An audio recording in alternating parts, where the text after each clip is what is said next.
savvy, staying ahead of the market at every turn, finding ways to do more with less, and taking advantage of every opportunity that comes their way.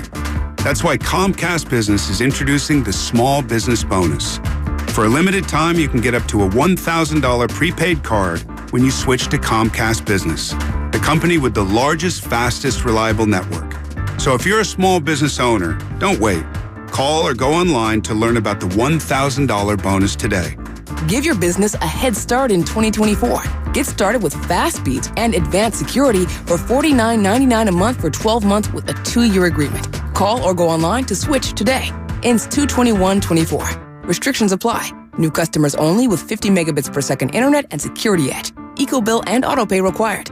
Equipment, taxes, and fees extra.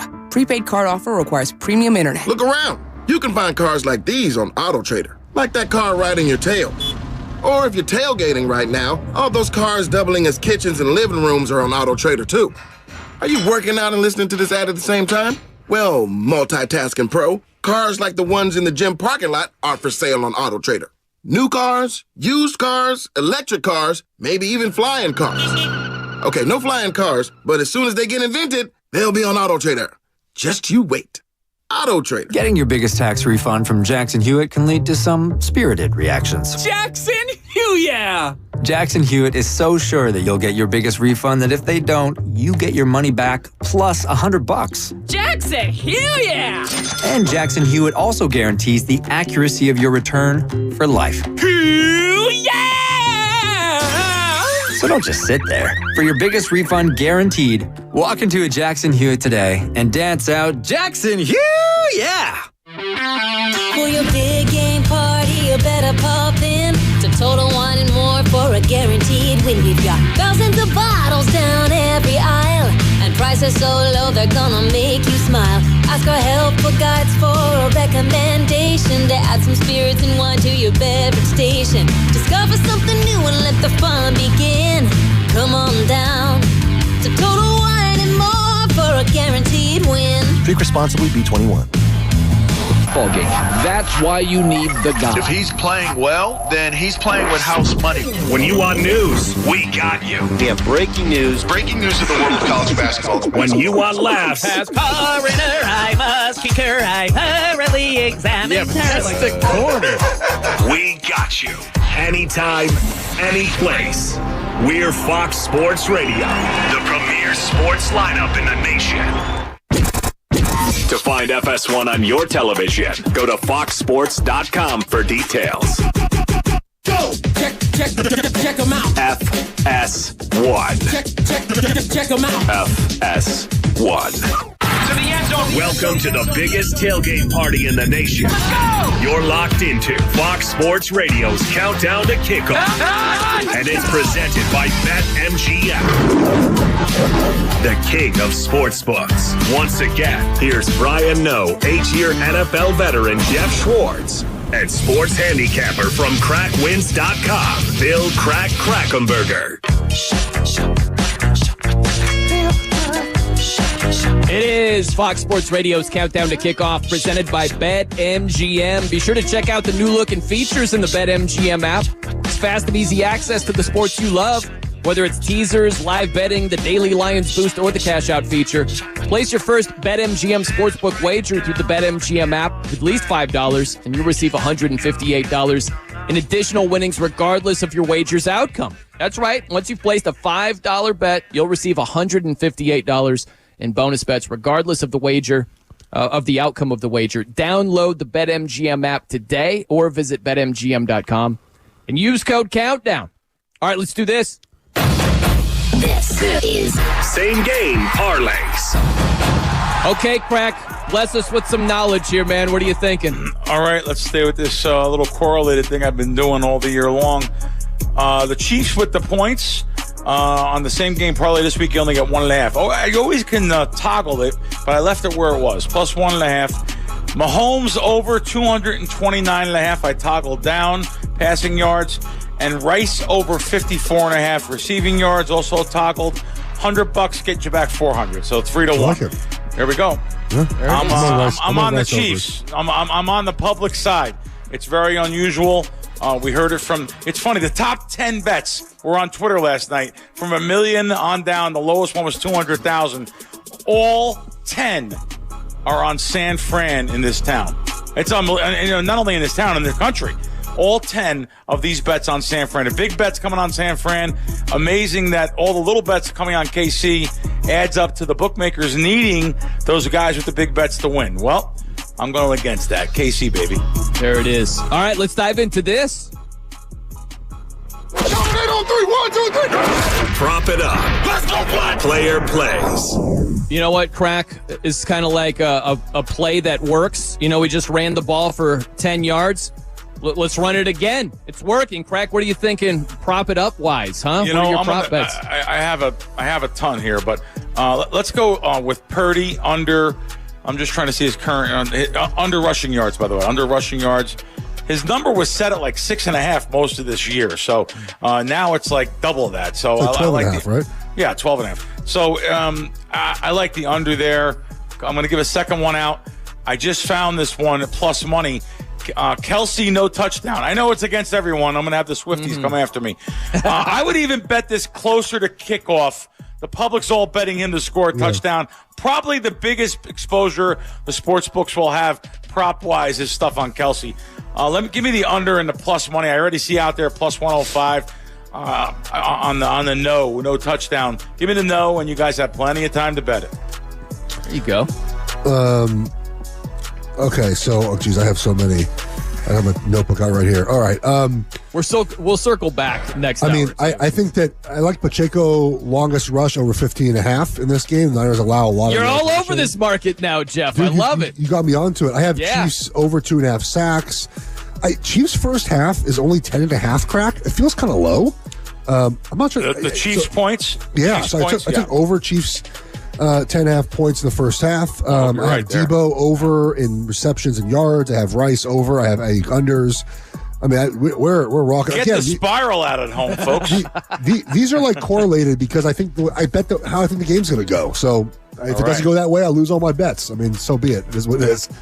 I'll give you one right here. We'll revisit this next hour. Sure. But I'm going to go with Mahomes' longest completion under 36.5. It's I thought possible. you were going over. Okay, under?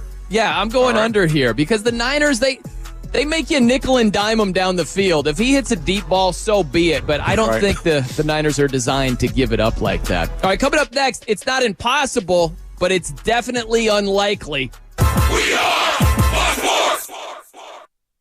Kick off the football action with BetMGM, the king of sportsbooks. When you register with BetMGM, you'll get instant access to a variety of parlay selection features, live betting options, player props, and the best daily promotions in the business. And with BetMGM at your fingertips, every play and every game matter more than ever. Place your money line prop, parlay, and same-game parlay bets with the king of sportsbooks today. BetMGM and GameSense remind you to play responsibly and offer resources to help you make appropriate choices. BetMGM.com for T's and C's. 21 plus to wager. U.S. promotional offers not available in D.C., New York, or Ontario. Gambling problem? Call 1-800-GAMBLER in Colorado, D.C., Illinois, Indiana, Kansas, Louisiana, Maryland, Missouri, New Jersey, Nevada, Ohio, Pennsylvania, Tennessee, Virginia, West Virginia, Wyoming. Call 877-8-HOPE-NY or text HOPE-NY 467-369 in New York. Call 1-800-NEXT-STEP in Arizona, 1-800-327-5050 in Massachusetts, 1-800-BETS-OFF in Iowa, 1-800-270-7117 for confidential help in Michigan, in partnership with Kansas Crossing Casino and Hotel. Hey, it's Willard and Dibbs for Safeway, and Safeway is the perfect one-stop shop for all the Valentine's Day needs. Dibbs, big Valentine's Day guy. I'm a huge guy for that. Yeah, is that coming up? It's right around the corner. Roses, a dozen beautiful stems for $24.99, 12-stem roses in an arrangement for $59.99, and the roses last a long time. New York steak, just $5.97 per pound, digital deal, plus 2 lobster tails for $10. If it's roses or steak, you're in. Maybe it's chocolate. We have chocolate-dipped strawberries. Yeah. They're delicious. Huge berries are hand-dipped in-store using Belgian chocolate. $6.99 for 4, and don't forget the wine, Mark, and I know you won't. Over 2,000 wines from more than 900 wineries. It's amazing. And we know you're a guy, so you may not know how to do this. So Safeway has trained floral designers. They'll do the whole thing for you. If you don't want to go to the store for flowers, same-day delivery, SafewayNorCalFlowers.com, or use FTD or DoorDash. And don't forget the school parties, yummy cookie platters, and cupcakes in the bakery ready for you. Use the Safeway app to download digital deals in the For You Deals section. Safeway.com for more details, and we'll see you in the aisles. Hey, Niner fans, George Kittle here. Visit Zenni.com, the official eyewear of the 49ers. Zenni has changed the game for you, finally making prescription glasses affordable for everyone. Look for the Kittles collection so you can rock our styles every day too. So visit zenni.com, start shopping from home using their virtual try-on, and change your eyewear game forever. Cheers to our Niners for an incredible 2023 season and their inspiring playoff run. DraftKings, the leader in fantasy sports, just dropped a brand new fantasy app, Pick Six. Pick Six is the newest way for you to get in on the fantasy football action with DraftKings. Getting started is simple. Download the DraftKings Pick Six app and sign up using code THEGAME. Just pick between 2 and 6 NFL players and choose if they're going to have more or less of a stat. For example, will a player have more or less than 100 rushing yards, or will a player have more than 1 touchdown? Track your lineup and compete against others for a shot at huge cash prizes. Download the DraftKings Pick Six app now and sign up with promo code THEGAME. That's promo code THEGAME. Only on DraftKings Pick Six. The crown is yours. Approved local Pick Six states. Gambling problem? Call 1-800-GAMBLER. 18 and over in most eligible states, but age varies by jurisdiction. Eligibility restrictions apply. Valid only in states where DraftKings Pick Six operates. For up-to-date list of states, please visit dkng.co/pick6states. Void where prohibited. See terms at pick6.draftkings.com. Proposition Chicken. This chicken goes 3 ways. Proposition Chicken and Prop C on the Fly have been serving award-winning fried chicken for over a decade. Our chicken goes 3 ways. From slow-roasted rotisserie to crispy barbecue tofu, our from-scratch food is made with better ingredients. Stop by, pick up, or have it delivered from 12 Bay Area locations. Order now at propositionchicken.com. Proposition Chicken. This chicken goes 3 ways. For the ones who get it done, the most important part is the one you need now. And the best partner is the one who can deliver.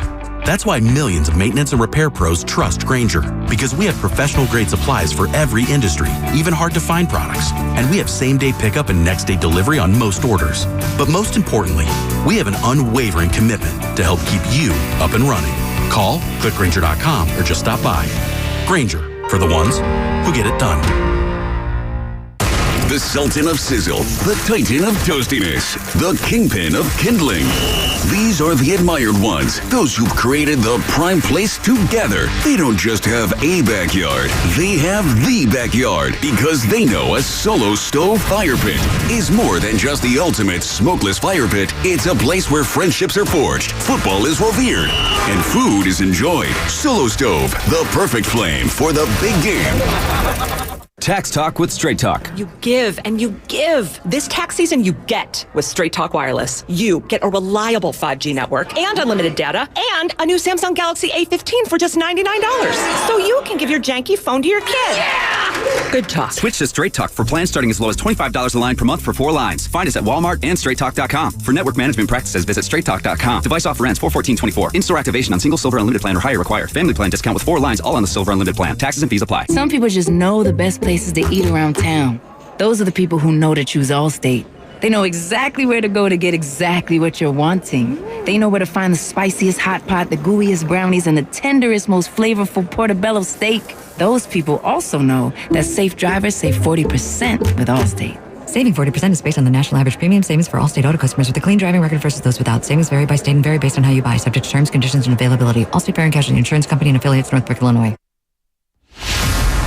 It's time for the Kickoff Show. What a win for the 49ers! It's Sunday, and we're locked in on the red and gold. What a run by George Kittle!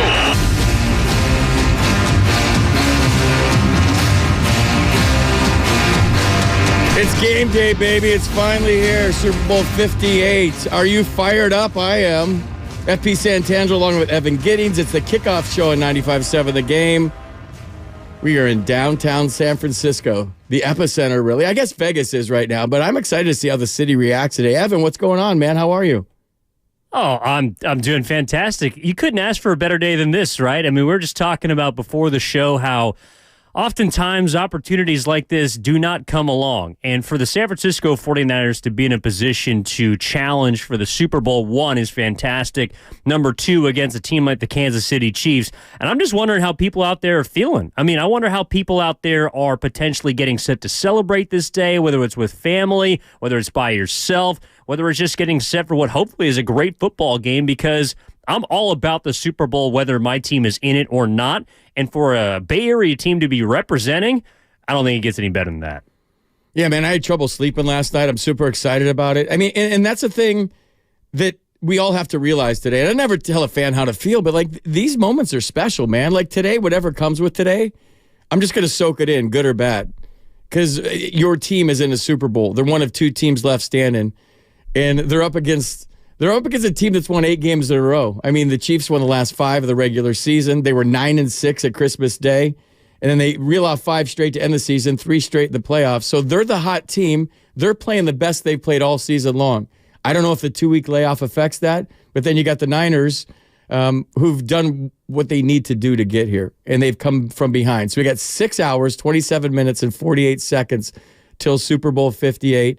I have never been in the city for a Super Bowl. I've been to 1 Super Bowl. It was the last time the Niners were there against the Chiefs, and I saw that whole comeback and Shakira and J-Lo at the halftime show, and it was very corporate.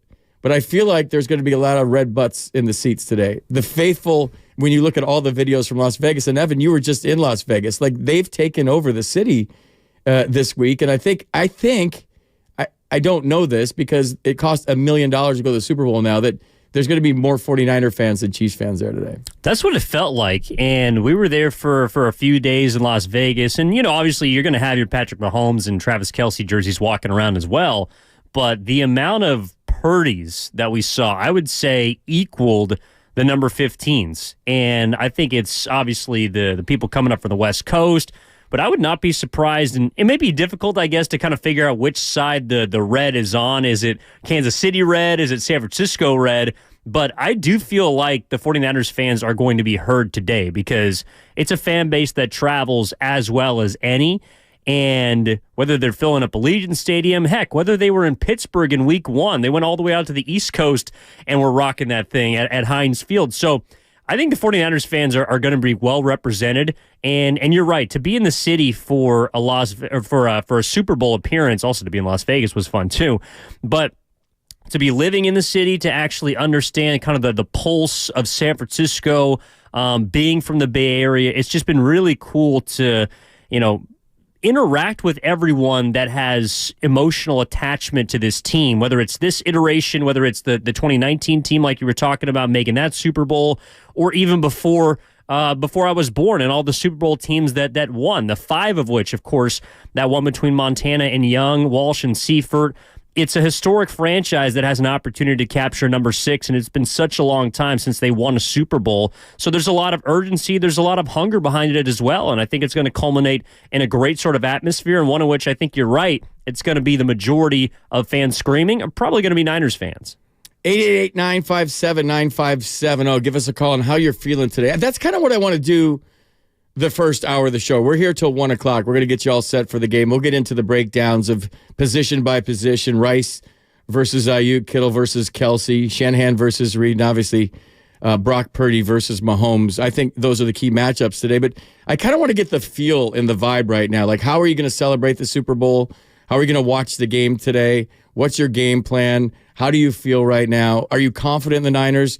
Like, I'll tell you this, and I said this before the Lions game when I did a few shows here. I was nervous. I thought the Lions, I didn't want to say it on the air, but I've talked to a lot of people off the air. I thought the Lions were going to win that game. Not because I'm not rooting like hell for the Niners. I just thought the Lions were going to come in, and people were just saying, oh, it's the Lions, because we have this predetermined take on the Lions because they've been so bad for so many years. And I knew they were going to come in hungry, and I knew they didn't care if they were on the road or not. They had confidence, they had swagger, they had momentum. We also said when I did the show with Dibley that their coach was going to make a decision to either win the game at Dan Campbell or lose the game, and that happened. I think I said it was going to be 27-24 Niners, and I was kind of not really believing that myself. And I'm an Italian warrior, dude. I worry about everything. I'm really worried about today. I'm worried about a team that has more momentum than the Detroit Lions had in the NFC Championship game. I'm worried about the resume that the quarterback and the coach have. And the 2 weeks off, I don't know if you lose that momentum, you gain that momentum, or it's just neutral today, and we'll see. But when you're talking about what they're going up against, they're going up against, if the Chiefs win today, you could just put the dynasty tag on it. Well, that's essentially what you're trying to do, right, is interrupt the dynasty. And that's a very difficult task to pull off no matter how good you are. So I think you're right. And I wonder how much concern there is out there just based on a kind of unique circumstance, right, for the Chiefs, because they happen to be the team with the most pedigree that was in the playoff picture from the start. But you're right, they're also the hottest team as far as games won, running off against also some quality opponents, because Miami was no slouch. Then you go through Josh Allen and Lamar Jackson to get to the Super Bowl, and now you're in a position to play what I think has been probably the, if not the best, then the second best team in the Niners from start to finish this season. And so that's where I wonder if people are more kind of falling into, all right, the recency that we've seen from both the Chiefs and the Niners, right? Because it's not the Chiefs playing arguably at the top of their game, but it's also the Niners not having necessarily looked like the best version of themselves. I think if the Niners play their A game, they can beat Kansas City. But with everything that's moving against them, the Chiefs, Mahomes, Reed, like, you are going to need to play an A game to beat this team, because they're not one, as champions do, FP, that beat themselves. But Evan, think of a Super Bowl champion and all the Super Bowls we've watched. I've watched a few more than you. Just a couple. The Super Bowl number is a year older than me, so I've pretty much been around from the inception of the Super Bowl. Every team that's won has played their A game. There's never a team that's played crappy on Super Bowl Sunday and won, is there? I mean, so it's not going to be like the Niners in the first round of the playoffs or the NFC Championship game where they can afford. We as fans can't sit there today and go, oh. I mean, it's got to be one of those things where it's a smooth machine from the jump, and Brock Purdy's got to get out to a lead. I don't think you can flirt with that comeback thing like you did in the first two rounds of the playoffs against a team as good as the Chiefs. Like, whoever gets out of the gate here, and I've always said this, and I know I use a lot of baseball analogies and probably drives people crazy, but Derek Jeter used to just play baseball games in October. Mm-hmm. And then we were all playing the playoffs. And in my experiences in the playoffs, I was 35 years old when I got to the playoffs for the first time. And I felt like I was the most nervous guy in the field because it was the playoffs. You're the only game on TV. You're playing the Yankees in Yankee Stadium. And there was something to the aura of slaying the beast, so to speak, because the Yankees were the beast. Yeah. And then the nerves start to creep in. So I guess the reason I'm using this analogy with baseball is it's another game for Patrick Mahomes. Like, he plays every February. This is what he does. He's used to Super Bowls. And then you got Brock Purdy, who is a cool customer, who's confident, who's cocky. But it's still the Super Bowl. And I think the quicker that Brock Purdy can make this another football game, and then you just revert to doing what you know best, going out there and performing on the biggest stage, whether it's, with your pregame preparation and you're so over-prepared that you have confidence. And then you dink and dunk and complete some passes to McCaffrey and Ayuk and Debo, short passes, and let them run a little bit, yards after catch, that you start to settle in. It took Brock 4 quarters to settle in, both the last two games, I feel like, when you're thinking about his legs and his arm against Green Bay and his legs in the NFC Championship game. So I think it's another game for the Chiefs in a sense that, yeah, it's still the Super Bowl, but they've been there, done that. I don't think it's another game for Brock Purdy. And does he have stage fright? Is he going to come out and be nervous? Is he going to launch balls over receivers' heads? If he throws an interception early, if he does anything where the game goes south, as mentally tough as he's shown us he is to be able to turn a game around and flip the script, I don't know if you can do that on this stage. I mean, there's going to be 200 million people watching you today. There's going to be, I don't know what Allegiant Stadium the world holds. Is watching. Yeah, I don't know what the crowd is there, the Allegiant Stadium. But so getting off to a quick start, it doesn't mean they have to get out to a lead. I just think the offense has to do their thing early. I know the defense against the rush has been horrible in the playoffs. They've allowed 159 yards rushing a game, 5.6 yards a carry. Pacheco's, he runs hard, he runs downhill. But I think the key to this game, we're all going to find out in the first quarter. This isn't going to be like screw around, penalty, interception, turnover. Oh my God, what are we doing? Oh, fourth quarter, we're going to come back and win this. I think it's going to be a low-scoring game. I'm really worried about the Chiefs. I think they have a great chance of winning this game. But like you said, I think if the Niners, the stars have to be stars today. It has to be Kittle. It has to be Ayuk. It has to be Debo. It has to be Christian McCaffrey. It has to be Purdy. It has to be Fred Warner. big-time players have to step up in big-time games in order to win a championship. 100%. And I think it's interesting that the two players that are probably the most important to the Niners, at least on their offense for sure, are Brock Purdy and Christian McCaffrey, right? Both of those guys have not played in a Super Bowl before. In fact, Christian McCaffrey, I think, had only played in one playoff game before he even got to San Francisco. So it's interesting that the two guys who you would label as the most important or kind of paramount to their success are the least experienced. Although from what we've seen in the first two playoff games, and I know that the stage gets bigger and bigger and the eyes get larger and larger, although I think they had close to, it might have been close to 80 million viewers for that NFC Championship game. You know, they're in a position where they have to essentially just rely on what got them here. And I feel confident that the Niners, and specifically those two guys, can do that. I wonder how the start, right, for Purdy is going to go, because I think it has to be McCaffrey that kind of starts the fire for this offense. And I think that'll also help Brock Purdy get a bit more comfortable in this football game. I'm also curious to see how Kyle Shanahan is going to make his quarterback's job easier at the beginning of this football game. The one thing that also, it would help, even though the Niners have had to come back in their two playoff games and the Chiefs have largely played from ahead and they have the experience and all that, Brock Purdy does have a lot of guys in that locker room that have played in this kind of game before that he can go back and rely on. I'll call them, let's say, the foundational six, right?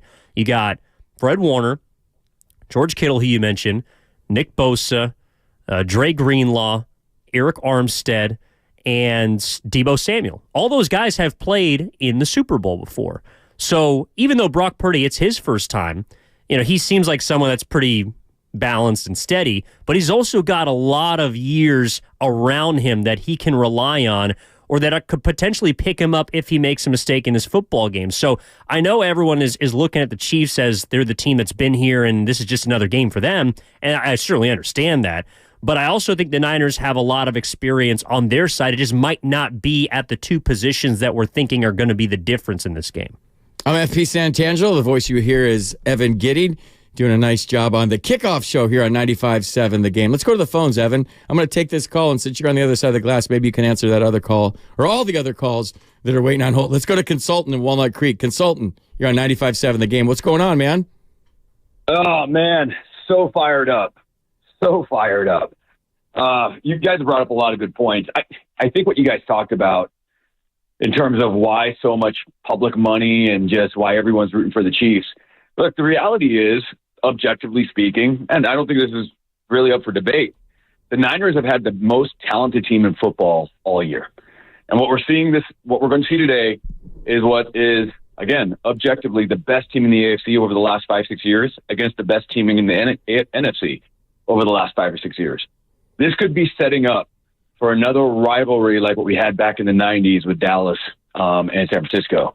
San Francisco KC could be the NFL's next big rivalry, and I am so fired up. And I'll tell you, I've got a lot of confidence. If you're not nervous about this game as a Niner fan, you're crazy. Right. Of course you're nervous. Nothing's guaranteed.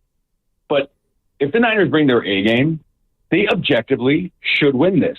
KC has overachieved this playoffs. It's not like they blew away Buffalo. They squeaked by Buffalo with a missed field goal.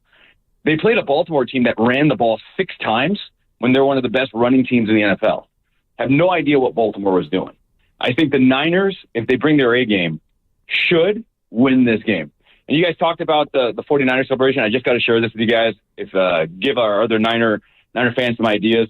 What we're going to be doing today, I get really nervous. I hate watching the Super Bowl or any big games with the Niners around people that aren't really watching the game, right? They're talking about random stuff. They're watching the commercials. So what we're doing in our house today is we actually bought yellow caution tape, and we're setting up 3 zones. Zone 1 is about all the Niner fans that all you want to do is watch the game. Zone 1 is you literally cannot talk about anything other than the Niners or the game, otherwise you're kicked out of that zone. Zone 2 is in the dining room, living room. That's where all the casual fans can be, watch the commercials, talk about what you want to talk about soccer practice. And then Zone 3 is set up outside for the kids, where they can play football like they love to do, and then watch the game, and then come in at the end when we're going to raise that championship trophy. So 3 zones tonight. Consultant, are you the zone sheriff? Like, are you telling people that they're kicked out of Zone 1 if they're talking about BS? I'm the diehard Niner fan of the group, so everyone assumed that I'm going to be hosting the party it's the last thing I wanted to do. I wanted to watch the game and lock in. So but I want to celebrate with my friends when all said it's done. That's why we set up the 3 Do I need a wristband to get between zones? No, you just got to get past the bouncer, maybe slip a 20. It is what it is, man. What food are we featuring here, consultant? What do you got going? What's the menu like today? Look, when we sent out the note inviting everyone, I said, I'm not here to cook. I'm here to celebrate today. So we're here to watch the game. So I'm just going to have some basic food set up, some pizza, chips, and everyone. But we're doing a potluck. So people are bringing over, roasted pork. People are bringing over a whole bunch of fun stuff. So everyone's just contributing. Everyone knows that, hey, everyone's just going to lock in. I mean, it's pretty serious over here, man. We're so fired up, though. And I'm 29 years. We've been waiting 29 years for this moment. And just one small thing. The thing that makes this one so cool for a lot of us, when it's been this long since Super Bowls, when I started watching the 49ers win Super Bowls, I was 5, 6, 7, 8, 9, 10 years old. I got 3 kids right now, 10, 7, and 2. And they're so fired up for this. And we're going to have my godchildren over, and we're going to have all these kids over as well. And this is when we're going to be setting up the next 30, 40 years of the Niner faithful. It starts today with them winning a Super Bowl and them being lifelong Niner fans. I'm so fired up. Let's go, baby. That's outstanding. And call Zone 2 for me, consulting the penalty box. You send them over there, 2 minutes misconduct if they're talking about commercials or anything other than the game. Zone 4 is you got to go home. Yeah. Zone 4 is out the door. And Zone 5 is the party after the game on the street. Hopefully we all get to do that. Consultant, thanks for the call. That was really good, man. He should be our third host today. Let's go to Raj in New Jersey. Raj, you're on 95.7 The Game. It's a kickoff show with FP and Evan. What's going on? Good morning, guys. Good morning from the East Coast. Big Niners fan here, and really pumped up for this. First, let me just get the nerves out of the way. The one thing that makes me nervous is, if Purdy gets off to a tough start, Spags' trickery on defense, something like that. First few minutes of the game, could be unbearable to watch. But outside of that, I mean, I'm feeling good. I feel like the Niners playing with a chip on their shoulders today. A lot of people out here are picking the Chiefs to win. I think the Niners got their wake-up calls in the NFC playoffs. And let's face it, I mean, 4 years ago, we went in with Jimmy G hoping that he wouldn't have to throw the ball. I think tonight, we want Purdy to throw that ball. We want Purdy and McCaffrey to run over this Chiefs defense. I feel very good about his chances. And you know what? If nothing else, I just love the mystery of it all. You know what? We don't know what to expect with Purdy, but it's just going to be something that's great to watch. Really looking forward to it, guys, and thank you for your coverage all year. Raj, embrace the day, man. This doesn't come along very often that your team is one of the last two standing. And I know maybe we're spoiled as Niner fans that they've been to the NFC Championship game and the Super Bowl a lot. But, today's a day to seriously just soak it all in and embrace it. And did you see that Jimmy G picked the Chiefs, and it's got the faithful in an uproar today? That sounds about right. Jimmy G picked the Chiefs, and everybody's pissed off at him. Well, he is the reason that a few people had to pick the Chiefs and were correct in 2019. So it's funny enough. I don't know what you make of it. I think a lot of people just look at, especially comparing the two games, right? One of the reasons why I think the Niners are going to win this game, and I'm not saying that with 100% certainty as far as, they're going to lock them up and they're going to outscore them and it's just going to be a blowout, but I think it's going to be a close game that they can win. And the reason is because of the quarterback. I think that's the biggest difference between the team that lost to the Chiefs the first time and this team. It's that Jimmy Garoppolo is no longer under center, and I don't have to watch a quarterback in the Super Bowl throw a ball with his eyes closed. Dude, you know what? As much as I love Brock, and I got my big Rooster Brock shirt on right there you now, go. And I'm rocking it all day today. There's part of me that still has doubts, Evan. There's part of me that is wondering how he's going to perform today, and it's really weird. And maybe it's the draft bias or whatever. And I've seen him wobble a little bit. There's no bigger fan of Brock than mine. His story resonates, trust me. But there's part of me that's wondering if this stage is too big for him today, and that's my biggest question mark today. And I know maybe it's unfair, and everyone's like the Brock hatred. I love Brock Purdy. I'm fairly confident in Brock Purdy. I'm not as confident as I was early in the season. This guy can play because he's shown some warts lately. He's shown that sometimes he's going to make the wrong decision. Everybody talks about that pass over the middle to Ayuk, and I think it was against the Packers. Yep. And I thought that was a Hail Mary that just got caught. And there was some guys breaking it down. Football players. Oh, you mean the one that bounced off the defender? No, this was in triple coverage to Okay. Ayuk right across the middle. Maybe it was Jennings. Juwan Jennings. It was yeah, Jennings. Yeah, it was the one to Jennings over the middle. And I'm thinking that was a Hail Mary, and he went up in the middle of 3 defenders. So I don't know. I get nervous when he stands in the pocket because he can't stand tall in the pocket. I think he's most effective, and I got a bunch of numbers to show this, and I'll scroll to him here in a second, where he gets outside the pocket and how much he creates. Everybody calls him a system guy, but he's a system guy. Yeah, every quarterback's a system guy. But then when things break down and he's outside the pocket, I think that's when he's at his very best. I hate when he just does a straight drop back, sits there, and there's Chris Jones today, who's 6'6", 310. A big He's got boy. 10.5 sacks on the year. As a guy that this is no comparison, was a high school quarterback the first couple of years in high school and was really short, I couldn't see over my linemen. I was throwing to spots. It was all timing. And I would throw it to the other team more than my own team, and that's why I became a receiver. So that I love when Brock gets outside because I think because of his stature, he can see downfield, he creates, and I just don't love him as a drop back passer. Yeah, I think that's one of the reasons why Brock Purdy has been kind of trained and prepared to throw with the anticipation that he does, because he literally needs to. I mean, if you can't see over your 6'5" offensive lineman, you kind of do have to throw to his spot, and I think that's what Brock Purdy is better than most at doing. I think that he's got incredible playmakers that can get to their spot on time when they need to be there, and Brock Purdy trusts them to make plays when he delivers the football where it's supposed to go. So, I guess the stage thing, in a weird way, for the last pick of the draft and for a second-year player, for a first-time starter, for some reason, the stage is not something I'm worried about with Brock Purdy. And I don't know if it's just because of the demeanor and kind of I've called him boring at times, but I think he's just so even keel and relaxed in whatever environment he's been. Because, quite honest, FP, I mean, I'm sure you, as someone that has had to fight for every single, whether it's at bat or inning in their athletic career, you know that each and every room you step into as an underdog is a big stage, right? Every time that you make a throw or you step into the batter's box, you never know when it could be your last. And I just feel like Brock Purdy brings that into every room that he operates in, and just seeing with, the kind of the way, it's not even poised, but just the frankness and kind of the basic approach to all of the Super Bowl media. This entire week for him just felt like another week. And that's why I feel like on Sunday for him, he's going to approach it like another game. And whether the Niners win or lose, I don't feel like the moment for me is going to be too big for him. But I guess whether he wins or loses kind of determines that, right? It does. And here's some numbers, Evan, to back up my point. He threw more touchdowns from outside the tackle box, 11, than any quarterback in the NFL this year. He's already passed for nearly twice as many yards off scrambles, 485 in his year and a half as a starter than Jimmy G did his whole time as a Niners quarterback, 250. Yeah. So he's a scrambler. He's picked up more first downs on the ground as a scrambler, 14, than Jimmy G.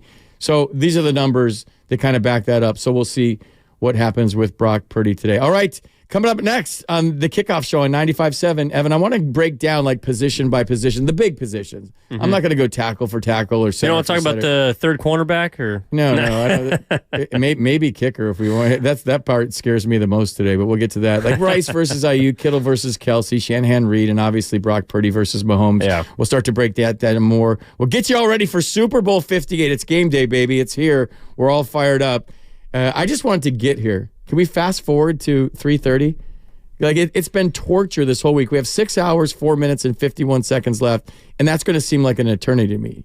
We've just been sitting here for basically 2 weeks. I mean, waiting after the championship games. Monday's the reaction to anything, and then from then on, it's like, all right, we'll get to the end of this week, and then get into Super Bowl week. All right, we're going out to Vegas. We're on Radio Row, and then after we flew back on Friday night, it was like, oh my gosh, we still got to wait 48 more hours for this game. Even though it's only been 2 weeks, it feels like it's been an eternity from the amount of coverage and hype that's surrounding, understandably, the biggest game in sports and American sports. 888-957-9570 is the number. It's a Kickoff Show with FP Santangelo, Evan Gidding. More Niners talk next on 95.7 The Game.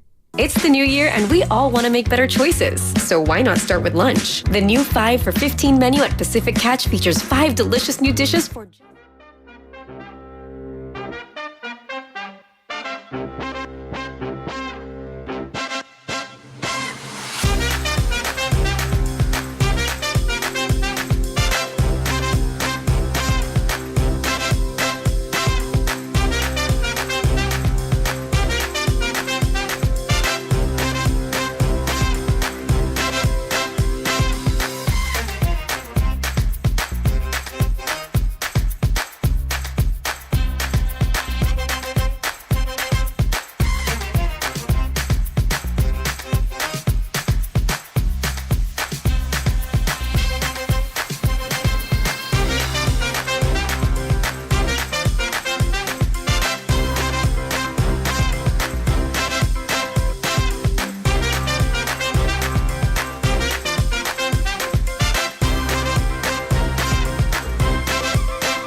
years to come. Fremont Bank, putting the community in community banking.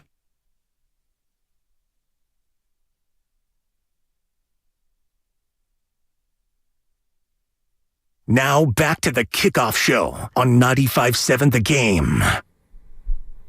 It's game day, baby. It's the Kickoff Show on 95.7. I'm FP Santangelo along with Evan Giddings. We're getting you ready for Super Bowl 58. It's here today, finally. Let's go. Enough of the analysis. Let's play the game. I'm sick of everybody's opinion. I was sick of everybody's opinion before the NFC Championship game. I'm sick of the amount of takes I've had to give out the last 2 weeks about this game. I just want to see it. Let's see it. And we want to hear from you guys. 888-957-9570. How are you feeling today?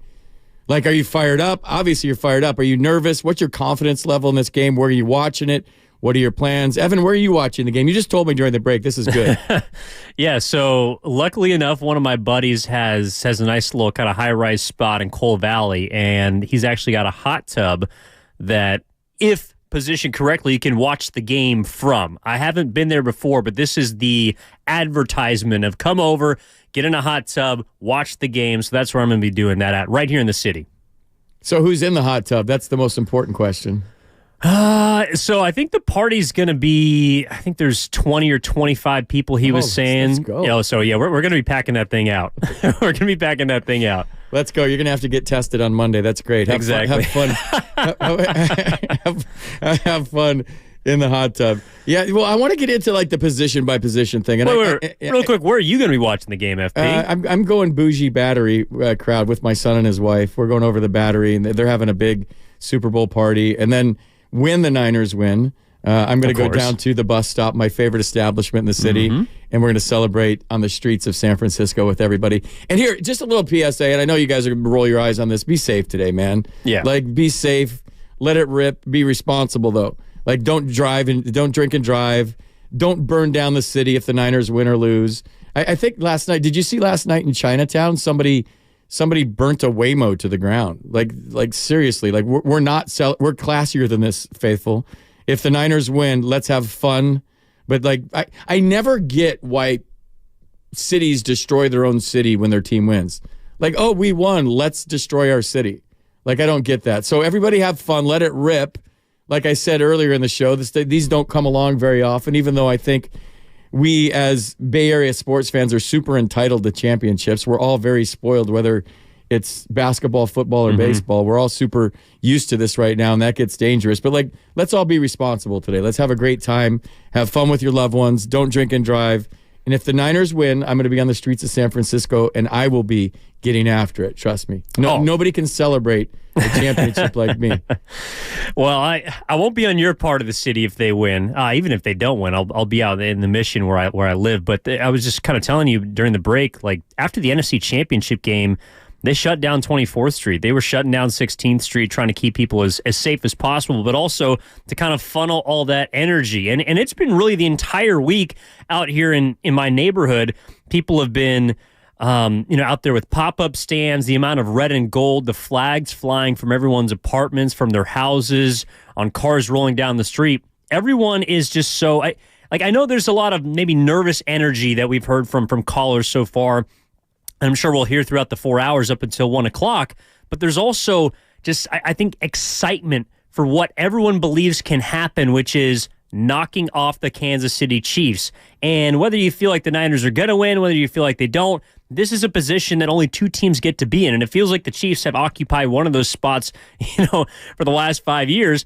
Meanwhile, the San Francisco 49ers, if they win this game, this city is going to absolutely explode. And to be in the thick of it, whether you're down in the marina, I'm out in the Mission, whether we're in the Sunset, the Richmond, downtown, FIDA, everywhere, this city is ready for a championship. And I cannot wait to see, if the 49ers win, what happens tonight in, of course, the safest manner possible.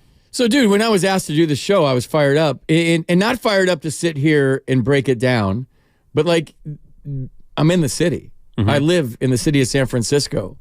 And to be able to do a show from downtown San Francisco on the day that your team, the San Francisco 49ers, are in the Super Bowl, and get the react from fans. Like, you know my old show. I'm a man of the people, dude. Like, I love to go out to a bar after a Giants game and have beers with Giants fans. And when I was asked to do this show, I have 5 pages of notes sitting right here in front of me and on my computer about Christian McCaffrey and Ayuk and Samuel and whatever Pacheco and all of the stats. But like I'm really excited to hear from you guys. Like I want to hear from Faithful today. I want to hear from maybe Chiefs fans out there. I went for a run on the Embarcadero the other day and I saw a lot of Chiefs gear.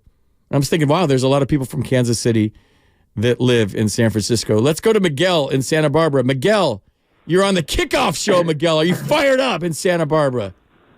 I am as fired up as you can be, guys. I'm looking forward to this game. I was born in 96, so all I know is 2 Super Bowl heartbreaks back in 2012 and February of 2020. What I really wanted to say was this. As we know, the major sports media, they kind of all went with the Kansas City Chiefs. And it seems like they just think the Niners are kind of like chopped liver all of a sudden, you know? So I think they might be in for a rude awakening. I have the Niners actually winning 38-24. Call me crazy. Call me a biased fan. I don't care. Debo wants a touchdown. Christian McCaffrey might have 2. Ayuk wants a touchdown. Bosa wants his revenge. Kittle wants his revenge as well. And that's all I got to say. Go Niners, and I can't wait to see y'all at the parade.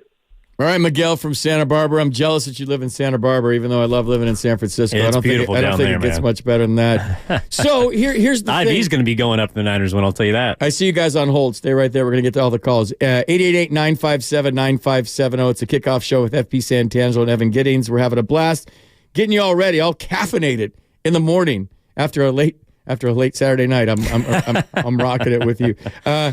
This is a team that gave up the Chiefs' defense. Steve Spagnuolo's defense, that gave up 14 points a game in the last 5 games of the season they won. In the playoffs, Tua scored 7. Yeah. Lamar Jackson scored 10.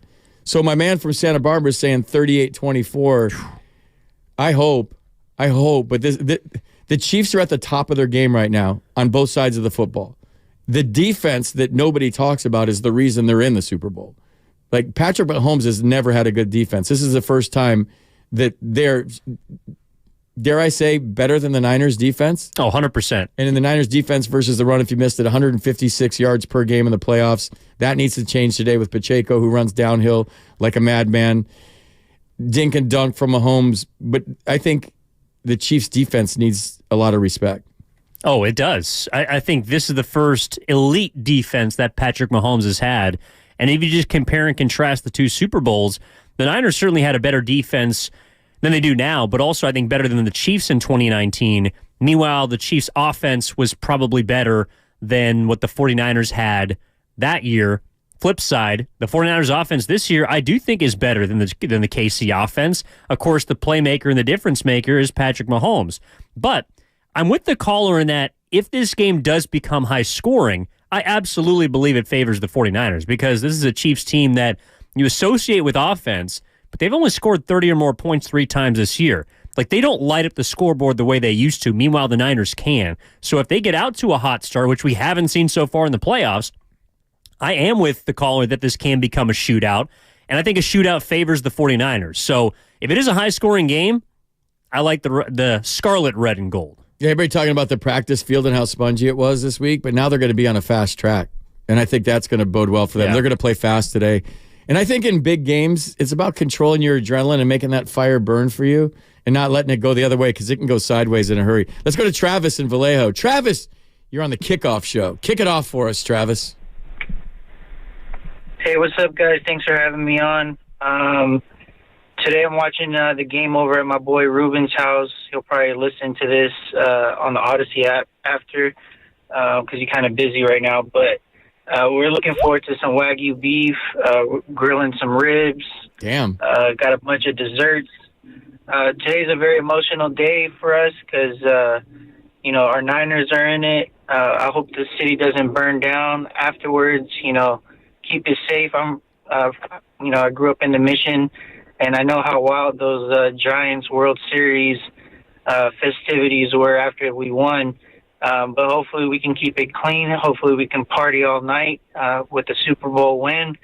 I'm 33 years old, so the last time a Super Bowl came my way was in 1995, and I was probably running around playing in toys and not knowing what was going on. So this ideally will probably be my first Super Bowl that I'll actually remember. So hopefully we can celebrate with the win, and the town can go crazy, but, in a healthy way. I wonder how many people have already taken off work tomorrow. I would love to know. I would love to hear at 888-957-9570 if you've taken off work tomorrow already in preparation for what could happen tonight. I guess either way.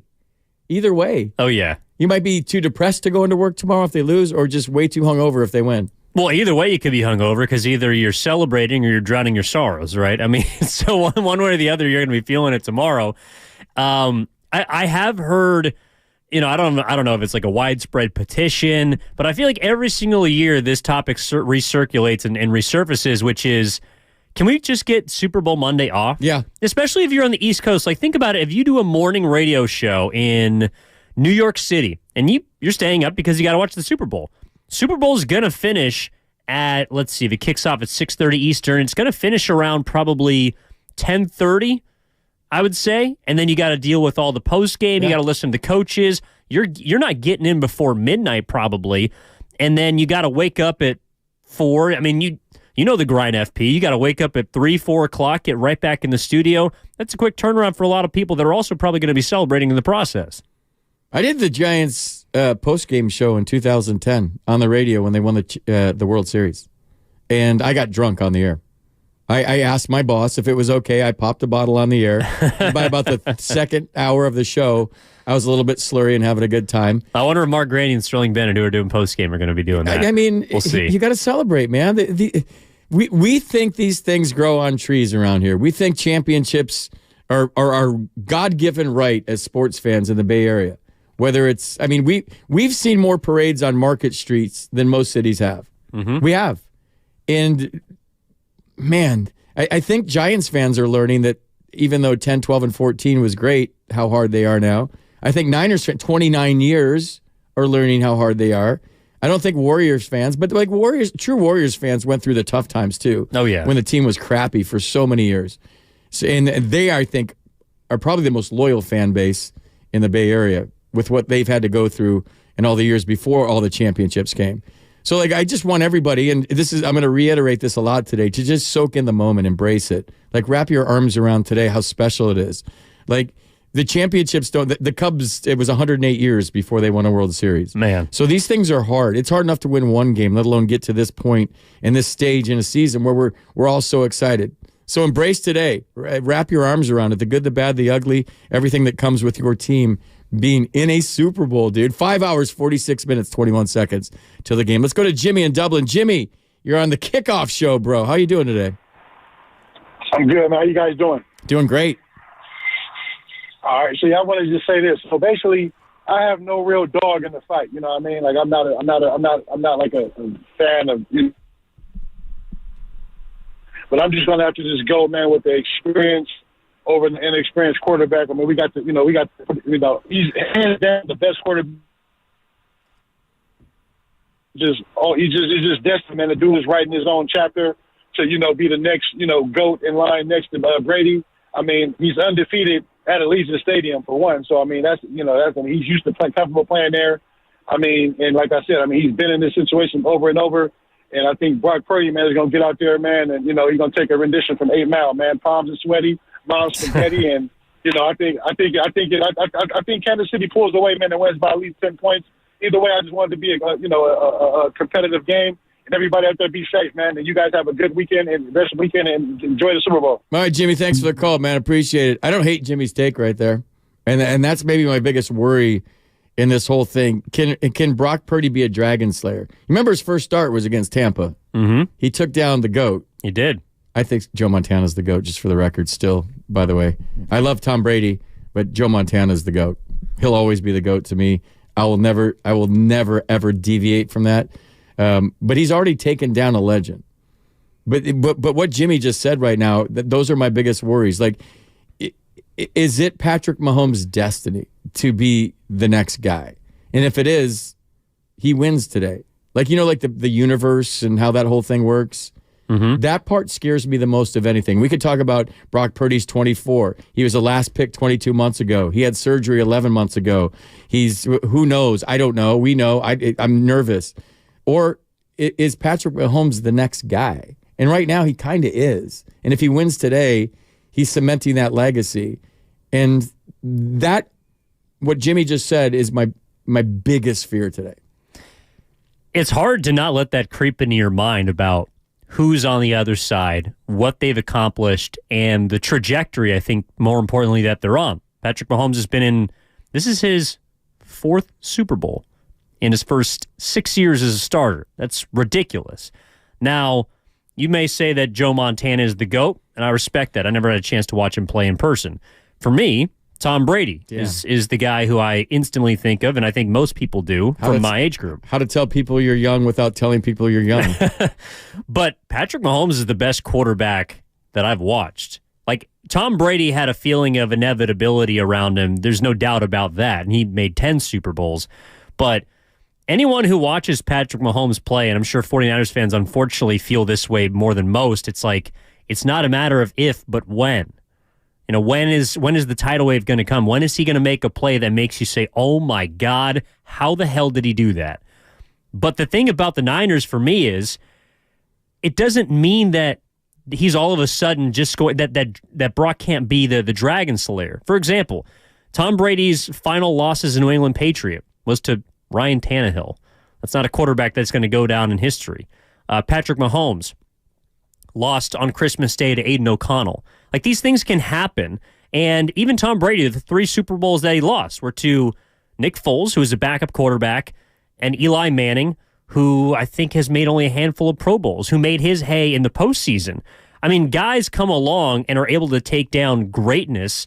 It just doesn't happen as often as you think. So the fact that Brock Purdy's in this position, I know that there's, this invincibility kind of cloak surrounding Patrick Mahomes and Andy Reid and Travis Kelce and all the rest, but I guess I'm looking at this game more as an individual type of event, and I'm going to be enjoying it as an individual event as well, as opposed to in a hot tub, as opposed to all the history moving against the 49ers. Are you going Speedo in the hot tub, or are you just going like board shorts? I'm a big board shorts guy. Good. No, don't worry. And Evan, I'm not going to like mansplain to you like what it was like watching Joe Montana, but the analogy I always give is like, it's like watching Steph. And when Steph comes down and it's a long 3, it's a ridiculously long 3, and it's nothing but net, and you kind of giggle to yourself as a fan because there's nothing else you can do. Like last night when he threw in that shot and you're just thinking the entire time, that's going in. You're just like, and it's all you can do is laugh. That was Joe as a quarterback. Like, he hit everybody. The cliche thing is between the numbers, but it was more like out in front, in stride. The accuracy was unbelievable. And we would sit at home and just marvel at the fact that he would just lead his receiver perfectly, whether it was Roger Craig swinging out, whether it was John Taylor on a slant over the middle in the Super Bowl, whether it was an 18-yard out to Jerry Rice, just perfectly placed, just enough away from the defender, but leading his receiver to, 5 or 6 or 7, or in Jerry's case, 50 more yards after the catch. The best there ever was, Joe Montana. Let's go to Filmo Mike. He's calling from the Bay. What's going on, Mike? How are you today? Oh, man, I'm doing good, man. We finna get this win, FP. Let's go. What time you off? I'm off at 1, and then I'm just going to go home and pregame a little bit and enjoy the day. Where are you watching, Mike? Where are you watching, Mike? What are you doing? Nah, FP, first of all, don't go home and pregame. You need to go to church because you scared, my brother. We finna get this W, baby. And I bet not see you when we win. I bet not see you in the Speedo. I bet not see you in those Speedo going down 24th and Mission. That'd be me. You might. I'm going to go Speedo in my Niner cowboy boots, and that's it. Oh, man. Hey, man, if we get the win, you could do whatever the hell you want, FP, but lay off the nervousness. Stop giving everybody in the Bay Area anxiety. We could be great, too. LeBron was supposed to run this era as well. You just was talking about a great by the name of Steph Curry. Guess how many rings he got? He got 4. Guess how many championships he went to before Curry even set foot in the championship game? 3 or 4. So, you know what I'm saying? It's a long road. It's a long journey. We're a better team than them, bro. You can't forget about football is about the quarterback, but we are a better team. They're missing 3-4 players. They don't have an offensive lineman. If we could step up one game defense, step up, play Play each play. Don't try to think about what's going to happen when the confetti coming down. Each play. If we play like that, we're a better team than them. It's just plain and simple. I don't know why people so nervous. We are a better team. The quarterback don't make up everything, right?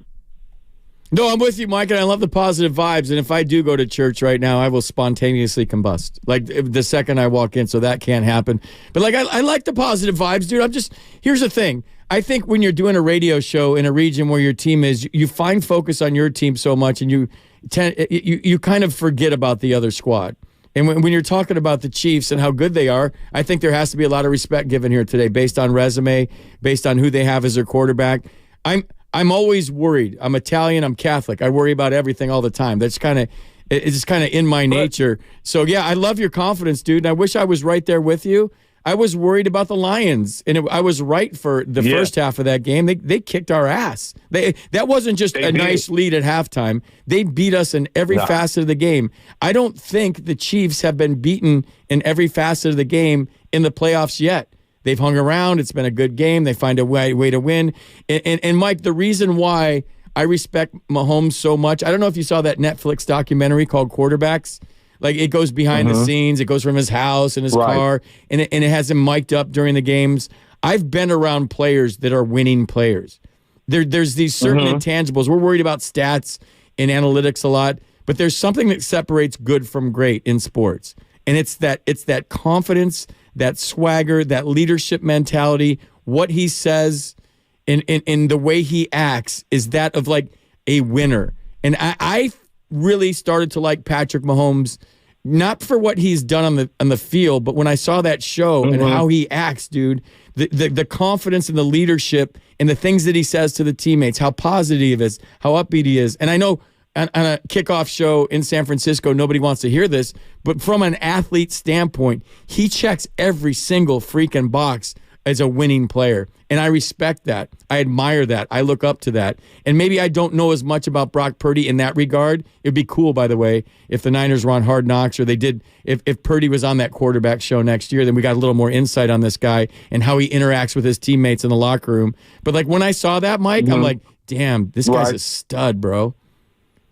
No, I mean, I can't speak to that because he is a stud, but he's been him, and he got to put on his pants too, just like the next man. Yeah. And all we trying to do is re-rail their chances. Booger McFarland, I'm going to let you go. Booger McFarland said one thing. He said, you know what? We couldn't get over the hump. Today we finna get over the hump, man. I can feel it. It's finna be lit. Real talk. And Mahomes is an all-timer. He's great, but all-timers lose. Everybody not Jordan in Montana. You feel me? He got a lot of LeBron in him to me because he's a winner, but he be whining a lot too. They say we whine. No, Patrick Mahomes be whining, baby. Y'all be smoothie. Mike, that was a sweet call. Let's go to Drew on the 101. Drew, how's the traffic looking out there? You're on the kickoff show, Drew, on 95.7 The Game. Drew, you there? What's up, guys? Yeah, I'm here. Traffic's smooth, man. I'm heading south. Sweet. I just left the city, and I'm headed down to see and watch the game with my dad, lifelong Niners fan, and I'm a third-generation Niners fan. My grandfather was a season ticket holder back in Kezar and watched John Brody, and super nervous about this, man. The last two have been a disappointment. Last time I watched with my dad, and I'm feeling good, feeling confident. But I just hope they pull it out. I hope Brock shows up immediately, not like a Lions game. And thanks for having me on, guys. Love listening. Drew, where are you watching? Where are you watching the game? I'm going down to Monterey with just me and my dad. He's a lifelong guy, and just him and me. My buddy's like, where are you going? I'm like, I got to watch my dad. I got to watch it. That's awesome. Dude, that's sick. I did the same thing in the NFC Championship game. My dad grew up a lifelong Lions fan. He's from Michigan, so he's 80 years old. And there was part of me that was sad after that game because I saw his reaction. And he gets grouchy. He's like, same old Lions, just different uniforms. And he was getting pissed during the course of the game. But, like, I think that's cool. I'm watching the game with my son today, who's a lifelong Niners fan. He's a part of the faithful. I raised him the right way. And we're going to watch the game together and take it in. We historically have watched we watched the NFC Championship game last year together. So we didn't watch any games in the playoffs because we're superstitious until the NFC Championship game this year. And no, we watched the first round against the Packers together at Bus Stop. And so we were worried that we were jinxing them, but we got through that. And then we watched the NFC Championship game together. So the jinx is gone. So we're watching the Super Bowl together. Maybe you guys should just watch the second half together. How about that? Because the first halves have been tough in both of those first two games. Yeah, I think we're watching the whole thing together. We'll see how it goes. That's Evan Giddings, the voice you hear. I'm FP Santangelo. It's the Kickoff Show on 95.7 The Game. Hey, we want to hear from you guys. What are you doing today? Where are you watching the game? How are you feeling? Like, we can sit here and break down X's and O's. I can talk about linemen and in the blind side. And we could talk about all that. And we probably will. We'll get to it because we have another 3 hours to kill here on the Kickoff Show. I almost said pregame show. The Kickoff Show here on 95.7. But we want to hear from you guys. We're in downtown San Francisco. Your San Francisco 49ers are in the Super Bowl today. We want to hear where you're watching it, how you're feeling, your confidence level, all that stuff. So more of the Kickoff Show on 95.7 The Game coming up next. Kelley Blue Book is the one-stop shop for pricing, fixing, selling, and instant cash offering. Instant cash.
Now back to the Kickoff Show on 95.7 The Game. A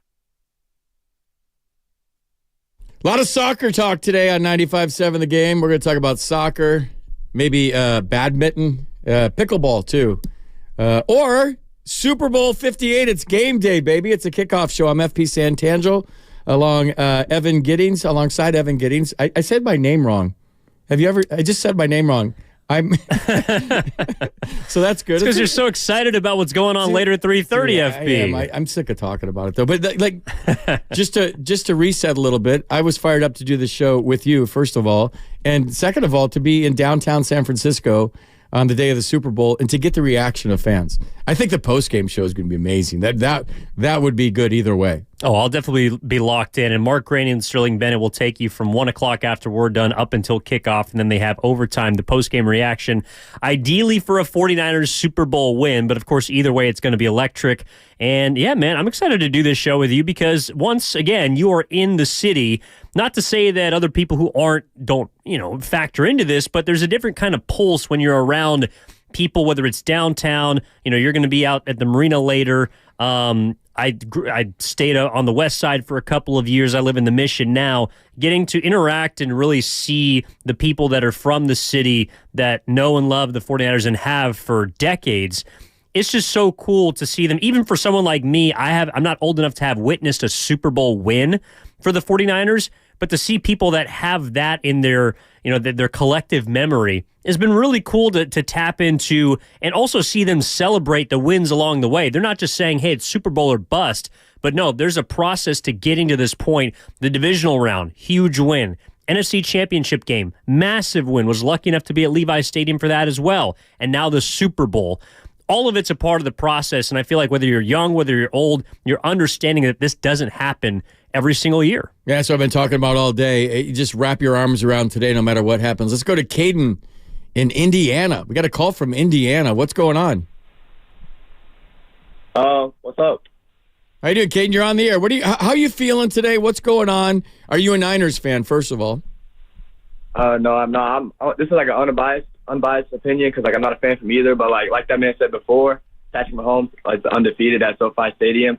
So all I gotta say is, go KC and fuck the 49ers, man. Did you get that in time? All right. Yeah. Keep it clean if you're calling. Literally keep it clean. You can't do that on the air. You can't say what that guy just said.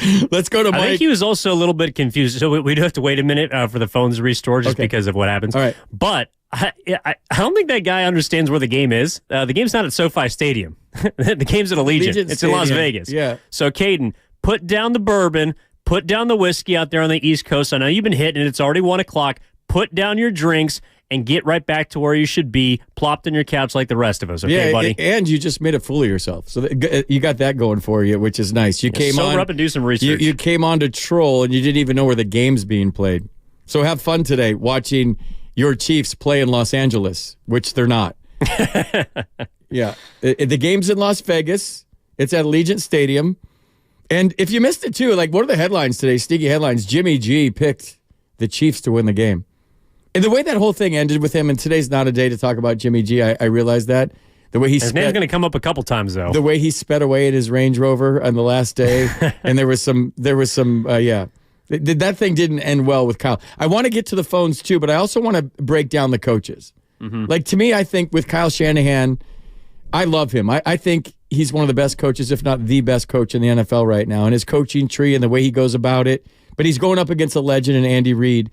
But since 2019, including the playoffs, in wins and losses, Kyle's third, Andy Reid's first. In points per game since 2019, including the playoffs, Kyle's fourth, Andy Reid is second. Yards per play, second versus first. Yards gained per pass, 13th and first. And then rushing yards, 4th and 20th. I don't think the last Super Bowl is relevant. I've heard so much reflection on the Chiefs and the Niners in the last Super Bowl. That has nothing to do with today. Absolutely zero to do with today. One of my biggest pet peeves about being a sports broadcaster is history of the franchises. Or since 2018, this team has gone this against that team. There was different dudes on that team, It's not the same personnel. It is the same uniforms, but like I don't think that Super Bowl has anything to do with this Super Bowl whatsoever. I think it does from a standpoint of who played in that game.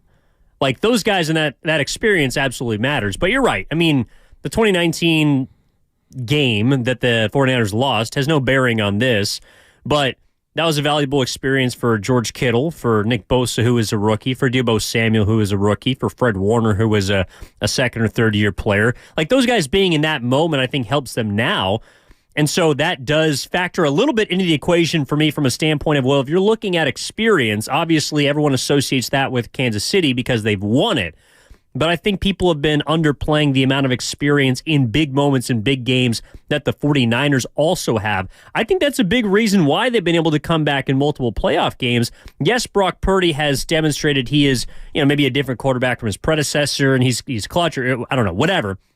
But I also think that when I see George Kittle through the NFL films going to players on the sidelines and saying, I can't wait to tell him after the game about how the Lions had us at the half.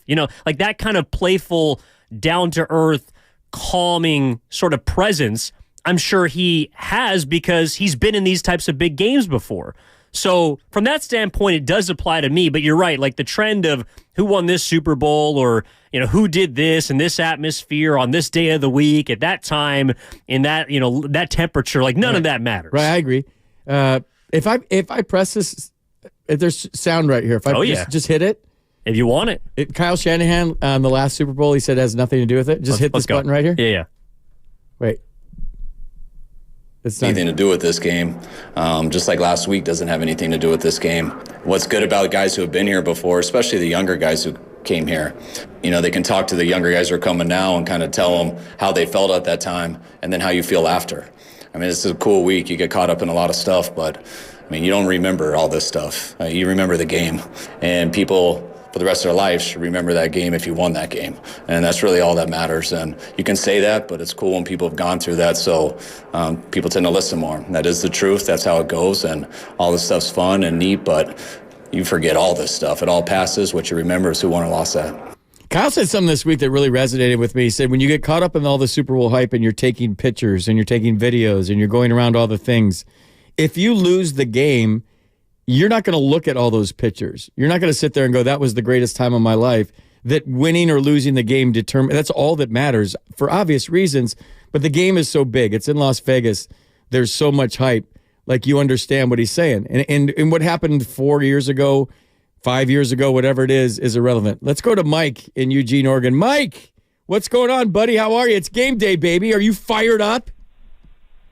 Are you kidding me, man? I've had my Rat throwback jersey on since 4:30 this morning, man. Are you kidding me? You are fired up. It's go time, baby. It is go freaking time, man. And I'm not swearing. I swear I won't swear. So, and I know it's in Vegas, by the way. Maybe I better smoke that stuff that guy had. You know? So, how are you feeling today? What's your confidence level, and where are you watching the game, or where are you listening to the game? If you guys don't know, Mike is a friend of mine from the old show. He lost his sight, so he listens to the radio and he listens to games on the radio. And where are you listening to the game today? And what's your plan, dude? How are you feeling? What's your confidence level? All right. Well, first of all, I'm going to be sitting in front of my 50-inch screen that's going to have Sirius XM on with my play-by-play on by you-know-who, Papa and T-Rock. Yeah.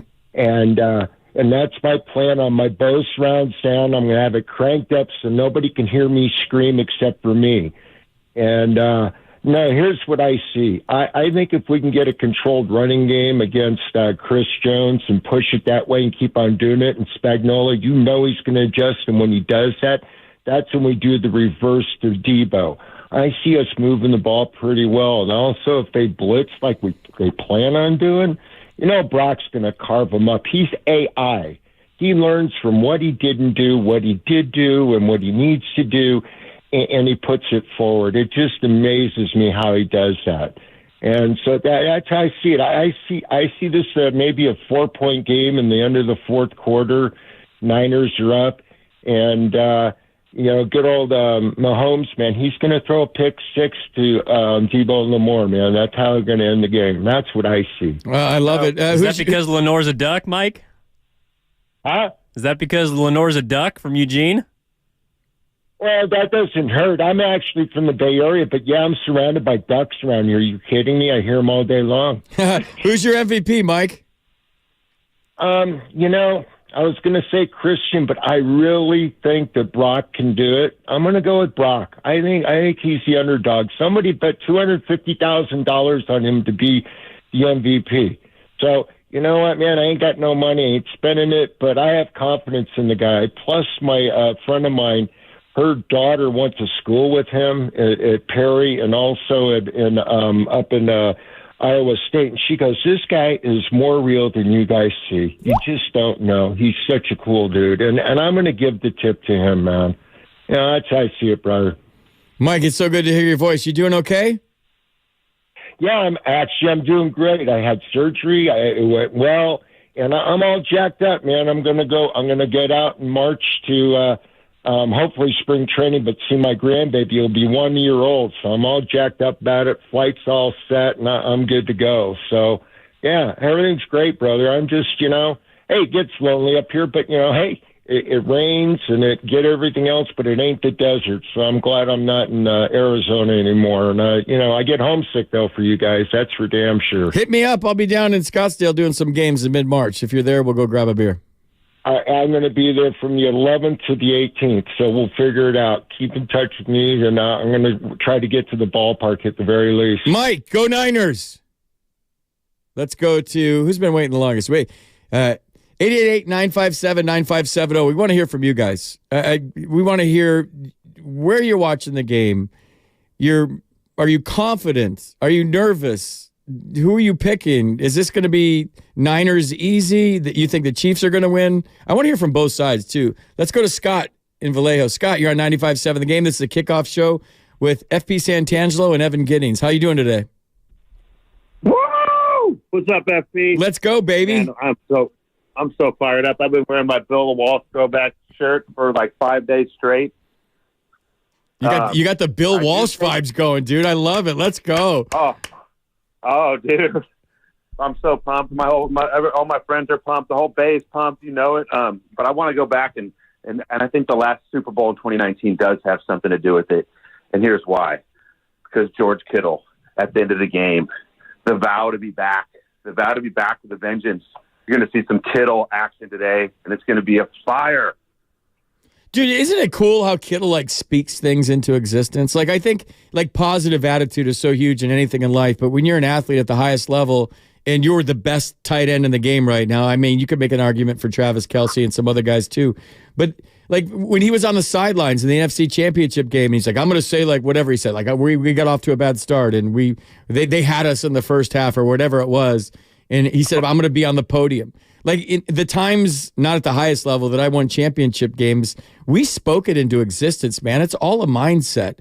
And when you're talking about all of these little things, we get so caught up in the tangibles, but the intangibles, in the attitude, in the confidence level, that's what separates. That's the finite thing that at the very tip top, when you're the 1% of the 1% and you're the last two teams standing, or whether you're on the Masters in the last group on a Sunday, it's the mental side of the game that separates you from the others. And the team that's mentally tough today, I don't want to get too deep into this, but sports psychology is my thing. The team that's the most mentally tough today, because there's going to be bumps in the road, right? There's going to be weird stuff that happens today. And the team that can overcome that believes in themselves, like George Kittle, I mean, that's the team that's going to be standing on the podium at the end with all. By the way, I just thought of this. They can have the confetti in the same colors today. They can have the confetti after the game. And they don't have to have two different confettis today for the game. So there's going to be a lot of confetti after the game. But great points about Kittle, Scott. Thank you. And he's that transcendent type of player. Even my wife, she's not a huge football fan at all. She's sitting here next to me. This is one of the rare times I'm allowed to have the phone during breakfast. We got Huevos Rancheros. I'm already drinking a beer. Yes. And she hears Kittle talking, and she loves it. She's like, well, who is this guy? I like this guy. He's a talker. Oh, anyways, you guys, I'm going to be listening all day, screaming. My neighbors are going to think we're crazy. Let's go Niners. Let's go Niners. Yeah, so I have to. The text lines reminded me, like, FP forgot to not only ask where you're watching, but what snacks. Yeah, I got to ask that too. Remind me, Evan. Well, we got some pineapple salsa out in the lobby right now that someone from KCBS, who was right across the way, is nice enough to make for us. So that's what we're snacking on here. I don't know what kind of snacks are going to be at the party, but yeah, I have no idea. I know I'm not I don't drink a lot when I watch a game because I want to be sharp and remember it. I don't understand why sports fans get so hammered that they can't remember. Depends on which way the game's going. But it's especially when you're paying to go there. Like when you're paying all that money to be at a Super Bowl or NFC Championship game and you're like, I was so wasted, I don't even remember. Like, what a waste of money. What a waste of a great experience. So I'll have a couple Coors Lights today. That's about it. I'll probably go a Coors Light a quarter and just partake in the festivities. And I'm hoping that I'm not with a bunch of dorks that just sit there and talk about commercials. Like, I want to be in zone one. Like, if you missed it, we had a caller that has zones in his house today. Zone one is for people. He's got like crime scene tape roped off. Zone one is for people that are locked in the game. Zone two is for people that want to watch the commercials and just talk and chat. Zone three is for the kids outside. Zone four is a sidewalk because you got kicked out. Yeah, we want to be in zone one for pretty much the entirety of the game. Like, I don't know. Some people make a big deal about the commercials and whether they're great, whether they're not. I don't care. To me, I'm there to watch the game, especially as someone that has been fortunate enough to cover the 49ers throughout this season. Like, I want to be locked into each and every play, each and every snap, because I also think that this is going to be a really good football game. Like, there's some years in which there's kind of a lopsided lean, and I know that a lot of people are picking the Chiefs in this game from a national standpoint, but I think this is going to be a really, really good football game because you do have the two best teams. You also have kind of interesting standpoints from the Niners having come back on their side of the bracket. The Chiefs have played primarily from ahead against the opponents that they've beaten. They've beaten some better quarterbacks, but the Niners have had to come back and have showed more resiliency. The Chiefs haven't been this team they've been all year, but the Niners have kind of been a different team than they've been all year, but they've been the better group. Like, who's going to find a way in the fourth quarter, I believe, to pull this game out? I feel like it could be either side, and I'm hoping it's the 49ers. You know the weirdest thing I've ever seen at a bar? What? I watched in D.C. when I was back east, the State of the Union speech in a bar, and people were shushing me. People were like, shh. I'm like, if you're that locked into the State of the Union speech, stay in your house and watch it on your couch. Like, you go to a bar to get the atmosphere and the vibe. You go to a bar to drink and talk and laugh and have a good time. And people, it was like a library, and we were laughing and drinking because I give zero you-know-whats about that. And people were laughing, and we were laughing, and people were like, shh, shh. So those people would be in zone 4, I believe, in any party. Let's go to Mark in Lake of the Pines. Look at the phones lighting up. 888-957-9570. Evan Giddings on the other side of the glass. He's like an octopus right now. He's answering phones. He's talking to you guys. He's co-hosting the show. He's doing a great job. Let's go to Mark in Lake of the Pines. Mark, what's going on, man? Evan, FP, first of all, a lot of love to your dad. I knew him very well back in the day. Oh, thanks, man. He's still alive, but yeah, barely. So is my dad at 96. He just turned 96 Friday. Oh, that's cool, dude. That's awesome. Hey, man, he's a great guy. A lot of good memories with him, especially golfing. Hey, just taking my morning walk around the lake. Was up at 4:30 this morning. Could not get back to sleep. We've got to have a watch party going on. As far as food goes, we've got homemade lasagna, tri-tip, all the cheeses and all the cutlery, all the salsas, everything. But we're going to make it small. Wants to go around to our neighbor's house. He's going to have 60 of his closest friends, but said, thanks, but no thanks. And as far as watching the game, it's exactly what you need to do. Come sit down, watch, cheer, keep your mouth shut. I don't want to hear about Taylor Swift, when they go to show her in the booth. But the key to this game, in the immortal words of Salty Balty, which, by the way, is my brother. Oh, no way. Yes. Yep. And so, key to this game is going to be the 4 up front on the defense. Keeping Mahomes contained, and keeping the linemen off the linebackers so they could roam the field. That has been the Achilles heel these last month. As we know, the defense hasn't been playing well, and probably that's why Kansas City is favored, besides Patrick Mahomes being a multiple Super Bowl winner and MVP. So keeping him contained, not crashing on the ends like Bosa was doing the last few games, so the guys lose containment. And then I think the key to this game is going to be Chase Young, because Chase Young has been a very big disappointment. Yeah, man, he's not playing hard at all, man. I lock in on him for a series every now and then. He just kind of stands up tall and sits there and dances with whoever. Thanks for the call, Mark. I gained 3 pounds just by that call. Listen to what you guys are going to have at your party today. But it sounds Is he running to the Super Bowl party? No, he said he's going for a walk right now. Okay, gotcha. So he's getting his exercise in around Lake of the Pines. Let's go to Will in Oakland. Will, you're on 95.7 The Game. It's the kickoff show. Game day, baby. Are you fired up, Will?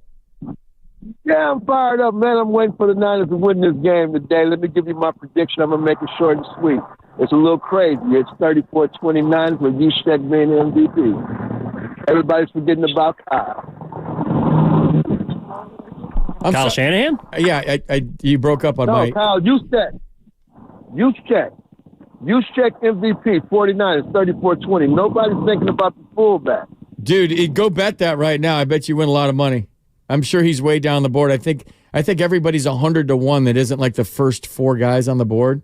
It just goes straight to 101, the first 5 or 6 players. So I don't know if you're a betting man, but I would, if you think Juszczyk's going to win the MVP, I might as well sprinkle. I mean, his wife should win the MVP. Wait till you see what these guys are wearing today. She made 58 jackets for everybody on both sides. On both sides? Well, she's also, I mean, she's made Taylor Swift's jacket for the playoff run. I also look, if there's going to be a hot take today, we're talking about MVPs. How about this, FP? A quarterback will not win MVP in this game. That's a hot take, but who? Who do you got? I think Kittle. If I'm going off the board, it's Kittle. I think it's going to be one of the running backs. George Kittle. Cut this sound right now. George Kittle will be the MVP of Super Bowl 58. You guys can play that all next week. I got you, FP. We'll see. All right, your calls. If you're on hold, stay right there. We'll get to you on the other side. 888-957-9570. It's FP Santangelo, Evan Giddings. We're hosting the kickoff show on 95.7 The Game. It's game day, baby. We want to hear from you next. Thanks for calling Discover. This is Anjali. Hi, it's Jennifer Coolidge. I just got an alert.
Now back to the Kickoff Show on 95.7 The Game.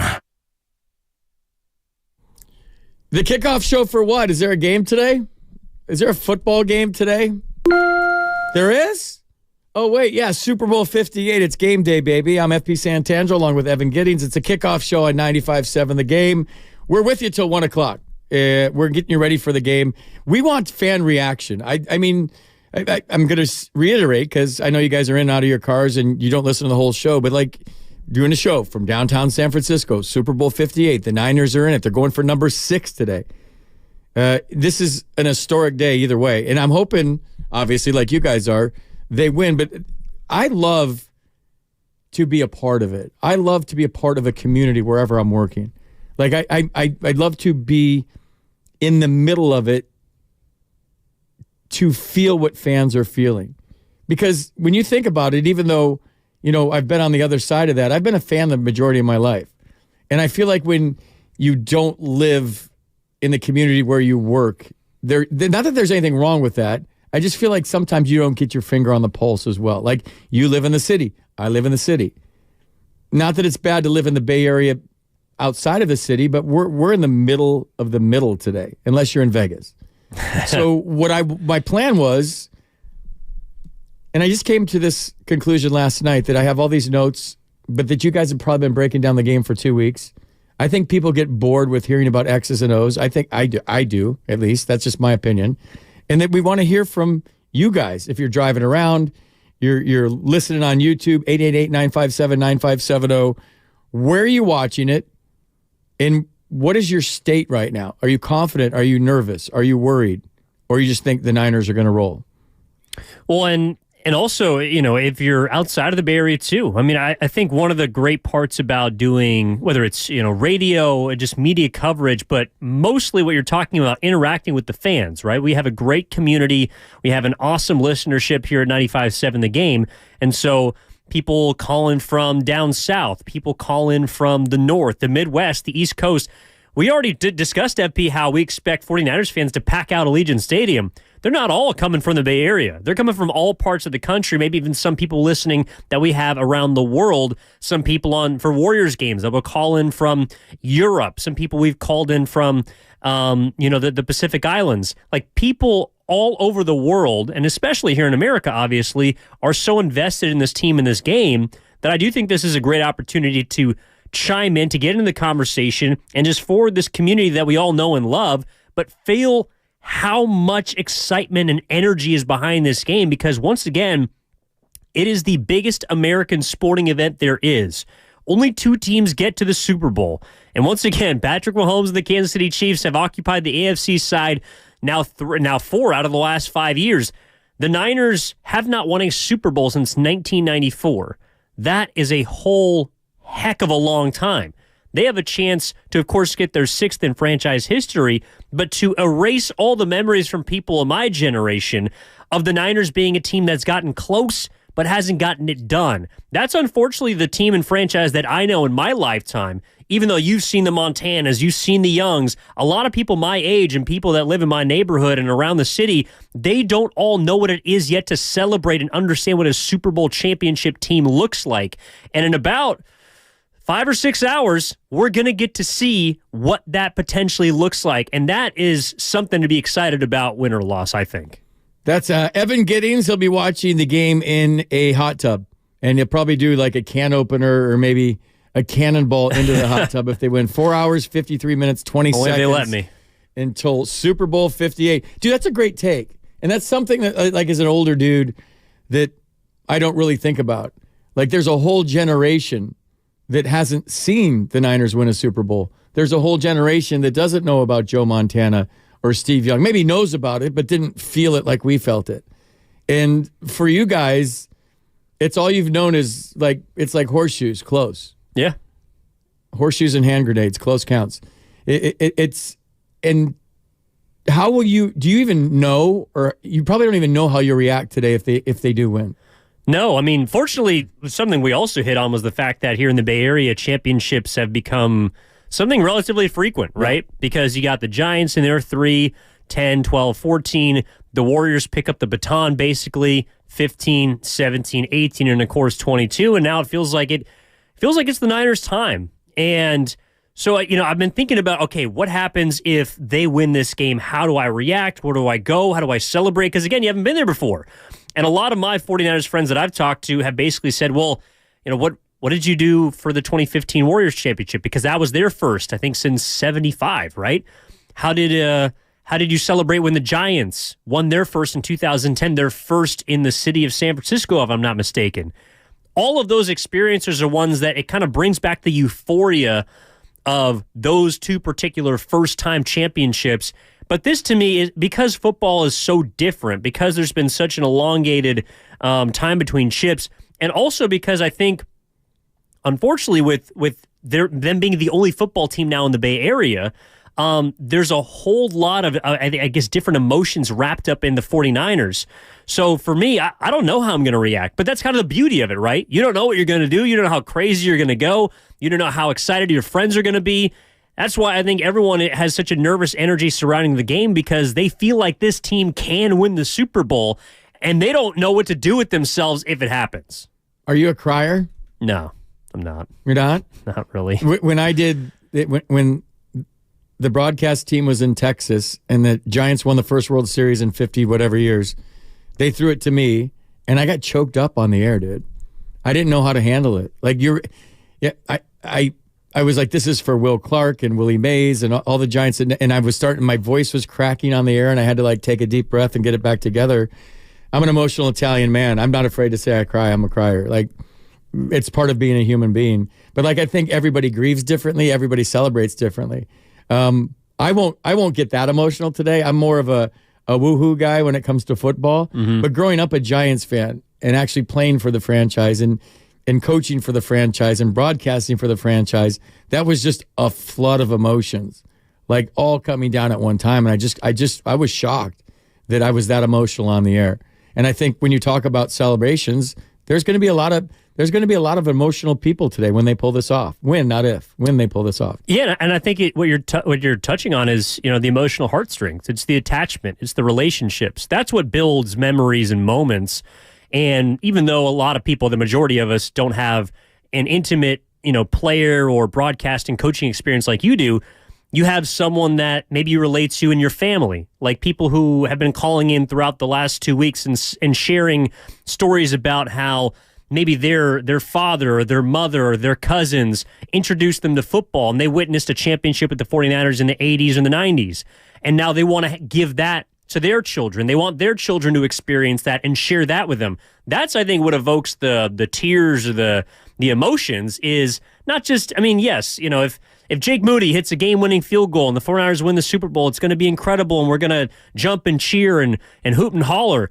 But the moment that you hug the person next to you, or your friend, or a loved one, or your family member, that's, I think, when we see the tears. And so, because you were on air, I totally understand. You're getting that relationship and the memories you're building with the audience itself, along with the memories that you have. You're getting to share that with everyone that's listening to you. And I feel like, even though not everyone has the platform to do it on radio, that's what's going to be happening in every single Super Bowl party if the Niners win this game.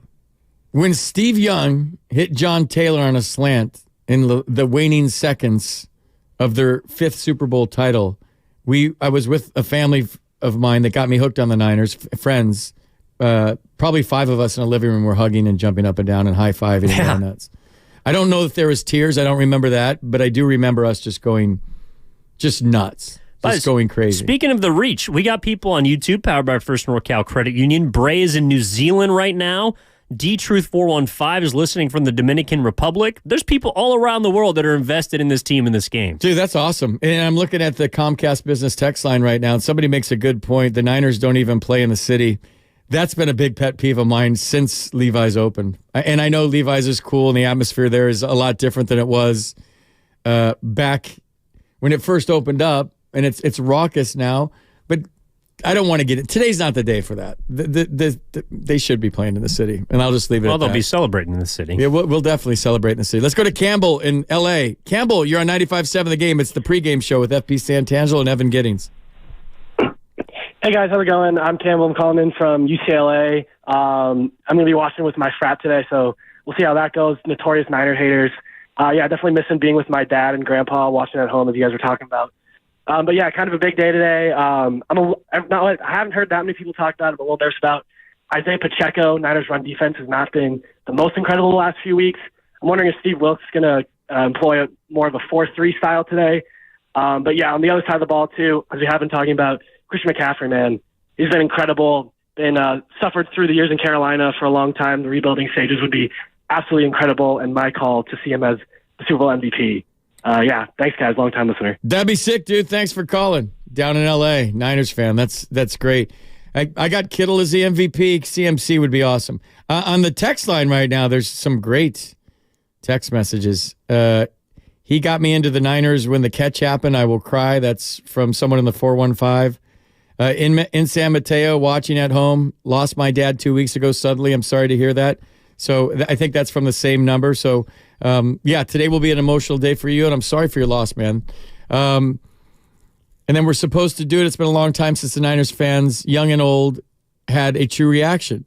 Yeah, I think your reaction to whatever happens today is whatever it is. It's fine. Whether you cry, whether you celebrate, whether you cry because they lose. I mean, as a kid, I grew up watching football games, and when my team lost, I would cry. I would be the kid that went upstairs in his room and cried when my team lost.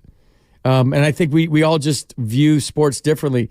Like my son, who I'm watching the game with right now, he's probably listening. He's driving over from Walnut Creek. He takes it real serious. Like he locks in and gets game face on and pounds the desk and pounds his fist when something goes wrong. And I don't know. I don't get that serious, but I think today I might be. Yeah, I've never been a hooter and a holler. Like I kind of like to just sit back and take it all in.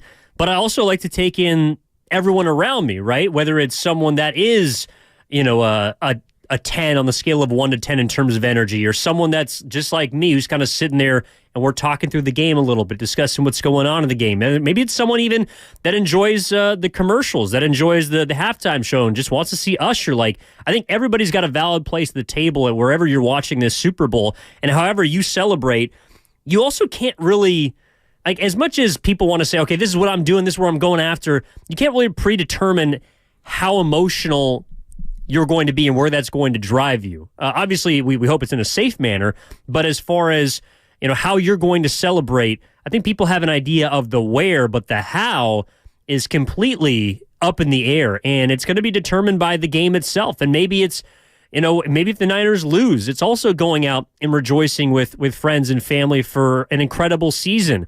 Maybe some people just don't want to hear about that, and it's here we go again, and I can't believe they didn't get it done.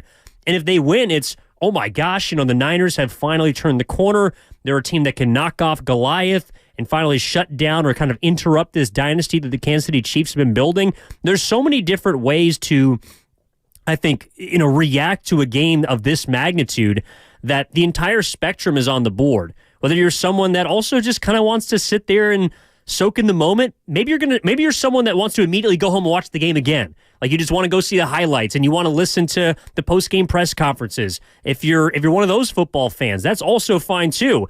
And if you want to run down Market Street, just make sure that there's no cars in the street. You know what I'm saying? Like everyone is going to have a different manner of celebration or also, kind of defeat. But hopefully that's not the case. Yeah, and whatever you do, keep it responsible, man. Yeah. Like let it rip. This is a special day for all of us, especially if you're a Niners fan. But let it rip. But if they do win or lose, I just don't understand. There's two things I don't understand with sports fans. And if this applies to you, like look at yourself in the mirror. The sports fan that wants to fight somebody at games because, you're a frustrated high school football star and you've had too many beers and he's wearing a different jersey or maybe even the same jersey and you want to fight. I never get that. Like go to a game. It's the fun business. It's sports. It's just a game. And then the sports fan that decides to like burn down their city when they win. So if the Niners do win or lose today, please don't burn down the city. Be responsible. Have fun. Don't drink and drive. Be safe today, but you can be safe and be passionate about what you're feeling. But the whole like burning down cars and stuff and flipping, I just don't get when cities celebrate that. To me, that's not celebrating. That's just being an idiot. Let's go to Richie in Queens. Richie, you're on 95.7 The Game. This is a kickoff show. How you doing today? Game day, baby. How are you? I'm good. I'm good, guys. Hey, that's well put about, I could never understand that either, how people can just turn around and destroy cities. And I've been going to a game for 70 years, and when people have a couple of drinks and get into a fight, and, like I wear my San Francisco Giant hat, I'm a big fan, even living on the East Coast, and going into Philadelphia and have to fear for your life. I can never understand that. Real quick, guys, the discussion has been in New York as far as is Purdy a game manager. I really get upset with that. I think the Super Bowl, has been at times more than any sport where a guy wins the Super Bowl, it's almost like Hall of Fame, because I'm a big Giants fan. I always loved Eli. I never thought his body of work really gave him the entrance into the Hall of Fame, which he will get in because he's got 2. I think the Niners are going to come out and be what they were 5 weeks ago, and that is low points, a real good defensive team. I think they're going to use all their weapons, and I really truly believe they win this. I picked them in the beginning of the year to do it, and I know they've had some missteps. They've kind of fought through the last 2 games that they've won, but I think overall they're the better team. I think Kansas City got hot at the end, but I really feel that if they can keep Travis Kelce from getting thirds and 11, and I think they're going to be a lot of positions like that, a lot of plays like that. I think they win this game, and I think Purdy will come across as he's a good quarterback, and enough with the game manager. I think he's good enough to win. Oh, Richie, you're preaching the choir, man. Great call. Really appreciate it. Richie from Queens. That's good stuff. And so it's not this simple, but it is this simple. And I think this has been the game plan against the Chiefs for a long time now, is stop Travis Kelce. But for some reason, he's slithery and he finds holes in the zones and he's always open. He and Patrick Mahomes have that telepathy thing going on where there's the hole in the defense. I'm going to put the ball over there. You're going to run to it. But if you could limit him today and make Pacheco beat you or Rice beat you or whomever beat you besides Travis Kelce, you win the game. It's that simple. It's not about Mahomes and containing him, maybe a little bit, but I think if you take, there's no way, what did Kelce have, like 11 or 12 catches in the AFC champion? That can't happen today. If Travis Kelce goes double-digit receptions, the Niners lose. I think they can still win by controlling the opportunities. Like, as much as I would love to see the Niners shut down Travis Kelce, I just don't think it's going to happen. Like, I think if there was a team that could do it, it would have been Baltimore, because I think they have the personnel in the secondary to get it done. But also, Travis Kelce is a Hall of Famer for a reason. I mean, he has the best quarterback in football, and what makes him so difficult to guard, in my opinion, at least from what I've read and heard, is that he doesn't run routes. Like, he improvises. Yeah. He freestyles. And that makes it extremely difficult to cover because you do not know what he's going to do. And with the rapport that he has with his quarterback, that kind of innate and unconscious at times chemistry is something that you just can't replicate. So to me, if I'm looking at a way to stop Travis Kelce or Patrick Mahomes, it's probably just to keep him off the field. Like, run the ball, yes, try and control the clock, limit possessions, shrink this game, and hopefully at the very end you got more points than the other team. It's a good game plan. And yeah, the best defense against Kansas City is keeping them off the field. Yeah. And man, I also think, too, that it's interesting, like Mahomes and Kelce are all-timers, and there's no doubt about that. But in regards to the game-managing conversation, and I think this is also one of the reasons why Mahomes is so good, is because this year, as opposed to like his MVP season last year, or many of his 4,000, 5,000-yard years, he's been more of a game manager this year than ever before. And what I mean by that is, if the defense is going to ask him to check it down for 4 yards 40 times a game, he will do that because he knows it's what it takes to win. Being a game manager is not just about the dinking and the dunking that you associate with lesser quarterbacks. It's about doing what it takes to win a football game. And in that respect, I think Patrick Mahomes has been more of a game manager even than Brock Purdy this season, though he's obviously a better quarterback. He's got more physical tools. Brock Purdy, I think, has been more aggressive and more of a gunslinger this year than Patrick Mahomes has. And I'm very curious to see how Mahomes looks to manage this game, because this is a defense that is not as good as Baltimore, might not be as effective in the run game against versus Buffalo. So how does Mahomes try to attack this Niners defense? Is it to give it to Pacheco 30 or 40 times? Is it to sling it 40 or 50 times? I don't know what their offensive game plan is going to be, but I do feel confident in saying that Brock Purdy's going to try and move the ball down the field aggressively because that's who he's been, as opposed to Patrick Mahomes, who against Baltimore completed 30 passes for 230 yards. Like, he's not a guy that necessarily has to drive the ball deep downfield to beat you. And so the idea of a game manager or game changer, I think it can be one and the same. It's just how you sort of alter your own game plan within the game. To your point, Mahomes was at his best as a short passer this season. He recorded the most completions, 320 and 19 touchdowns on passes that traveled less than 10 yards this year.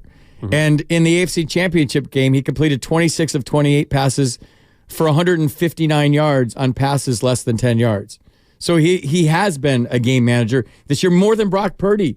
But when you think of Patrick Mahomes, you think about extending plays, scrambling, using his legs. He's not fast, but he's shifty, and he can feel the rush without having to look at him. He's got great peripheral vision. But I didn't know this until I was researching for the show, that he like led the league in receptions under 10 yards, 320 yards, 19 touchdowns, and he was 26 for 28 for almost $160 in the AFC Championship game. Well, and that's why I think he can morph, too. Like, for example, if the Niners get aggressive in this game defensively, he's also someone that can beat you over the top. But he doesn't have as many weapons on the outside as he used to have, and I feel like defenses have so much respect for his arm strength that they'd rather just have him try and move the ball down the field slowly or methodically, and then you give yourself a chance to maybe get a sack, maybe get a turnover. The more times or the more amount of time that he's on the field, you feel comfortable, with him not essentially getting those chunk plays and those big explosive plays. Meanwhile, Brock Purdy and this Niners offense have had the most explosive plays, 20 plays or 20 yards or more throughout the entire season. They're a much more explosive offense than the Chiefs are this season. The question I have for the Niners offense is, I don't think that they've faced, especially in the playoffs, a defense like the Chiefs since the Baltimore Ravens, and that game unfortunately did not go their way. So how are they going to try and attack the Chiefs? Is it going to be with McCaffrey on the ground where they're a little bit weaker? Is it Brock Purdy trying to slant it downfield and put the ball into his playmakers' hands quickly? I'm not sure, but that's why I think this is such an interesting matchup from a multitude of areas, because it's not just, as we talked about earlier, FP, it's not just about the quarterbacks. It's about everyone on the 54-man roster. It is. That's how you win championships, and usually somebody you don't think of steps up. I don't know who that's going to be today. We had one caller say, Juszczyk is going to win the MVP today. Hey, he had a great NFC Championship game. We'll see. It's a kickoff show at 95.7 The Game. I want to talk about the Taylor Swift thing, and I want to get into that a little bit on the other side. Obviously, we're not going to dedicate a whole segment to that, but I want to talk about Taylor Swift on the other side. I want to hear from you guys. 888-957-9570. You're driving around. You're in the city. You're in the Bay Area.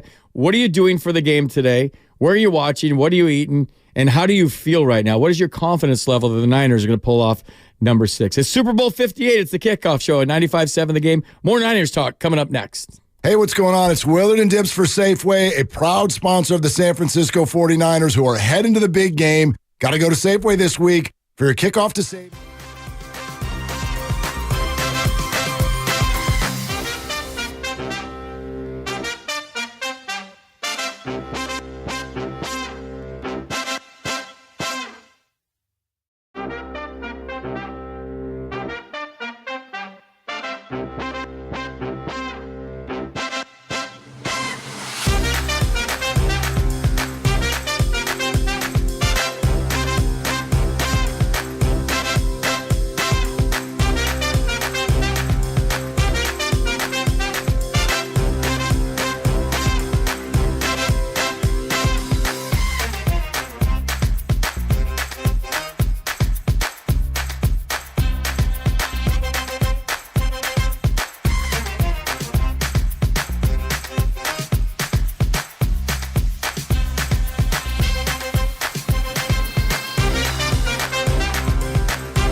Cashback Debit. Discover Bank, member FDIC.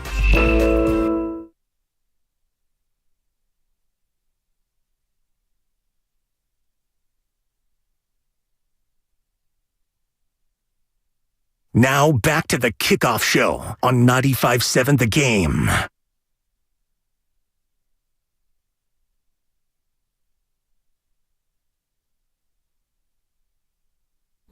I'm Frank Paul Santangelo. Evan Giddings alongside. It's a Kickoff Show on 95.7 The Game. We're getting you all ready for Super Bowl 58.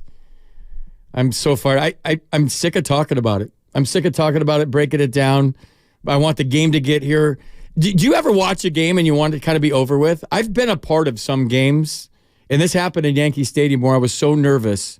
I wasn't in the game. I was in the dugout. They had to go back into the locker room. I had to go back into the clubhouse because it was so intense. And as a guy that wasn't in the game on the sidelines in the dugout, I couldn't handle the pressure. I really couldn't. And I went back and this is full disclosure. I don't think I've ever told this story before.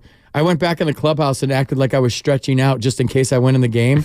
But like being on the bench in Yankee Stadium with 50,000 people chanting, well, it was after 9/11, so they're chanting USA and Let's Go Yankees. And it was the Game 5 of the ALDS, which pales in comparison to a Super Bowl.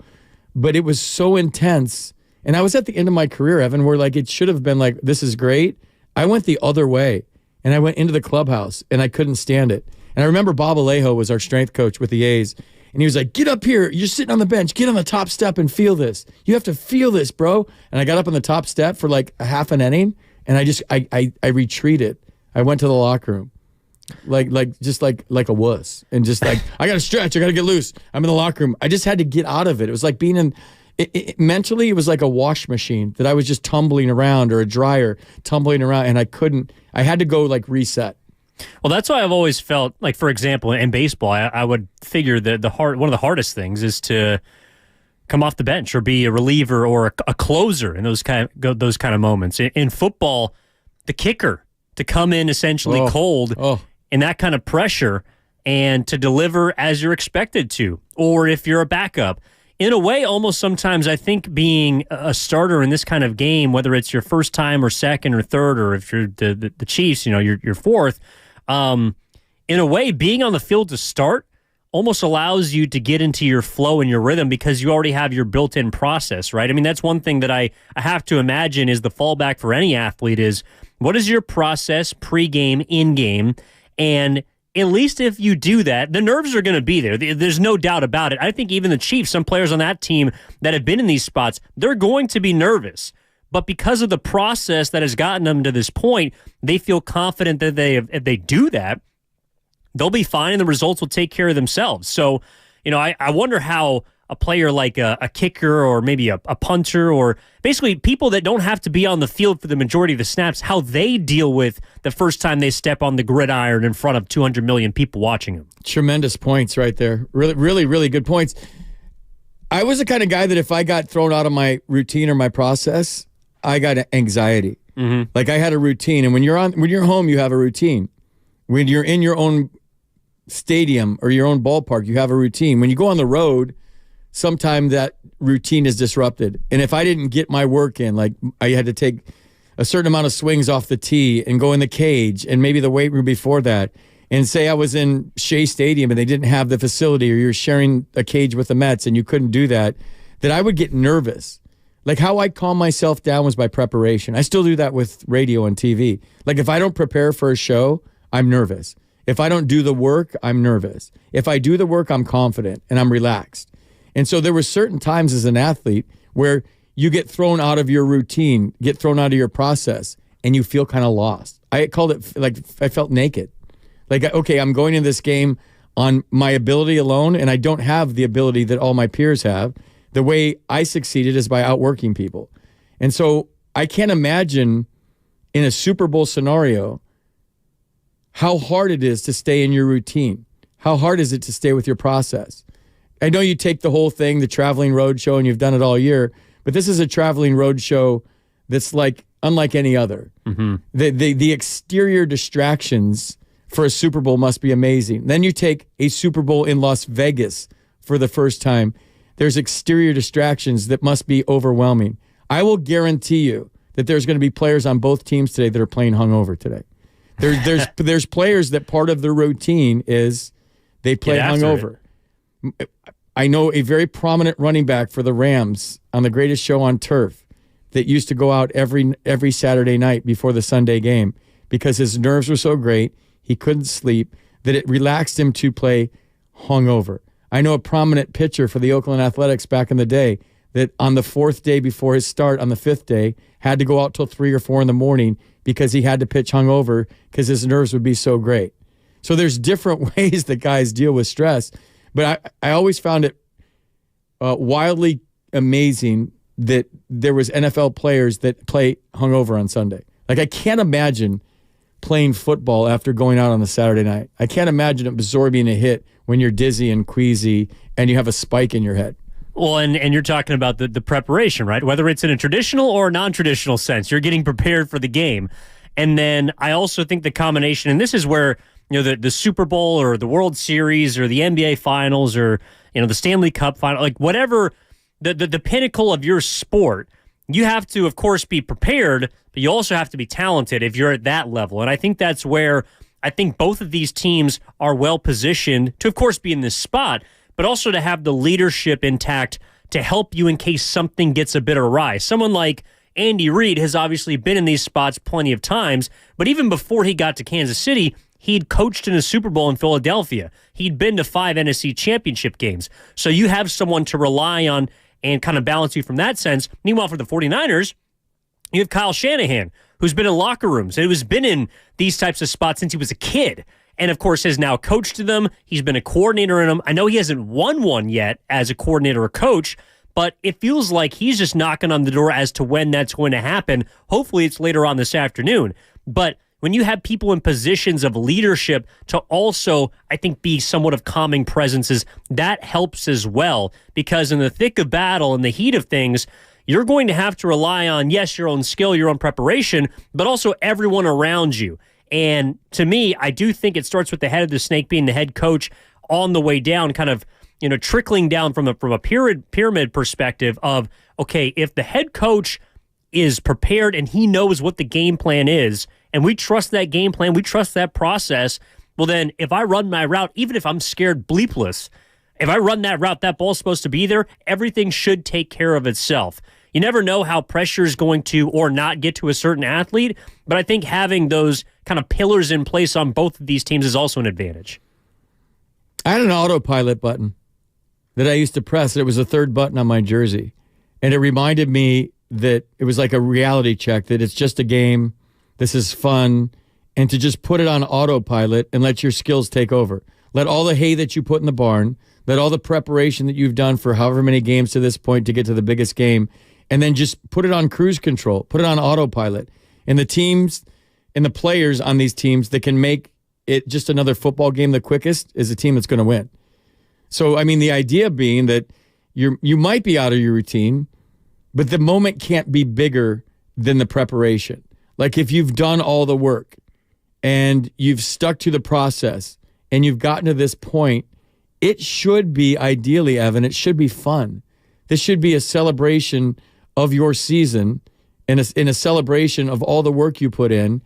And in a certain aspect, even though it's, I think, the two best teams in the NFL, you're kind of playing with house money at this point. Yeah, you want the ring and you're this close and you're smelling it. You're smelling the parade. You're smelling the ring. But if that thought process enters your mind at all as an athlete today, if I make this catch, if I make this throw, if I make this tackle, we're going to have a parade and we're going to win a ring. You're not. It has to be execution, and it has to be blinders on to, I'm just going to make this pass on the money. I'm going to run this route crisply and if the ball's there. I'm going to make a tackle. I'm going to make a play. But if you start to creep in like, we're going to celebrate and the confetti, and you start to get ahead of yourself, that gets you outside of the moment. It gets you outside of what you need to do to be successful. And I'm telling you, those thoughts do creep into your head, and you have to like block them out and be so focused on one play at a time. Regardless of what happens, one play at a time, one play at a time. Fumble, interception, so what? One play, flush it, one play at a time. And I think the one thing I've seen from Brock Purdy that's the most impressive of all the things I've seen this year is the fact that he's been able to flush things. He's been able to flush bad plays on the biggest stage when they're the only game on TV, and the consequences or the stakes are so high that if I do this, this happens. Most guys at age 23, 24 go El Foldo in those situations. Like, I throw a pick. My team is down by 14. Oh, my God. And it starts to snowball, and it can avalanche out of control in a negative way. And to have the maturity level, the mental toughness, and the sports psychology of it to turn those things around and to flush everything and to be in the present. I know there were some great speeches by Kittle on the sidelines where like, you're our guy. I love that. Kittle's a great teammate. He went up in my book for what I saw him say to Brock Purdy on the sidelines. That's being a good teammate. But the fact that he's had the mental toughness, bro, to be able to flush everything, come back, and lead his team to victory, I think is the most impressive thing I've seen from Brock Purdy all year. Well, and I think that's why he's the biggest difference between the last Super Bowl and this. And it is as much about his attitude and his demeanor as it is about his production and his skill set. Because Brock Purdy doesn't seem like, it's not as if Brock Purdy hasn't had bad games. It isn't as if Brock Purdy hasn't made bad throws. But what I have seen from him, more so than any quarterback that I've had the chance to cover as intimately as the 49ers, is he learns from it. And he's able to make the corrections very quickly. Whether that's from week to week, for example, after the Baltimore game, made the correction to the last 2 weeks of the season, into the postseason.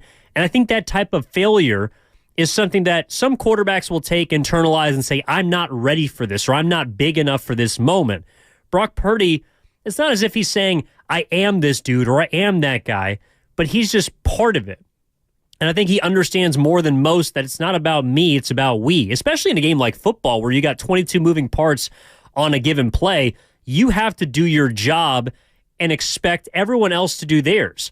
And Brock Purdy does his job. I think that's why the 49ers are in the position that they are, because they have so much talent around him. But he's the guy that makes most of this go. And Kyle Shanahan has never had an orchestrator in that kind of position that does their job, and I think has the level-headedness and an even keel type of attitude to be able to make a mistake and then bounce back from it. Because the same throw that Brock Purdy is making that might get him in trouble, FP, might also be the same throw that he's making on the final drive against Green Bay to get that ball to Jawan Jennings. Whether he's throwing that up and you're saying, oh my gosh, where's it going? It's an interception, is also the same pass that was caught that was a key play in a game-winning touchdown drive. And that's the type of attitude that, as much as some people might say gets you into trouble, I would also argue is the reason why they're in this position. Does that mean they're going to go beat the Kansas City Chiefs and beat the hell out of them, and that's going to be the reason? Not necessarily, but I don't think you can beat a team like Kansas City that has all of those, experienced players, the pedigree, the championships. You can't go beat a team like that unless you have an attitude that is consistent. And that, to me, is what Brock Purdy's really embodied this entire season, has been consistency. There's a saying in sports, he's the same guy every day. That's a commodity. That's a tool. It's almost like if you're single and you're dating and you say that person is normal, all of a sudden normal has become like a commodity in the single dating world, just like being consistent is like in a locker room where you're like, that guy's consistent. He's the same guy every day. And you're like, what are you talking about? There's certain guys that are super happy and super giddy and bouncing around the clubhouse when they're doing well. There's certain guys that mope in the corner and you can't talk to, that they'll bite your head off if they're not doing well. But to show up and be consistent on a daily basis, be the same guy every single day, I feel like Brock Purdy's that guy without even being in the locker room with him. I think whether he's had a bad game or a good game, whether he's had a bad drive or a good drive, whether he's having a good Sunday or a bad Sunday, Thursday or Monday, whatever it is, that he's the same guy. And you know who notices that more than anything is your teammates. Mm-hmm. Is he high highs and low lows? Is he on the roller coaster? Because I can't count on that guy as much as I can count on the guy that's the same guy every day. I guess that goes for the workplace too. That goes for anywhere. Like when you show up at your office, are you in a mood one day? Are you in a good mood one day? You're in a bad mood one day? Do I have to like walk around eggshells with you? Do I have to tiptoe around you? Are you going to be the guy that wants to go have beers at happy hour after? Like, I don't know who you are. Like, there's nothing worse than in any workplace, especially in athletics, if you don't know who's showing up on that given day. Well, and so I told this story after the NFC Championship game when I was on from 10 to 2. After the NFC Championship, we're going down to the locker room, and immediately we go in, and it's flooded, right? There's reporters. People are celebrating. Some people are hanging out by their locker. Some people are trying to pop bottles. Other people are playing music. There's family around. It's a big celebration, right? You just made the Super Bowl. And I walk out of the locker room to get to the main Niners press conference room. It's where, Shanahan speaks at the podium, where you see Warner, Bosa, and Brock Purdy is waiting for his turn to go speak to the media. He's still in his jersey, and it's torn up and it's tattered, and he's got like claw marks on his calf, and he's got bruises on his arm. I mean, this guy looks like a gladiator that just emerged victorious from the pit of despair, right? And he's sitting there on the ground just waiting for his turn, completely emotionless. Like, just a blank look on his face. I looked by him, and it took me a second to even recognize that was Brock Purdy, because he looked like such an unsuspecting figure in the, the inner sanctum of Levi's, just sitting on the ground with some like PR person next to him. And I look, and I do a double take. I'm like, that's Brock Purdy. He was sitting on the floor? He was just sitting on the ground, just waiting for his turn to go talk to the media. Not a single emotion on his face. Not a guy that you'd think had just won the NFC Championship that's going to his first Super Bowl. No, he's just waiting his turn, because that is the next part of his process. And I feel like that's how he approaches everything, as someone that has the chip on his shoulder, obviously, but also knows that he determines his destiny. He demands to be in every single room that he steps into, and he proves it with his work and his attitude. And that's something that it's something I will never know anything about, obviously. It's something that the majority of us don't know anything about, but you recognize it when you see it. And I think that's what gives people a lot of confidence in Brock Purdy. So, did you do a lot of broadcasting? You call a lot of games. Like paint. That's a great image you just painted. But like, paint that picture even more. Like, did he have the shoulder pads on? Was he sitting Indian style? Was he sitting like just leaning up against the wall with the legs straight out? I mean, did he look exhausted? Like he had reached a point where, why wasn't there a chair there? Why was he sitting on the ground? Paint the mental picture for me right now. Because that's something I feel like, Evan, that's going to be imprinted in your brain forever. 100%. And as I was walking by, one of my friends back in the day always used to talk about taking mental pictures. Right. That is a mental picture I will forever have hanging in my gallery within my mind. So you walk out of the locker room. It's about, I would say, 10 meters to the left, and that's where the press conference entrance is. In between there is just a concrete hall, no pictures, no really glitz and glam at all. You dropped the meters. You said 10 meters. I did. Wait. For us people that are 10 yards. For Americans, like how far was it? The metric system, about 30 feet. How about that? Go ahead. Sorry. 30 feet. Paint the picture. So Brock Purdy is in between the locker room entrance and the press conference entrance, and he's sitting on the ground with his back up against the concrete, feet just kind of hanging out, like you would, I don't know, like you would wait at, like someone was waiting in line to get into a sporting event. You're set up there, you're camped out for hours, I don't know, because you're trying to get a bobblehead or you're trying to get in early because it's a big game. You're sitting there waiting outside, knowing that you're going to have to kill some time for however long, and you're just sitting there on the ground, back up against the wall, in full shoulder pads, full gear, again, tattered clothes, just exited the biggest game of his life, is going to the Super Bowl, and he's sitting there, and it's almost like he's doing breathing exercises. Like he's doing some sort of Zen meditation. Like he's just counting breaths. And I walk by him and I look down and he looks up, and I should have said something like, dude, you are the man. And you just played an incredible game, brought your team back from down 17. I have so much respect for you right now. And I just shrunk up. Something that he doesn't tend to do, right? Shrink in the big moment. And he's just sitting there looking around, taking it all in. And then he steps to the podium, so I kind of follow him in. He steps to the podium, and someone asks him about how, he's come a long way, right? 11 months ago, he was coming off of arm surgery, and people weren't sure if he was going to be the day one starter, and he was the man, and all these questions surrounding Brock Purdy. And he just goes, yeah, I mean, honestly, the years kind of happened pretty fast, and, each day is gone by, 24 hours, but over the last 6 months, it's probably felt faster than that, but we got 2 more weeks. That's what my mind's set on. And it's just like, it's so simple to him. It's not overblown. It's not extravagant. It's not the enthusiasm that people love to see and heap praise upon. It's just a matter-of-fact approach to the sport that he has so far in his career dominated at the highest level, and now has a chance to eclipse that with the pinnacle of the profession, which is the Super Bowl. It was incredible. Yeah, the inner confidence and the calm is amazing. I don't want to get too deep on the radio, but I think his faith has a lot to do with that. He's always never equated his self-worth or his performance to who he is as a person, and that's a nice little psychological safety net where, there's more important things in life than winning a football game or completing a pass. And for him at his age to grasp that, he was raised right, his family. Sean, his dad, played at University of Miami as a baseball player the year after I left. So I've worked out with his dad before. I've texted him too to come on shows, but he, this is Brock's time and he realizes that. We got some minutes here before we go to break. Let's go to who's been waiting the longest. Let's go to Angelica and Clovis. You're on 95.7 The Game of the pregame show. Angelica, how you feeling today? Oh my gosh, I'm feeling so wonderful. You're feeling wonderful. Are you nervous? What's your confidence level? Where are you watching the game, and what are you doing for today's game?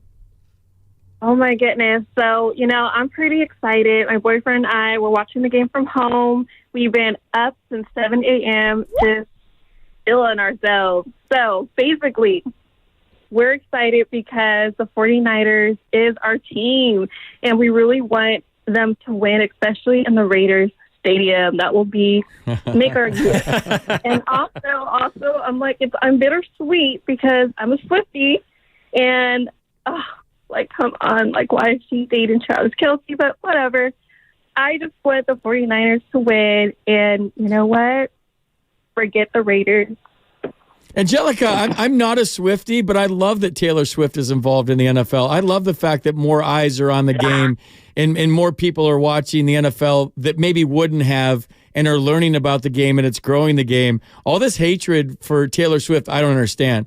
I figure if her fans are learning football, then it's my duty to learn Taylor Swift. And I haven't really listened to other than the big hits from her.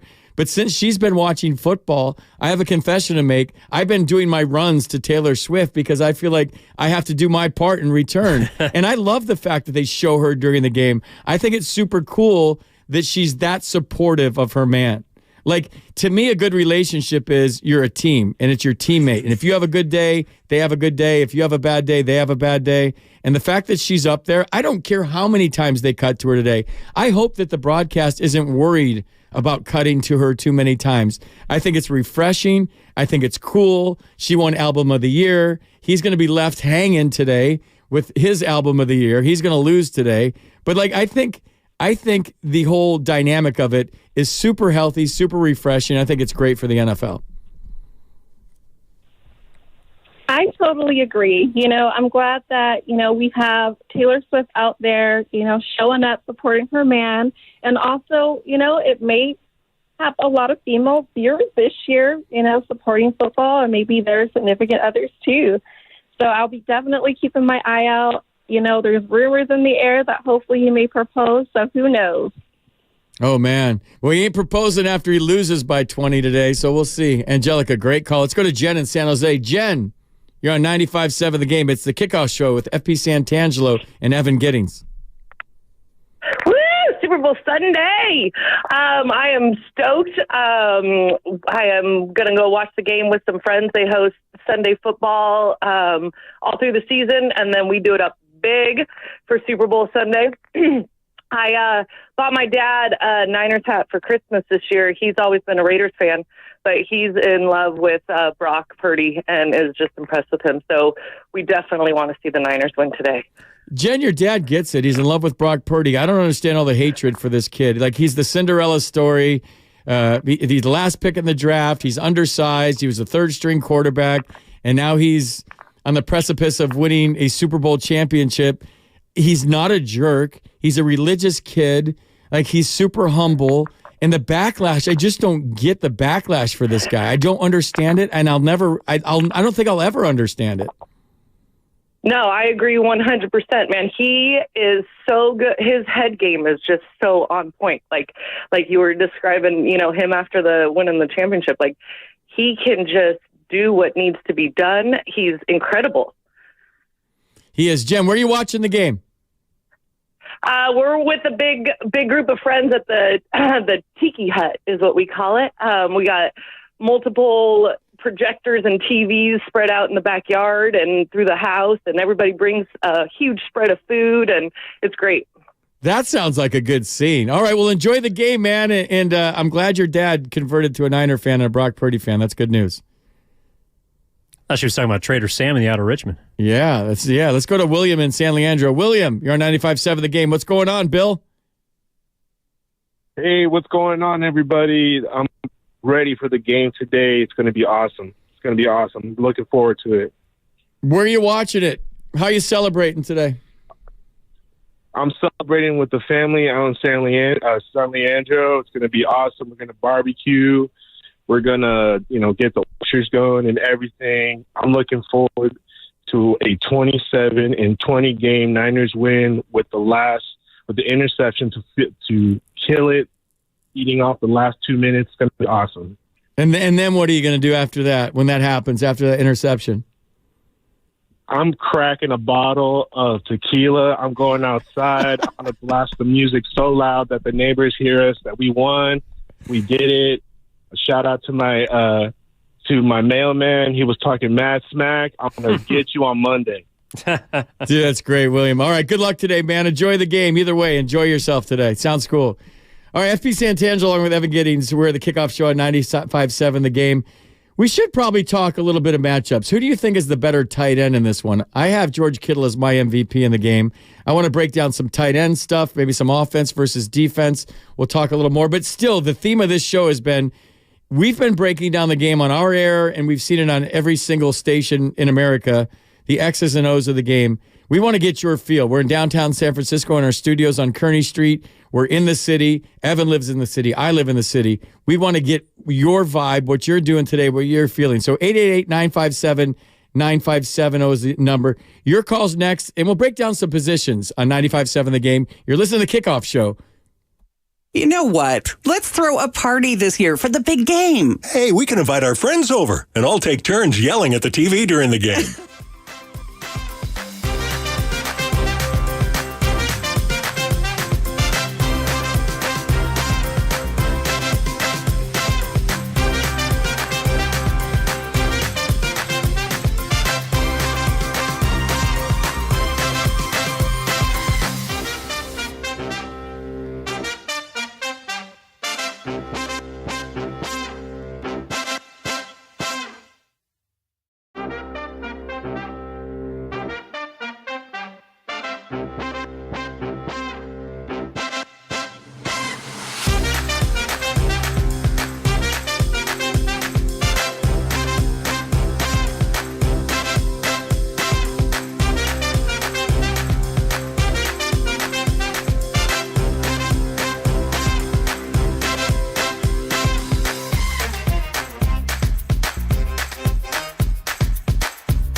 Now back to the Kickoff Show on 95.7 The Game.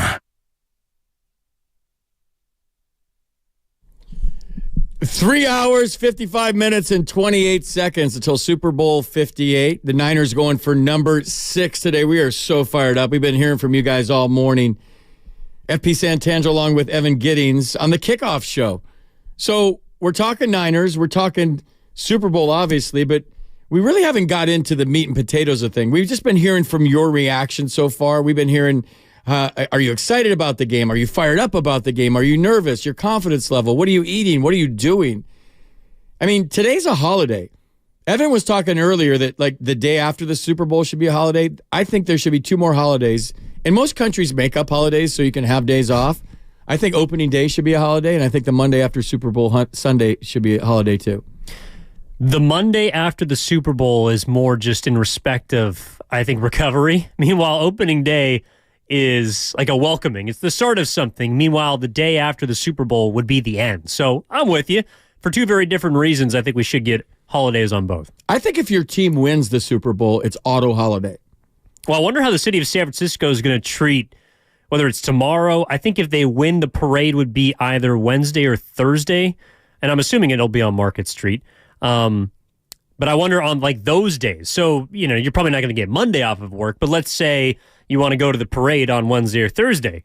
Is your work going to be cool enough to let you parade down Market Street with the rest of the 49ers? Has there ever been a parade on the Embarcadero?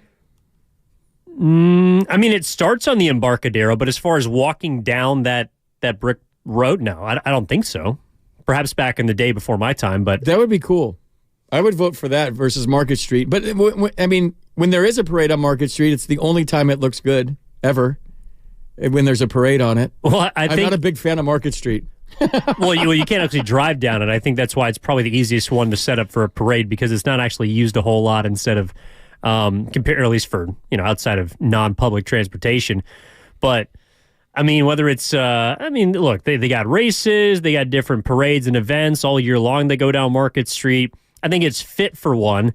Meanwhile, maybe the Embarcadero is just tougher because of the traffic. I'm not sure. Dude, there's too many lights in the Embarcadero. It takes forever. Every time your GPS, whether it's Google Maps or your Uber driver, it always takes you down the Embarcadero. And I have to tell every driver all the time, like, no, that's going to take us 20 minutes longer because there's 74 lights and they're always red. Let's go to Junior in Pacifica. Junior, it's game day, baby. How you feeling? Dude, that's one of the most beautiful drives in the world. It's worth an extra 20 terrible, dude. It's terrible. I hate it. I'll jog the Embarcadero. Right. I'll ride my scooter on it. I'll walk the Embarcadero. But I can walk faster than you can drive on that street. Then I see it. Good stuff.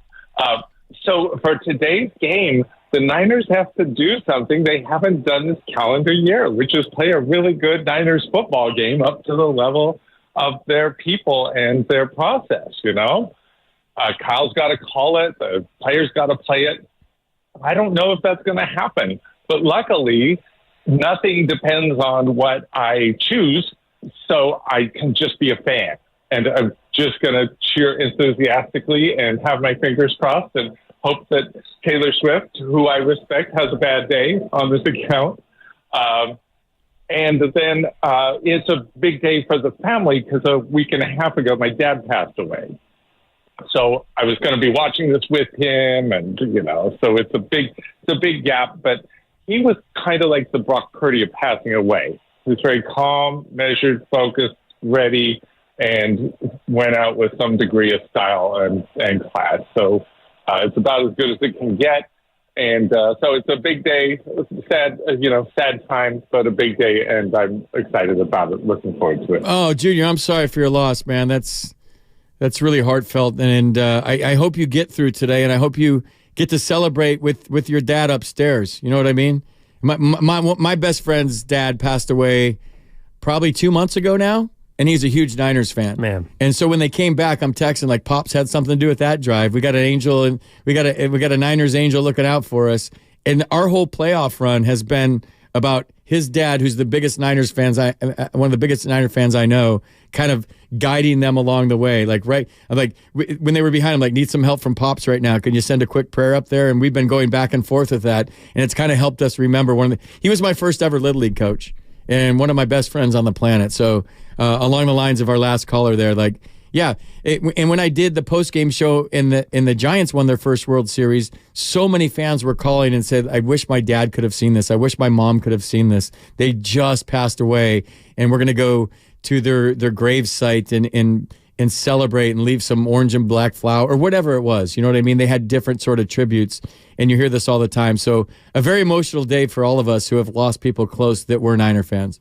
Well, I feel fortunate that a lot of the championship experiences I've had have been pretty early in my life. Like, I feel like when it comes to being a fan of sports or hoping for titles, I'm kind of playing with house money. Like, all the people that haven't either got to experience, watching their team, whether it's win a Super Bowl or NBA title, whatever your sport is, like however you love to view your team, I hope that one day you can just be able to share it with the people around you that you're close with, because it's an unforgettable experience. And so, whether it's, your younger family, you'll be watching the game with your kid who's heavily invested in the 49ers. I hope they win so that he can experience that and share that and move that down the line with his future family, your future family. And to also force us to reflect and remember the people that aren't here, because they're sometimes the biggest fans in our lives. And a lot of people, their family is the reason why they're sports fans. I mean, I guess I was a little unique. My parents were into sports, but they were always, okay, if you want to like that team, go for it. If you want to like this team, go for it. There was no built-in expectation of who you were to root for, how passionate of a sports fan you have to be. But for a lot of people, that's where they grew up, either going to games with their mom or dad, or maybe it's their cousins or their grandparents. They introduce them to a sport that they come to love, not knowing what they're going to get into. Maybe it's heartbreak, maybe it's a plenty of success, maybe it's somewhere in between. But at the end of the day, you get to, ideally in these kind of big games and these kind of moments, and hopefully tomorrow as well as the parade, you get to share that with everyone. So I think that's the most special part about this, is like, I know the players are the one going through it, but it's almost like we get to benefit on an emotional level from the hard work that they put in. Yeah, well said. Well said. I mean, and how did you become a Niners fan? Because, I don't know, you had people that were influential in your life at an early age that were Niner fans. And it raised you the right way, if I'm being honest. So, I always say, I raised my son the right way. It's one of my favorite lines when he's a Giants fan and a Niners fan, and well, he's a Kings fan too now. But whatever with that. So for the Niners to win today, historically, when the Niners have won Super Bowls, we've seen great performances from the big time players. Whether it was Steve Young winning Super Bowl number 5 when he threw for 325 yards and 6 touchdowns. Kyle's dad told Steve Young before the game he would throw for 8 touchdowns, and he threw for 6. Came close. Fell short. 49-26. You remember that one. And then Joe Montana. I don't know how to read the Roman numerals. I think it's Super Bowl 26, but I'm not sure because I don't know why we use Roman numerals for the Super Bowl. Just like you just use metric system to describe. By the way, dude, props on the air right now. That Brock Purdy story is outstanding. Thank you. And the way he described it was very, I had it pictured almost like just a tattered and torn warrior that was like a gas tank on empty and left it all on the field with the scratches and the rips in his jersey, just sitting there trying to like soak in the moment that he went from Mr. Irrelevant and laying on a table having arm surgery and his elbow opened wide up to going to the Super Bowl. Like, that's really cool, dude. Well, also knowing that he's got the biggest game of his life coming up, right? Because and this is something I will never understand. And you probably have experience with this more than most, but the idea of every game that you play being the biggest game of your life. Like, that's kind of what Brock Purdy's gone through this season, because he did get to the NFC Championship game last year, but he didn't get to participate because he got hurt. So with the expectation now coming into this season that this is your franchise, that you're the driver behind the car, you got your foot on the gas pedal, you're working the stick shift, like everything that you do results in a win or a loss or kind of the path unfolding for your own team, and you're at the head of the snake for that. So Brock Purdy, when he gets to the playoffs, I'm sure there might be a position against Green Bay where he's thinking, gosh, this isn't going well. But there's something that is different about him than probably 99.9% of people that's not saying, oh, shoot, well, if I lose this, this happens. It's, no, this game is not over yet. And I'm good enough, along with the rest of my team, to make up whatever ground I need to, as long as we execute and stick to the process and preparation, which has got us here. Same thing in the NFC Championship.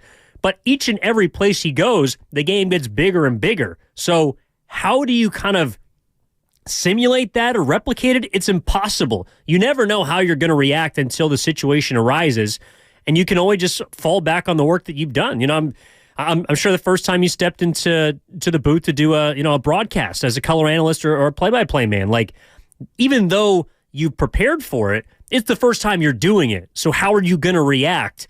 You can only go in, do the best you can, and hope that as good as you are, the reason why someone put you in that position is because you're supposed to succeed in the now. It's called a reality check, and it's something that I used to do all the time as an athlete and a broadcaster. Like, what's the worst thing that can happen? Like, this isn't life or death. You're not like there's not bullets flying at you.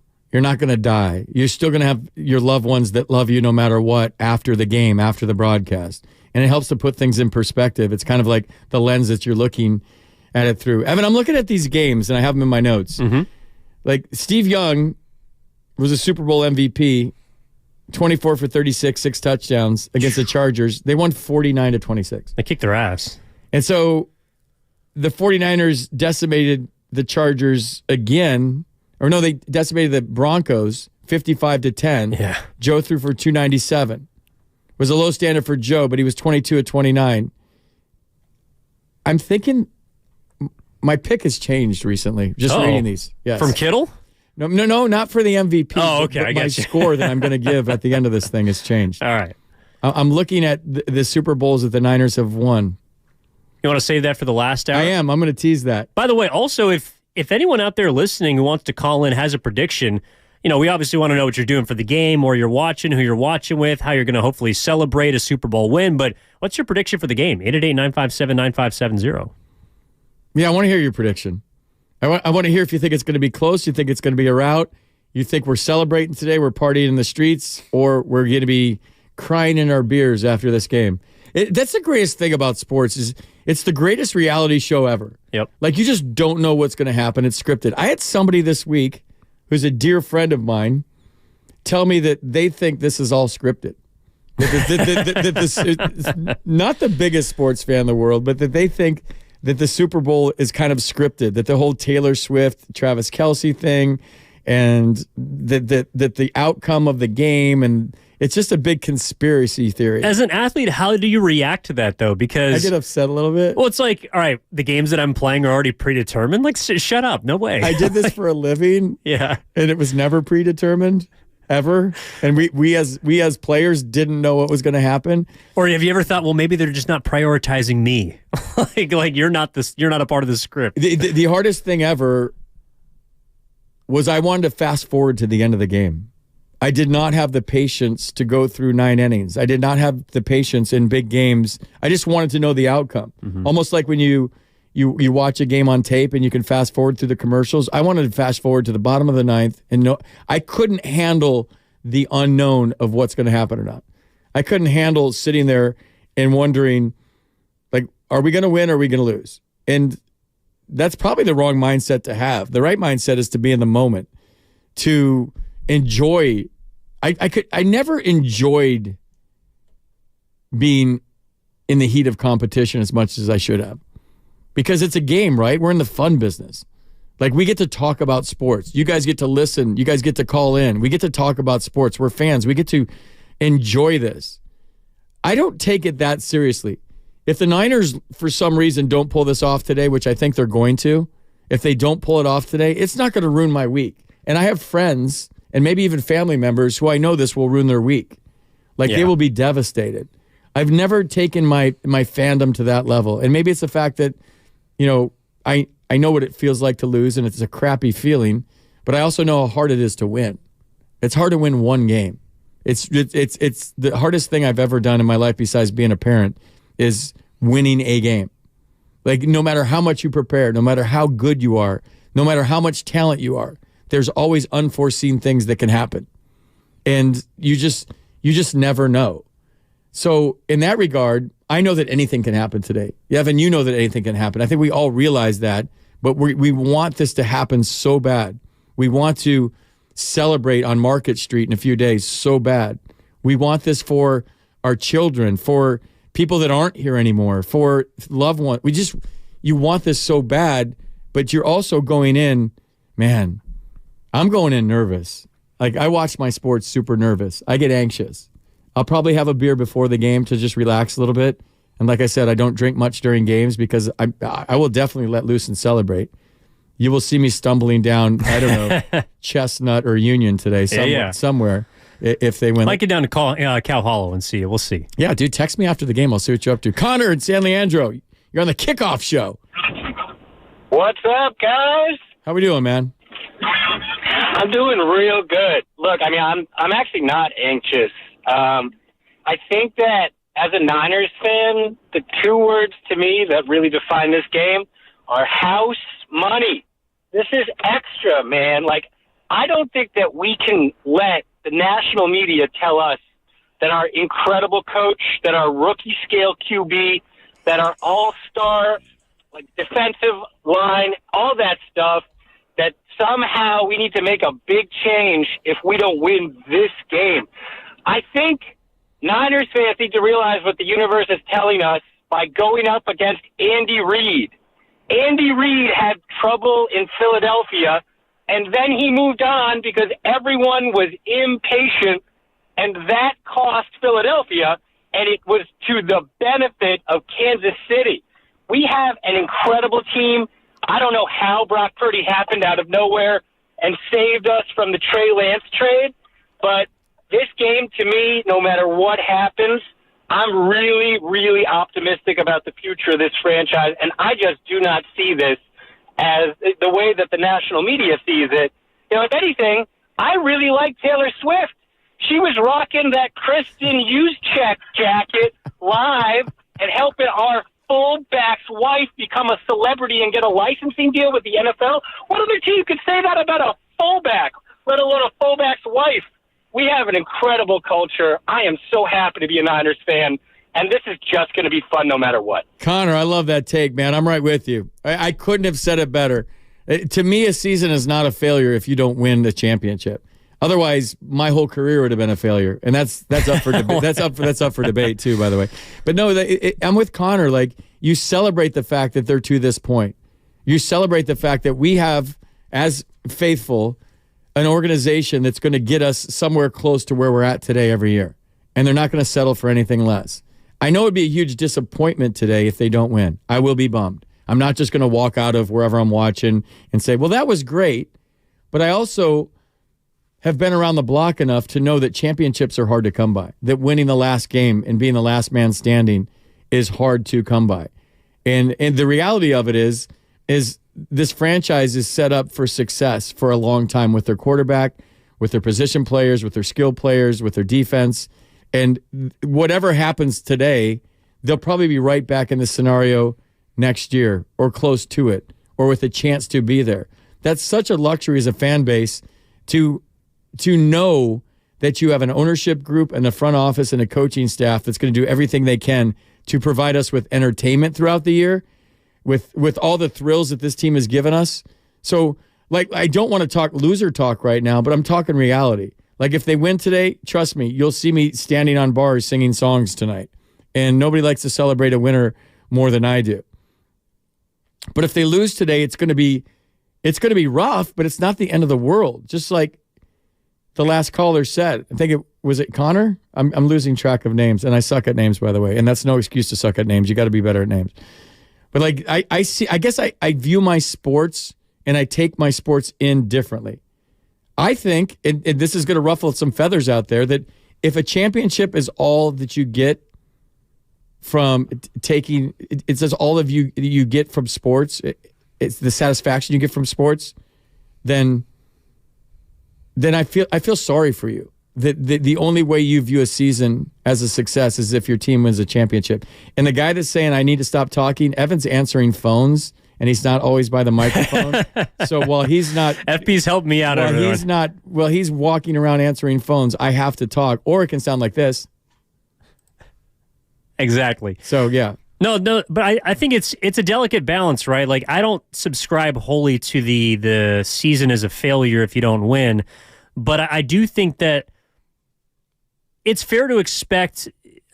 I guess that there's urgency around these kind of games, right? Because as much as you'd like to think that the Niners will be back in the same place next year, they made the Super Bowl in 2019, and then what happened? The quarterback got hurt. Nick Bosa tore his ACL.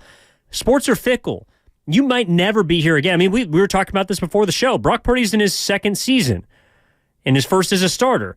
There was a similar quarterback in the 80s that was in a position like that. His name was Dan Marino, who never got back to the Super Bowl. Now, I'd like to think because of the stability within the 49ers franchise, a great owner, a great front office, a really talented head coach, and all the rest, that they will be back. I'd like to think that, but you can never project. And so as much as I don't think that this season's a failure if the Niners don't win, it is going to be supremely disappointing if they don't. And so as much as I do respect our previous caller saying that this is house money and that's how he's going to celebrate, that's his prerogative. But I know a lot of 49ers fans that are going to be absolutely heartbroken, and it's going to be shattering if they don't win this football game because they feel like, A, they're the better team, B, it's been building towards this, and C, really, again, from people from my generation, this feels like the best chance that they have to win a Super Bowl, the 49ers speaking, in the last 30 years. So from all of that, I just think it's kind of a collective build for a lot of people of, all right, I'm building myself up. And it's like, have you seen The Office? I'm ready to get hurt again. Like, that's where a lot of people are at right now. And the 49ers, they just don't want them to hurt them again. And unfortunately, that's also a part of sports, is only one team can win. And that's why I'm just hoping it's the 49ers today so that a lot of people don't have to go down that road again. I'm kind of sick in the sense that, like, I'd rather my team get to the last game and be hurt than not be there at all. I'd rather have that last at-bat with the bases loaded and 2 outs and strike out than not have that last at-bat at all. Like, I'm in it. I'm in it no matter what today. And that's kind of how I take in my sports. I might be weird like that, but, like, I like to feel.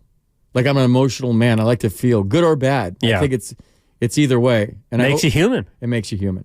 All right, 888-957-9570 is the number. If you're on hold, stay right there. We have a quick commercial break. We want to take your calls next. You're listening to the Kickoff Show on 95.7 The Game. The Sultan of Sizzle, the Titan of Toastiness, the Kingpin of Kindling.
Now back to the Kickoff Show on 95.7 The Game.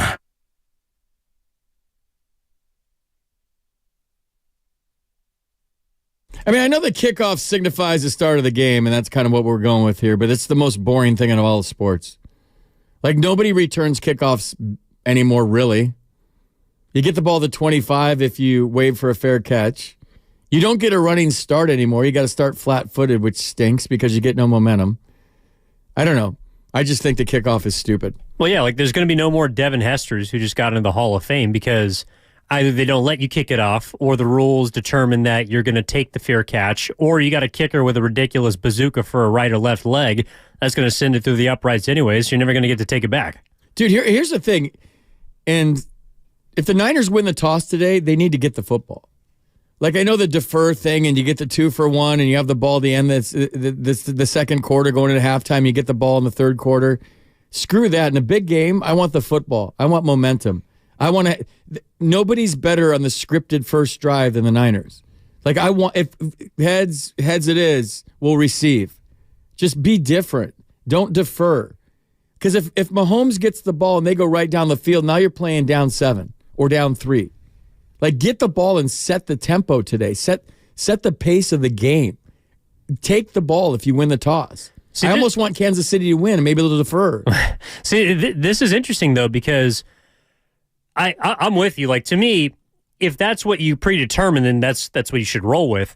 But the Niners have, I think, not taken the ball to start a game since preseason this year, and Kyle Shanahan just doesn't do it. I know. So I almost wonder, like, and this is kind of, the cat and mouse game that you have to play sometimes. Well, do you adjust what you do to the other team, or do you just stick with your process? And I don't think it's just about the coin flip or the kick and deferring, but for the entire game, like, do we see the Niners get back to what got them here, which I think was running the football, allowing Brock Purdy to, as you put it earlier, FP, get out of the pocket, extend some plays.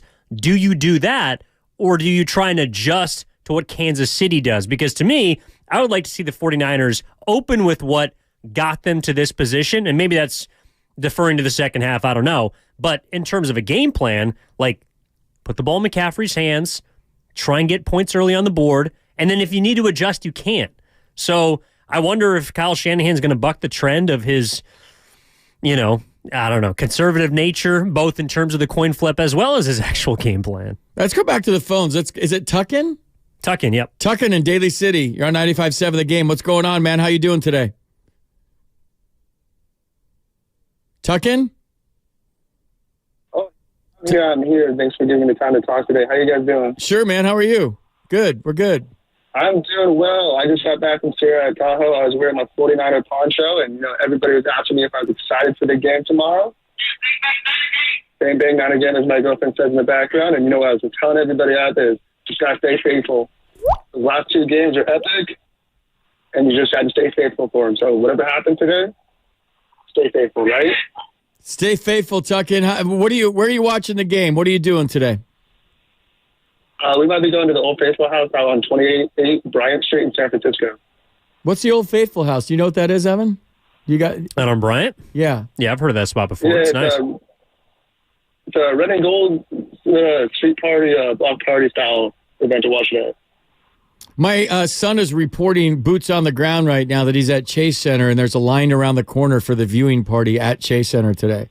So that sounds cool. Tuckin, thanks for the call, man. Good luck. Have fun today. Enjoy it. Thank you, man. You too. Have a good day. Yeah, so let's, as soon as Evan's answering phones now for those of you who think I'm talking. Why don't we have the phones closer to your microphone? Is it why isn't there a microphone there and you could just do it all at once? You don't have to walk over to the take phones. that up with Odyssey, man. Yeah, I don't understand that. 888-957-9570 is a number. We want to hear from you guys. Get the mood on the streets right now. Evan, if you missed it, there's a line around the corner at Chase Center for a viewing party right now. The city's starting to heat up. I noticed it yesterday just driving around town. There's more people in the city. I don't know if it's the Chinese New Year celebration. I don't know if if it's the game, but I think everybody's here and wants to be a part of it that isn't in Las Vegas. I agree. Yeah, I think whether it's coming into other people's houses, if you're watching out at a bar, if you're watching at a watch party, Chase Center was pretty popping last night after a big win against the Suns, so I'm sure there's still some Warriors fans that are rolling down there to now hopefully enjoy a bigger win in the Super Bowl. No, it's interesting. Like, everyone around, I know that the 49ers do play in Santa Clara, but San Francisco is the hub of 49er fandom. So the fact that everyone's got their bars, I'm sure there's going to be a ton of elbow and wall-to-wall type of jam-packed spots. If that's your scene, good luck to you. That's where I do not want to be, at least until after the game. If I'm going to be wall-to-wall, packing in FP, I want it to be in celebration. I don't want it to be trying to watch the game and play-by-play, break things down. It's like, no, I'd rather just be sitting in the hot tub watching the game from the comfort of my own home. If you missed it, Evan is watching the Super Bowl from a hot tub today. Oh, yeah. I cannot wait, to be honest. Yeah, I wonder where everyone else is. There'll be shots of penicillin on the side. Let's go to Dre and Lemoore. Dre, you're on 95.7. What's going on? Just excited for today's game. Pretty fired up. Well, that's what I'm talking about. Where are you watching it? How are you feeling right now? Are you confident in the Niners? I'm confident. The Niners play their best football, and KC plays their best football. The Niners will win. That's how confident I am in my team. But they have to play their best football. Now, FP, I couldn't disagree with you more. You danced with the girl that you brought to the dance. Shanahan has been deferring the coin flip all year. Stick with your guns.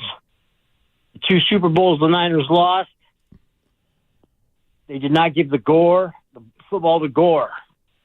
They had, the 6-yard line, 2 minutes left in the game. You give the ball to Gore. You dance with Gore all year. You get in the end zone, you win that game. The last one we lost to KC, how many times did Garoppolo pass the game in the NFC Championship? 9 times, something like that? Should have been running that whole fourth quarter. Would have won. Dance with the girl that brought you, you brought to the dance. Dre, how did that work for Dan Campbell? Hey, didn't work well for Campbell, but he's not Shanahan. No, I don't think whether you defer or receive the ball is going to be a difference in this game. I just said for my personal preference, like, I would love to see Brock Purdy get the butterflies out. What if you defer and the Chiefs go on like a 13-play drive and you're Brock Purdy and you sit on the sidelines for 15 minutes before you get to go out and experience your first Super Bowl? I would love for him to take that first hit, to complete that first pass, get in some sort of rhythm, and have a nice scripted drive, whether it's 7 or 3 on the first series. So that's my take on it. Yeah, I agree you probably shouldn't change, but I know a manager for the Giants that won 3 World Series by coaching different in the postseason than he coached during the regular season. So, yeah, I can understand what you're saying, but what if he gets blindsided? He took the ball and he fumbles. No, you're right. The Kansas City defense is ranked second in the league in total defense. They've given up 298 yards a game. They're second in scoring defense. They've only given up 17.3 points a game. So, yeah, there's no guarantees that they're just going to march down the field. So I hear you. Yeah, I really don't care. Maybe that's my personal preference, and maybe that's an old school take and not an analytic take, but I love getting the ball first, man. I always thought, like, getting the butterflies out and getting into the rhythm of the game was more important than sitting there and kind of letting your defense determine. In the way that teams have been running the football against the Niners, 156 yards a game in the playoffs, I don't know. I think stopping Pacheco might be the key to this game today when I'm talking about stopping Kelsey. Well, let's set the tone with stopping Pacheco. Hey, one other thing I got is I'm an old-time Niners fan. I was a senior in high school when they won their first Super Bowl. We were 5-0. I used to argue with Dallas fans, who's better. We both got 5 Super Bowls, and a couple of them had the nerve to tell me, well, we've been to 8 Super Bowls. I go, so what's that mean? You've lost 3. I'm not used to losing these Super Bowls. So we got to win today or I'll be devastated. Not that I won't think this is a failure season, but I will be devastated. Get back to winning Super Bowls. Let's be 6-2. I don't want to hear 5-3, guys. All right, Dre. Dre is going to be devastated. See, that's interesting to me because he's someone that has seen the 49ers win, it sounds like, all 5 of those Super Bowls. whereas the majority of people that I've grown up with in my kind of peer group have never seen them win one. And yet it's, oh, we got to get back to winning, or we got to do this, we got to do that. There's a lot of people that are in the same age group as me, FP, that have never seen them win one. And it's not getting back to winning. It's winning the first one in my lifetime. So it's just interesting to me, the expectations for the 49ers, not just for this game, but it sounds like in the grand scheme of their franchise. Man. That's a lot to ask. Yeah, when you put it that way, I guess I'm spoiled. I've seen a few. I've lived a few. Now, does that make you say, all right, they have to do it like Dre from Lemoore is saying, or are you saying, well, you know, if they lose, it might be to a better team, and I guess you're not as gung-ho, it sounds like, about the fact that they have to win this game. Yeah, I would think it'd be really cool if they did, and it's just more from a celebratory standpoint. I want to party in the streets. 3 hours, 15 minutes, and 26 seconds until kickoff. You're listening to the Kickoff Show right now. Let's go to Connor in Dublin. Connor, you're on 95.7 The Game. What's going on, Connor? Hey, FP, how are you? Good, man. How you doing this Super Bowl Sunday? Oh, I'm doing great, man, especially that I get to talk to you again. It's been a couple weeks, I think, or like a week. But it's nice to finally find you again. So I can relate with your producer because, I mean, I'm 16, so I've never seen them win a Super Bowl. So we are in the same boat, so it would be amazing to finally see this team, to actually see this team win a Super Bowl. It would be amazing for me, and it would mean a lot for them to win this. And I think a lot of it is pointing in the right direction because, as we've seen, Kyle Shanahan has just not been able to win that big championship, the NFC Championship. He's sold the bag several times, but he's won it this time, and I think this is our year. And so I think we can get it done and have that confidence in them. But I'm not completely counting the Chiefs out of this. I think they're definitely looking like a very big powerhouse, as a lot of people think they are. So Connor's a DB in high school football, and Connor is a friend of mine over the years, a caller inner friend. Oh, cool. Yeah, and I've watched. He's 16, and he started calling me when he was 14, and he went out for football in high school, and I watched him kind of like grow up on the air, to going from this kid that was nervous to call. He was a first-time caller, and then kind of get comfortable with it. His voice got deeper, and I saw like the influence of playing sports and being a team had on somebody. And my dad was a high school football coach, so it's cool to me to see how like high school football and being part of something bigger than yourself can kind of change your demeanor. Well, I seem pretty comfortable on the air right there, so I see you're, I don't know whether it's, by just giving the opportunity, but I've been coaching him up a little bit. It's also interesting to, yes, okay, he's 16 years old. We're not in the same boat though. Like I do have some years on Connor. I'm almost 30. So as much as he hasn't seen his team win a Super Bowl yet, I think there's a lot of people around the year 1994 that were born that would say, hey, okay, all right, buddy. Like, not that I hope that he has to go through more Super Bowl losses, but it doesn't always happen extremely quickly. Let me just put it that way. I'm 12 years old, and I haven't seen a Super Bowl championship yet. I'm 12. Gotta get one. Gotta get one. I've been on this earth for 12 years. I'm in 6th grade, and they haven't won a Super Bowl. Let's go to George in Los Altos. George, you're on the Kickoff Show, the most boring play in all of football, but this show's been rocking for 4 hours. What's going on? Well, I'm one of those older dudes, being 73. And I saw them win the first 5. And I think the reason why this one, for me, is so important is the way they lost the last 2, that they really should have won them both. You have first and goal with Colin Kaepernick as the quarterback, and it was his legs that got us there, and we threw 3 passing plays or 4 passing plays.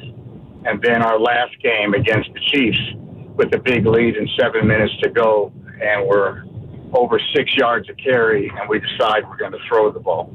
So this one is super, super important to undo what's happened in the past and to win this one for a number of reasons. But, of course, you want Kyle to win it, but more than anything, if they were to win this one and Brock has a good game, you have just laid the foundation for years to come with this team. because you've got a young quarterback. You still have a Christian McCaffrey and a Deebo Samuel and a Brandon. All of these dudes are less than 30 years old or close to 30 years old. Kittle the same. That's why I believe this is a gigantic game for them, not just to win one, but for the future. I think it'll solidify them and their confidence, and Brock will go down as one of our best. So those are my feelings. And then the organization will go down as one of the best ever with 6 Super Bowls. I mean, it all started in 1982 with Joe Montana and Bill Walsh and the victory over the Bengals, 26-21. Then Montana at the helm in the 38-16 win over the Dolphins in 1985. That was at Stanford, right? And then the Bengals 4 years later, 20-16. I think that was in Pontiac, right? Hacksaw Reynolds. You don't remember this? Couldn't tell you. A fourth and the Niners defense made a goal line stand. And then the 55-10 rout over the Broncos in 1990. That was number 4. And then Steve Young with number 5 in the 6 touchdown passes. They beat the Chargers 49-26. The Niners going for number 6 today. Let's go to Fernando in the Bay Area. Fernando, you look marvelous, darling. How you doing? My friend? Hey, one of you guys, I don't remember which one of you guys made a point about the kickoff. We should take the kickoff instead of deferring because we got to get Purdy to warm up. And then once we score, Mahomes can't score. He can't score from behind, when they're losing. He panics. So we need to get the ball on the kickoff, like you guys mentioned, and take it to the end zone, bro.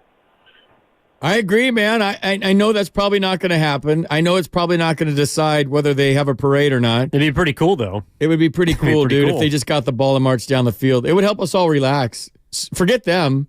It'll help us relax as fans. The anxiety level will go down for me. Can you relax in a game in which Patrick Mahomes is your opponent? No, dude. That's a good point. No. I mean, even if you go up by, and I certainly hope that they go up by, 10 or 14 multiple scores. I hope they go up early. But even then, I don't think I'd be comfortable with Patrick Mahomes quarterbacking the other team until literally the clock is 0 and the board says that you have more points than him. I mean, that's just the kind of player that he is, and I think the respect that he deserves because this guy has been, I think his postseason record's 14-3. I mean, the only quarterbacks that he's lost to are Joe Burrow and Tom Brady. Like, that's who Brock Purdy's trying to be, essentially. I know it's not just about the quarterbacks, but if you look at opponents and just matchups, Patrick Mahomes has beaten a litany of quarterbacks, defenses, head coaches, and really the only 2 guys he's lost to is a guy that no longer plays anymore and a guy who tore his ACL this year, or hurt his throwing shoulder and wasn't able to play. So the only 2 guys that have beaten him so far in the postseason haven't been available. That's who Brock Purdy's trying to become. Let's go to Armando and San Leandro. Armando, you're on the Kickoff Show on 95.7 The Game. How are you doing today? Oh, my man, this has been the longest 2 weeks of my life. Wow. And, No kidding. And you know what? I was 26 the last time the Niners got a Super Bowl against the San Diego Chargers. And now that I'm 56, my son doesn't care about football. But now that my grandson is 10 years old, he became just like me, a diehard 49er fan, Armando Rosas, Alexander III. Oh, my God. It's awesome, my man. It's awesome. Let's go Niners, guys. Have a beautiful day. That's the energy I'm talking about. Armando coming in strong. I just thought of it since he's 56. I was 27 years old the last time the Niners won a Super Bowl. And I don't think that's a lot. Like, championships are hard. Oh, yeah. But I was in my 20s. I was younger than my son is right now the last time the Niners won a Super Bowl. And it just hit me like a ton of bricks. Well, it's like when the Warriors won their first championship in 2015, I was 21 years old. Like, I'd just come of age. Unfortunately, I was able to go out drinking afterwards. But I didn't realize at the time how fortunate that was. Like, 20 years is not that long of a period of time in the grand scheme of life. And I really came of age at a time in which they also became successful and, of course, have won 4 championships. So, no, I mean, the fact that you got to experience that is awesome. And in a way, I'm sure kind of, formulated how you look at football, because in your 20s, that might be when people are in their most passionate fandom phase. I'm not saying as you get older, you can't continue to be a fan, but that's really when you are at your peak, your height, right? Or your prime if you're a fan. So it's like that's when you come to learn the game and learn how important it is to those around you and what it means to you. So I do think it's cool that Armando and yourself, for example, are able to witness those championships at age 26 and 27. But now it's like, all right, well, what are you going to do? How are you going to celebrate now? What, 29 years later? Guys got some catching up to do. Yeah, we do. The 89 one in Miami, the Niners practice at the University of Miami. And the football practice facility was right outside the center field gate of the baseball field. The center field gate had a chain link on it right at straightaway center field where there was a gap of about almost, 8 to 10 inches. So as an infielder on the baseball team, I would go shag in center field during batting practice with my back to home plate and watch the 49ers practice every day.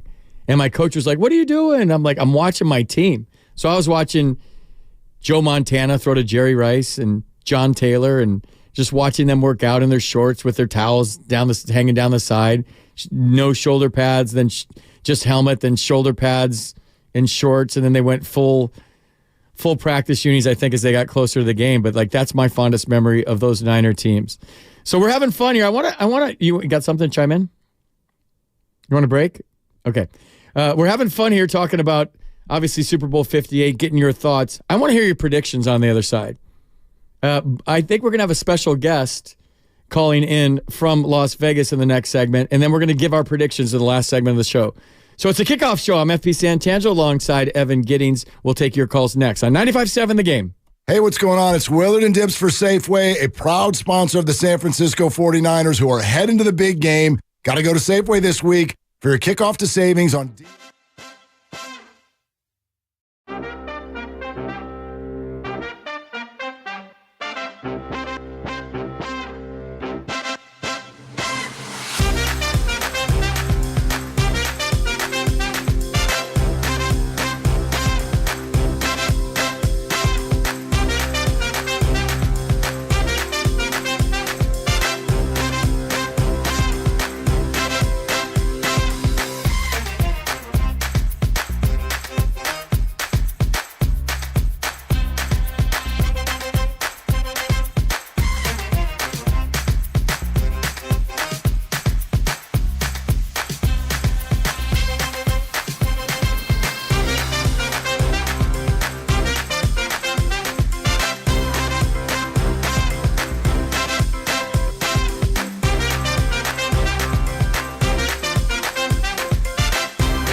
All right, our last segment in the show. We're going to 1 o'clock. It's your last chance to chime in. FP Santangelo along with Evan Giddings. It's a kickoff show on 95.7 The Game. We're getting you all set for Super Bowl number 58. God, that's a big number. I'm feeling old today. Allegiant Stadium, Las Vegas.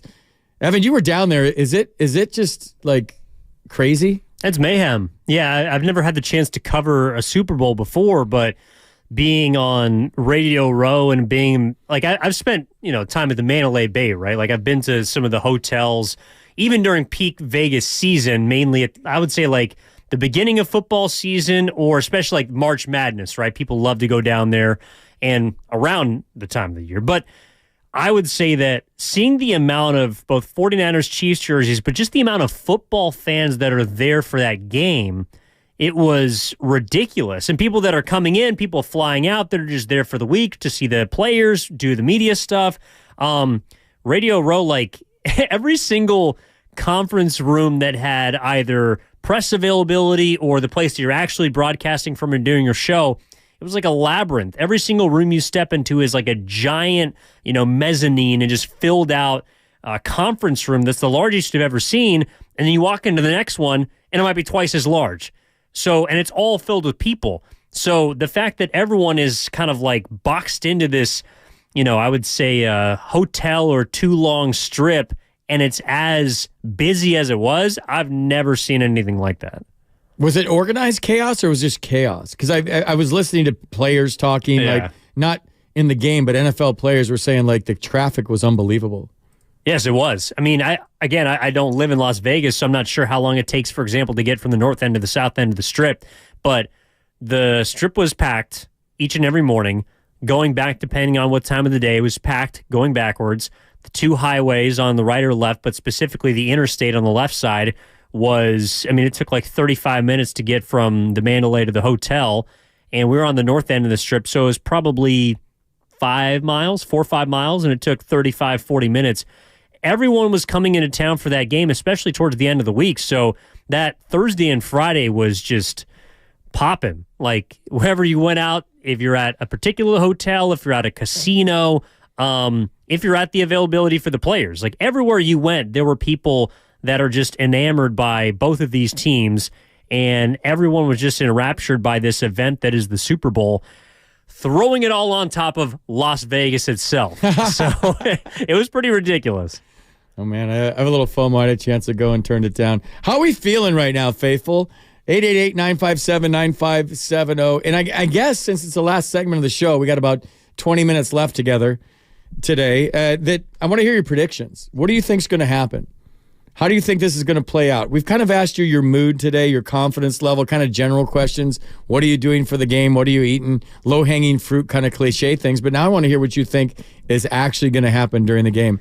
I wish we had some sort of T-shirt or sweatshirt to give somebody that nails it, because I love when somebody comes on and I've had this happen before where they nail the score. I'm like, how did you do that? Yeah. So I have a prediction that I'm going to save. Evan has a prediction at the end that he's going to save till you guys chime in. But I still think it comes down to really simple things. And I always like to break down games, no matter what sport it is, from a very simple take that, to me, it's Brock Purdy. And I know that's putting a lot on a 24-year-old's shoulders. But the faster he can make this into another football game, if he can make this into another football game, faster is just assuming that he will. And maybe that's a vote of confidence for this kid. Because lately I've just kind of had a little bit of doubt creep into my head about him. There was a time, I think it might have been the Green Bay game, Evan, I'm kind of getting them mixed up right now, where I started to have my doubts, is this my franchise guy? And I've been the captain. I got my shirt on, I bought a T-shirt, he's my guy, I love him. But then I started seeing Mr. Irrelevant sort of things. Yeah. And then I started to doubt, which I should be stronger than that as a fan mentally, where, oh, hey, everybody has a bad day. Everybody has a hiccup here or there. So for me, it depends. I shouldn't say which Brock Purdy shows up. He threw for 4,280 yards, a franchise record. He has the 14th highest passer rating in the history of the NFL at 113. Like, this guy's done everything. I shouldn't be this skeptical or just this nervous about how he performs initially in this game? Yeah, for me, I've always kind of viewed Brock Purdy through the prism of the 49ers offense. And that's not to say that he's, a lesser quarterback. I don't mean it as a knock. I just mean that this is the guy who's the conductor. Like, he's the one that makes everyone go. He puts the ball where it's supposed to be. He is the engine behind or on the field for Shanahan's offense. And so to me, I'm not necessarily thinking about, okay, which Brock Purdy's going to show up, but I'm more looking at, all right, how's this offense going to perform against the best defense that they've faced since the Baltimore game on Christmas? And what did they learn from that? How are they going to be able to adjust to a Kansas City Chiefs defense that changes the picture a lot? Is that something that'll frustrate Brock? Is it something he can work through? The first 2 games in the playoffs, Brock Purdy didn't play well, but I also don't think the 49ers defense played particularly well. I mean, they got ran all over by the Lions in the first half of that football game to the point where there are some people in the press box wondering, well, I guess we're going to have to start canceling our Las Vegas hotels and our flights because the Lions are the ones that are going to be representing the NFC. And then, of course, the defense comes alive, the offense puts up some points, and all of a sudden the game begins to roll. You get your one fumble, you get the Ayuk catch, and then you get your McCaffrey touchdown, and bing, bang, boom, you're back into the game, and it flips just like that. So I'm not willing to count out the fact that the Niners couldn't make another couple of big game-changing type plays like they did against the Lions, because while the Chiefs have probably been the better team in the individual games that they've won in the postseason, you can make the case that in the Green Bay or the Lions game that the Niners, for all 4 quarters, weren't the best team throughout the 60 minutes. But they were the best team when it mattered. And that's why I like them in this game. When we give our prediction, I'll have my scores because I think the 49ers are the better team. And to me, I think they have enough playmakers, not just at the quarterback position, but all around the field that can do enough to flip the game in their favor, even if it doesn't go on script. At least that's the way that I'm kind of looking at it. Yeah, I have a saying that I saved. I'm looking for it on my Instagram right now. It was this week, and it was kind of an inspirational quote. And was talking about, like, great teams. And here it is. Hold on. Stand by where it comes up. It's a quote of the day, and it's called this. It's an Instagram site called Be Champion Minded. A champion is someone who can find a way to win even when they aren't playing their best. A champion is someone who can find a way to win even when they aren't playing their best. So if you go by that metric and you go by that saying, the 49ers have not played their best. They didn't play their best against the Packers. They didn't play their best in the first half against the Lions. They played their best in the second half against the Lions. So that's where I'm kind of hanging my hat on this thing. Am I worried about resume with the Chiefs? Am I worried about their defense being the second best defense in the NFL? In total defense, 298 yards a game, second in scoring, giving up just 17.3 points a game. Am I worried about their defense giving up 7 points to Tua, although it was freezing, and then 10 points to Lamar? Yeah, I'm worried about that. But based on this quote and what I said after on Twitter and on our show after the Packers game, that the great teams win on their worst days. And if they got by the Packers on their worst day, if they got their butts handed to them in the first half against the Lions, and they had the belief in themselves, the confidence in themselves to get through adversity, to find a way to flip the script, as much as I respect the Kansas City Chiefs, I feel like that's something. So while the Chiefs have won 8 in a row, the last 5 and 3 in the playoffs, I think that's something from a toughness standpoint, from a mental toughness standpoint, weathering adversity, believing in yourself, being able to flip the script like you just said so quickly. I think that means something. I mean, I also think that, and I believe we're on the same page with this, the game that they played against either the Packers or the Lions is not going to be good enough to beat the Chiefs. No. And I think the reason is the amount of pressure that was building. Number one, you're at home, which certainly helps you, I think, remain calm. And who knows, it could be a home game type of atmosphere with more 49ers than Chiefs fans at Allegiant Stadium. But I also think that the kind of momentum that the 49ers built in a very quick fashion against both of those two teams is not something that necessarily phases a team like the Chiefs, where the Lions are young, they have a young head coach, maybe a bit ambitious. The Packers, Matt LaFleur's been in big games before, but he's got a first-year quarterback in Jordan Love with the youngest team in the NFL.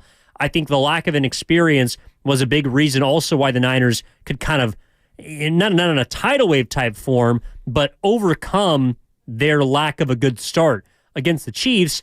If the Niners do not get off to a good start or don't play their best game or near their best game, I don't think the Chiefs are a team that's going to open the door for them to kick it down. The Niners are going to have to keep that door open from the start. Love it. Let's go to Maya in the East Bay. Maya, you're on the Kickoff Show on 95.7 The Game. Hey, what's up, guys? How you doing, man? Good. I just wanted to touch base on, having doubts earlier in the season when Brock Purdy had those games that we kind of questioned. And as fans, we always look for someone to blame. But that's normal, There's only one team that went perfect in the NFL, and that was the Miami Dolphins. There's a reason why, these guys play these games. It's, a lot of it is physical, but a lot of it is mental. So I just hope these guys are in the game. But my prediction for this game is 27-17. 49ers going to win this game, baby. I love it. 49ers by 10 from Maya in the East Bay. How confident are you? Oh, well, he's off. Yeah, he sounds confident. That was a bold prediction, 27-17 Niners. We got some bold predictions and have had some bold predictions throughout this show. I mean, I think it's going to be a close game because I think that these are two teams that are at the top of the table.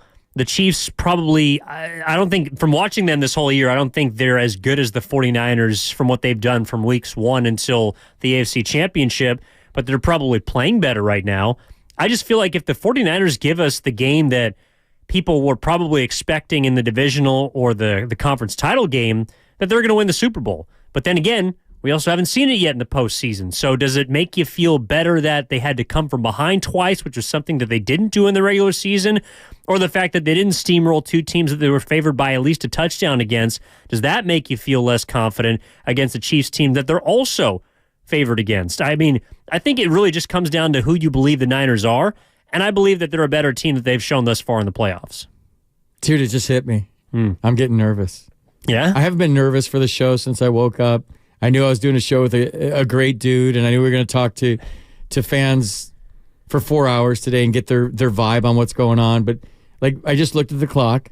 It's 2 hours and 46 minutes and 2 seconds till kickoff. Oh yeah, it's 12:44. We have roughly 10 minutes left in the show. As soon as I walk, I'm starting to get to the next phase of Super Bowl Sunday with the Niners in it. It's I just got time. A wave of It's almost game time, man. You were just talking your last take. I was half listening. I've been listening to you all day because it just hit me like a wave of nervousness and anxiety that as soon as I step out these doors after this show, it's pregame, my pregame, how I pregame. Yep. And then it's go time, dude. It's finally 2 hours and 45 minutes is going to go by like that. Well, and again, we've been waiting for this moment really for 2 weeks, right? I mean, since the 49ers capped off an NFC Championship victory, we've been waiting for the Super Bowl. We've been talking about it ad nauseum for 10 shows on this station. We were in Vegas talking about it for 8 straight hours. We were on the Strip. We were thinking about it. We were interacting with players here at the station. I know we had a fan party on Friday where people were coming in all excited about this event that you're right, FP, is 2 hours and 45 minutes away. It's weird to think about that it's finally here, but at the same time, I'm kind of just forgetting everything that's happened the last 2 weeks. It doesn't matter anymore, right? Because once the ball is kicked off, that's all anyone cares about. Whether it's your prediction or who you think the X factor is or the keys to the game or how you're celebrating, if you're superstitious, if you're in zone 1, 2, 3, 4, 5, like our caller was talking about earlier, none of that matters anymore come 3:30. Dude, grab these calls. We'll take these calls and we'll call it a show. It reminds me, I don't know if you guys are Ted Lasso fans, but it's my favorite show maybe ever. And Roy Kent on this show is kind of an aging footballer in the Premier League. Well, they were in the Premier League to start, who kind of throughout the course of the seasons of the show evolves into a coach finally. But once he retired from football, they put him on a panel to predict what was going to happen in Premier League games. And in the middle of a segment on air, this is how it goes on the show. He turns to all of his co-hosts and he says, "You don't know what's going to happen. You don't know what's going to happen. You don't know what's going to happen. We all sit up here and try to predict what's going to happen in the game, and none of you know the outcome. None of you know, but you all sit up here and act like you're all smart, and you're trying to tell us what's going to happen. you don't know what's going to happen. I was like, that's like, as somebody that's in broadcasting, that's the most profound thing I've ever seen on any show ever. We have heard for 2 weeks now, everybody on our air, everybody on ESPN, NFL Network, whatever CBS Sports, whatever the outlet is, Fox Sports, everybody, all the pundits, all the former players, all the hosts, everybody, the radio show, Colin Cowherd, you name it. Everybody's sat here and told us what is going to happen. Well, the greatest thing about sports, Evan, is none of us know what's going to happen. Sorry about that. No, I think, and it's funny too, from that episode, right? They're all talking about how Roy Kent doesn't want to become a pundit. It's not, in America, we describe them as experts and analysts, and sometimes we give people a little bit too much credit. Even us sometimes. It's like we have an idea of what is going to happen. We make educated guesses. We give our opinions and commentary, but you're right. We don't know, and that's why we're going to watch this game with the most intent possible, because I can't wait to react to it. I can't wait to watch it. I can't wait to experience it, and I can't wait to hopefully celebrate it. Yeah, I can't wait to celebrate it, too. I hope that happens. Let's go to Jonathan in San Francisco on the Kickoff Show at 95.7 The Game. Jonathan, what's going on? Hey, guys. Just frying my steak, getting ready, and this is how I see this game. Because the 49ers they're facing a quarterback that's considered at the highest level of quarterback and play in Mahomes. There's only one way you beat those kind of guys. The Brady's or Montana's, the best quarterbacks to ever to play this game, right? There's only one kryptonite that you could throw on those guys. That's for sure, if you have that kryptonite in that game, you're beating them, and that's the defensive line. So I want Nick Bosa to be the game record that he is. We need Armstead and Hargrave to be like blocks of granite and stop that running game in the middle that's coming at them with Pacheco, right? The D-line plays mediocre, we're not winning this game. You can't outscore Mahomes if your defensive line's mediocre. So I want Nick Bosa to get at least 3.5 sacks, and I believe he's going to be the MVP. Because among the 49ers that lost in the 2019 Super Bowl, I think he's the one who's got the biggest chip on his shoulder. I'm predicting 24-16. Let's go, 49ers! Yeah, baby, I love it. Jonathan bringing his A game. Let's go to Norman. Norman, you're on 95.7 The Game. All right, guys, what's going on? How you doing, Norman? How you feeling? I'm good, man. You know what? I'm a Raider guy, okay? I'm a Raider, but I'm pulling for the 49ers today because I would rather see the Niners hoist that championship trophy in our stadium than KC. And KC can be beat. We showed everybody that on Christmas Day. If you guys can put that pressure on him, hit him often, make him uncomfortable, which I know you guys got the defense to do, it's a Niner win. So I'm pulling for the Niners all the way. Go Niners. I would think most Raider fans are rooting for the Niners today because the Chiefs are their rival. All right, let's go to Robin in San Francisco. Robin, you're on 95.7 The Game. It's the Kickoff Show. How are you feeling today? I'm feeling okay. So I wanted to say much love to the last caller because, contrary to popular belief, the Raider fans are torn. Okay, it's kind of like when we had to cheer for Philly to lose, cheer for Dallas to beat Philly. You know, it's kind of like, ugh.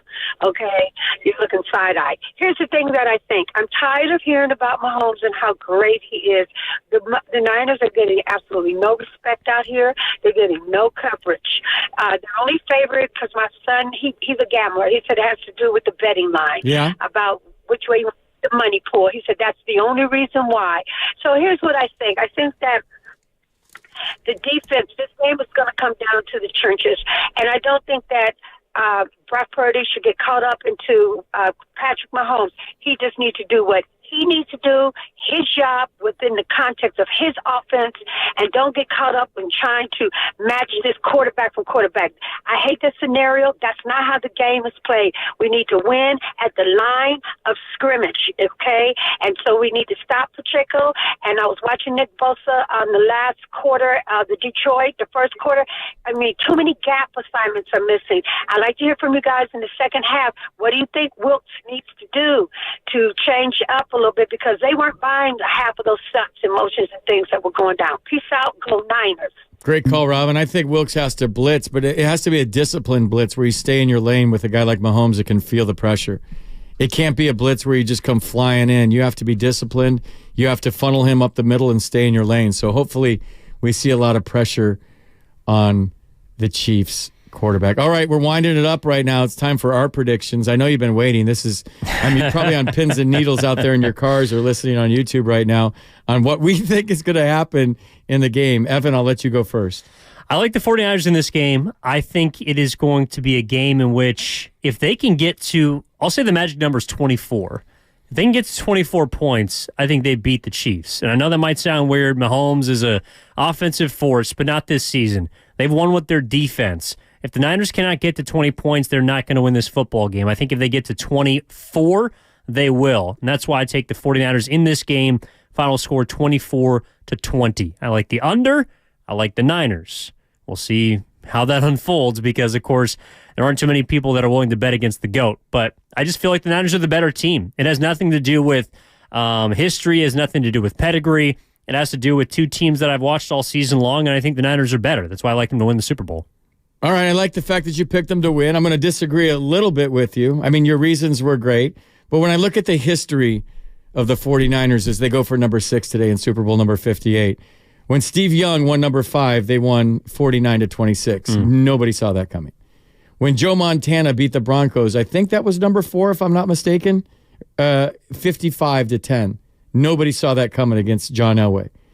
There was other 49ers victories that are a little bit closer, the 20-16 against the Bengals.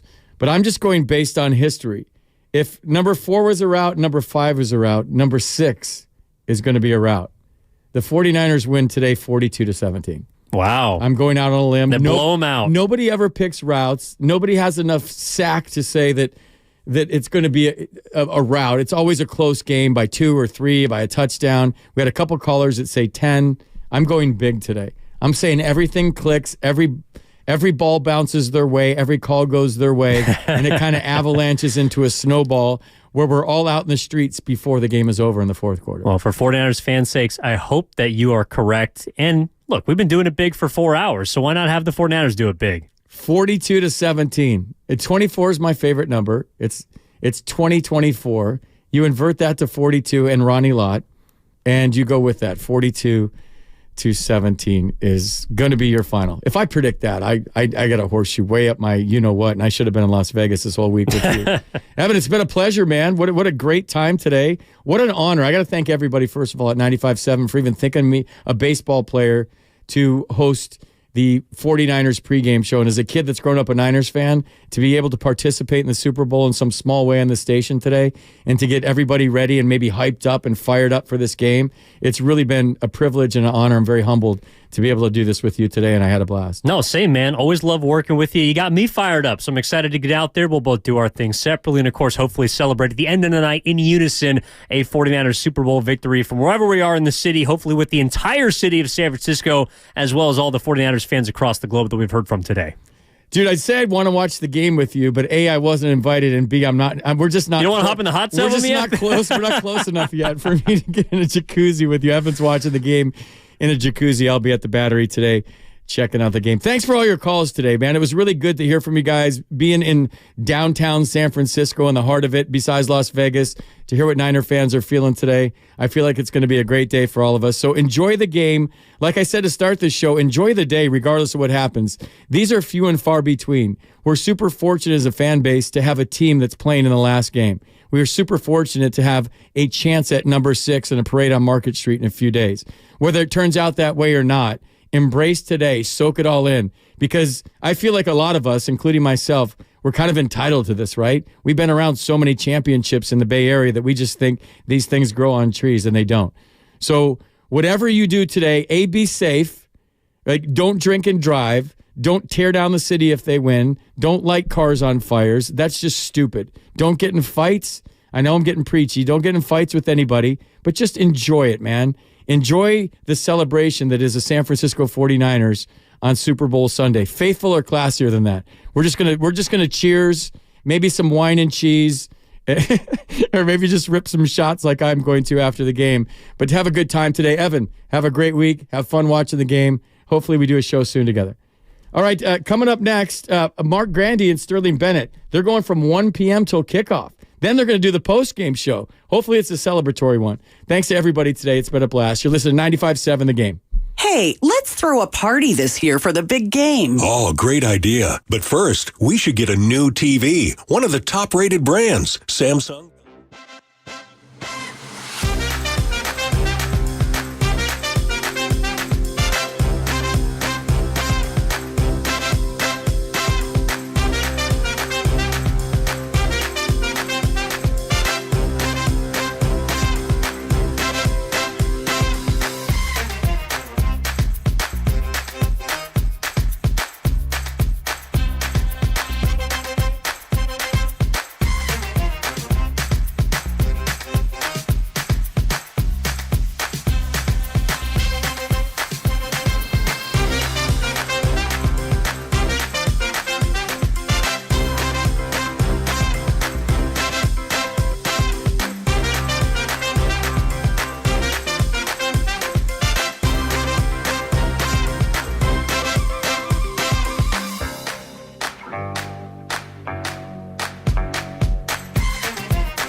For the Kickoff Show. What a win for the 49ers! It's Sunday, and we're locked in on the red and gold. What a run by George Kittle! T-minus 2 hours, 26 minutes, and 55 seconds from kickoff of Super Bowl 58 from Las Vegas, Nevada, between the San Francisco 49ers and the Kansas City Chiefs. And welcome into the Kickoff Show here on 95.7 The Game. Mark Randy and Sterling Bennett with you as the day is finally here. Faithful, it is game day. How you feeling? Are you nervous? Are you confident? Are you scared? Are you itching to get this game kicked off? Well, for me, it's all of the above. Sterling, welcome. How are you doing on this fine Sunday afternoon? I'm nervous. Went to church this morning, went to the altar and said, Lord, please, God, give San Francisco a win today in the Super Bowl. I need this. I cannot go 30 years of my life without seeing the Niners hoist a Lombardi trophy. And I'm telling you right now, I need San Francisco to win this game more than anything. I'm getting married this year. That's in May. Wow. But if they win today, it's the greatest day of my entire life. And it will be even after May comes around, huh? Is that what you're saying? Yes. Yes. I hope your fiance isn't listening. I did pitch the idea of if they win today, when they win today, to wear a San Francisco 49ers championship belt down the aisle, and she said, no. That's a no. So, well, I tried. But all that said, let's get a win. I'm so excited and nervous. There's anxiety. I was getting gas today. Niner fans are out and about looking at me saying, let's go, faithful. Let's go, red Niners. And gold around the city right now. It's great. It's awesome. It is fantastic. You brought up 30 years ago, obviously, almost 30 years ago entirely. The 49ers last won a Super Bowl in January 1995, right? That's how long it's been against the Chargers. For the 49ers. That's 10,605 days ago. Since January 29th, 1995, a 49-26 win over the Chargers in the Super Bowl. That was the Steve Young, got the monkey off my back game, right? So 10,605 days ago, Sterling. That's 254,520 hours ago. That is 15 million minutes ago. 916 million seconds ago, Sterling. My goodness. That's how long it's been since this Niners franchise has hoisted a Lombardi trophy. It's about damn time. It just feels like this year is the year. Like, it's been so long. We've been through so much heartache and pain and suffering. 2011 and 2019, 2012. It feels like every single year we've gone to the playoffs. It's this year is our year. And then you're sitting there like, no, it wasn't. But this year just feels different to me. The vibes have been, well, as they say, immaculate all year long. From OTAs, training camp, mini camp. It feels like the faithful have had this vibe around them, and the team has had this vibe of we have one goal in mind, and it is getting a Super Bowl. And I don't know about you, and I'm sure we'll dive into it the next 2 hours, but the confidence level is at an 11, but the nervousness level is at like a 13. It's like I can't break the meter anymore because right now I think they're going to win. But it's like as soon as that ball kicks off, it's like all that goes out the window. Wait, so your confidence level is at an 11? Yes. You're feeling good, huh? I'm feeling pretty good. Okay. We'll get to our predictions before we're done. We got 2.5 hours with you, 2.5 hours until kickoff. Now less than that, the San Francisco Sheriff's office countdown to kickoff clock, 2 hours, 23 minutes, and 30 seconds from right now. The ball will kick off down in Las Vegas inside of Allegiant Stadium. Before we do sign off, we will get your final scores, or our final score predictions, but we do want to hear from you guys all afternoon long here on 95.7 The Game. What do you guys think about this game? Are you scared? Are you nervous? Are you confident? Are you just ready to get it kicked off? What do you think is going to happen? What's your final score? You can give us a call, 888-957-9570. That's also the Comcast Business text line. I'm keeping an eye on that as well. Shout out to the 650. I see some text there, the 309, the 415. A lot of text coming in as well. And we got our eye on the YouTube chat as always. Powered by First NorCal Credit Union. I see Travis, Greasy Flight, Alexa, King Mufasa, Eric. Shout out to all you guys tuning in here on YouTube. We appreciate each and every one of you. Sterling, I think we got to begin with the fact that this is a rematch from 4 years ago. Revenge. Revenge is on the mind. And I don't know if you heard, but Nick Bosa, Nick Bosa's mom, Cheryl, a friend of the station, she came on with Willard and Dibs after the NFC Championship game win. This isn't really a surprise. I think a lot of the Niner fans feel this way, but Cheryl Bosa confirmed that Nick wanted the Chiefs to beat the Ravens in the AFC Championship game because, as you said, there's a little bit of revenge on the mind of the 49ers. They led by 10 points in the fourth quarter 4 years ago in Miami against this Chiefs team, an entirely different Chiefs team than it is now, still led by Mahomes and Kelsey, but they look entirely different. They do it in a very different way, and we'll break down both sides of the ball before we get on out of here and make way for the game. But the Niners, this would, you get your first championship since 1995. This era of Niners football finally gets one. You and I and so many other Niner fans finally get to see a championship won by our NFL team. But there would be a little something extra sweet to do it against the team that denied you 4 years ago. Same teams, same jerseys, same refs, different outcome. That's what I want. 2020. Check. After you lost in 2019 to Kansas City, what was the motto of 2020? Revenge tour. Now, we all know what happened. That season fell apart pretty quickly in week 2 against the Jets. But shout out MetLife Turf.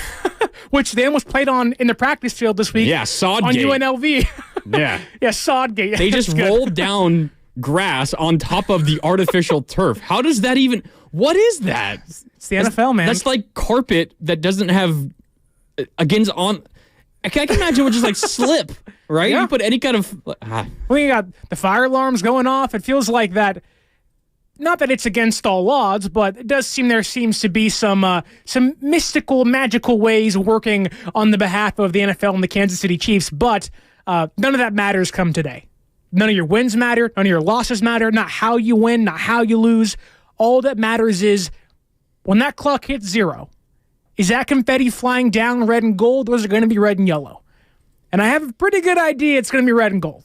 I'm really confident in that, but... This idea of getting revenge, Nick Bosa talked about, and like you said, he wanted Kansas City. You cannot tell me Kyle Shanahan didn't want Kansas City, Fred Warner didn't want Kansas City, Deebo Samuel, who cried on the sideline like Nick Bosa, tell me he didn't want Kansas City. That was their rookie years. Now they're grown men who've gotten paid. Yeah. Like, this team has grown so much since that moment. It's almost like they weren't ready for it just yet. Now they're ready, prepared, battle-tested, and I have a hard time going against teams that have the DPOI, 2 MVP candidates, an amazing head coach. I get it. Get the monkey off their backs, but right now, if you're a Niner fan, you have to come into this game feeling really, really confident. I mean, everything you just said, you could also qualify that by saying the Chiefs have that. They're great. They have a DPOI kind of player in Chris Jones. They got one of the best head coaches ever in Andy Reid. Shanahan's never beaten in his entire career. Yeah, and Mahomes 3-0 against this Niners team, regular season and playoffs combined. Well, don't make me feel bad. Now I'm getting more nervous. I'm just telling you, there's a reason that this Chiefs team is here. This is the worst season in the Mahomes era, and yet they find themselves in the Super Bowl. It's why I understand, this was my thought after Championship Sunday, when the Niners won and the Chiefs won. I guess the Chiefs won first and the Niners won.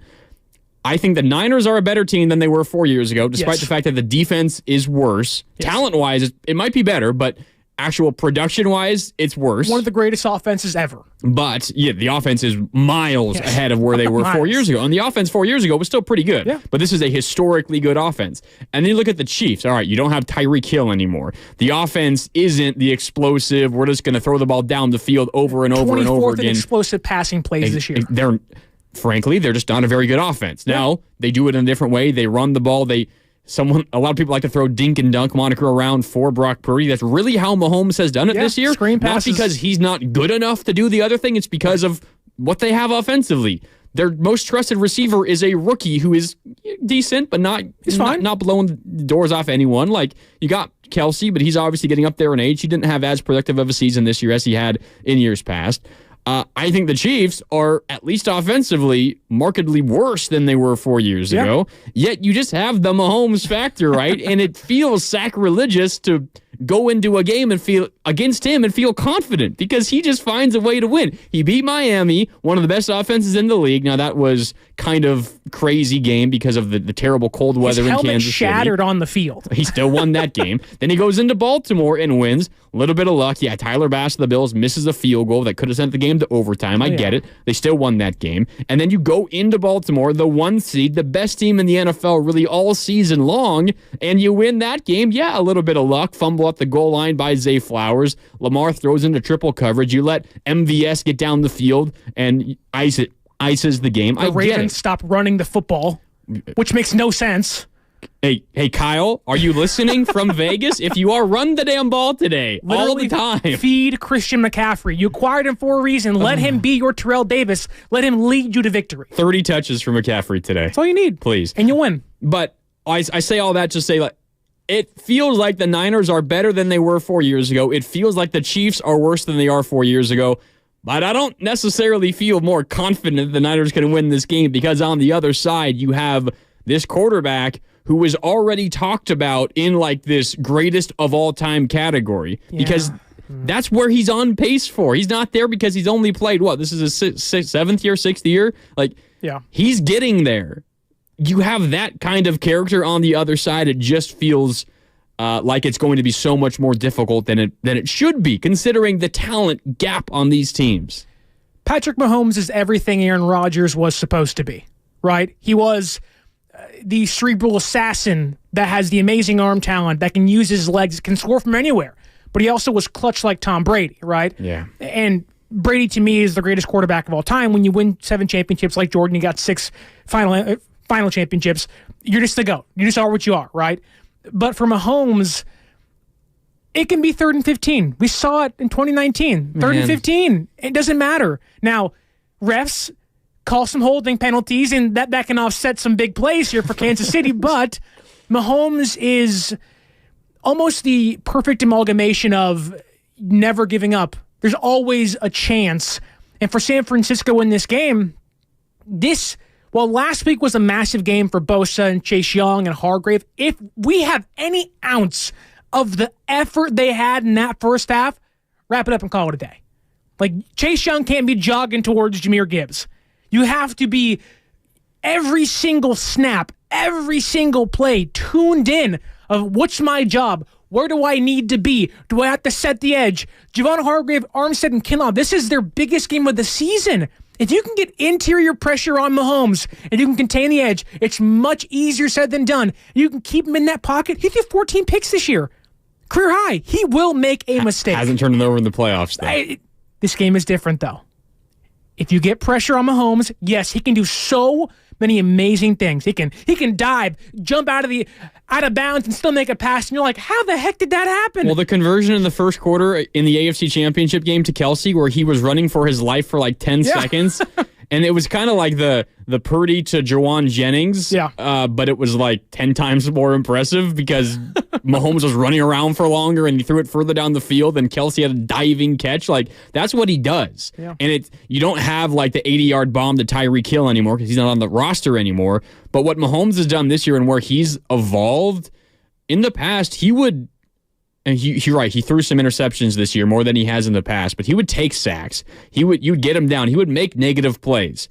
This year, especially recently, the last like few weeks of the regular season and now in the playoffs, in the 3 playoff games they've played, he just entirely erases his negative plays. You don't sack this dude. He does not get sacked. He'll either evade pressure and throw it away, or generally what he does, literally better than anybody else in the NFL, better than Lamar Jackson, better than any other mobile quarterback, better than Jalen Hurts, better than Brock Purdy, who's pretty mobile, doesn't get the credit he deserves in that sense. It's a 10-yard split, man. He's elite at that 10-yard split. What Mahomes is better at than anybody else, in addition to just the pure arm strength and all of that, when he's pressured, he doesn't get sacked, and he hurts you down the field. Now, Purdy is also very good against the blitz, and we can dive into some of the numbers about that. I read a stat where the rest of the NFL, when pressured, has a negative EPA, negative expected points added per play. Okay. On average, as expected, because when you're pressured, your quarterback is going to get sacked, you're going to throw an interception, it's going to be incomplete. Mahomes has like a 0.3 EPA, positive.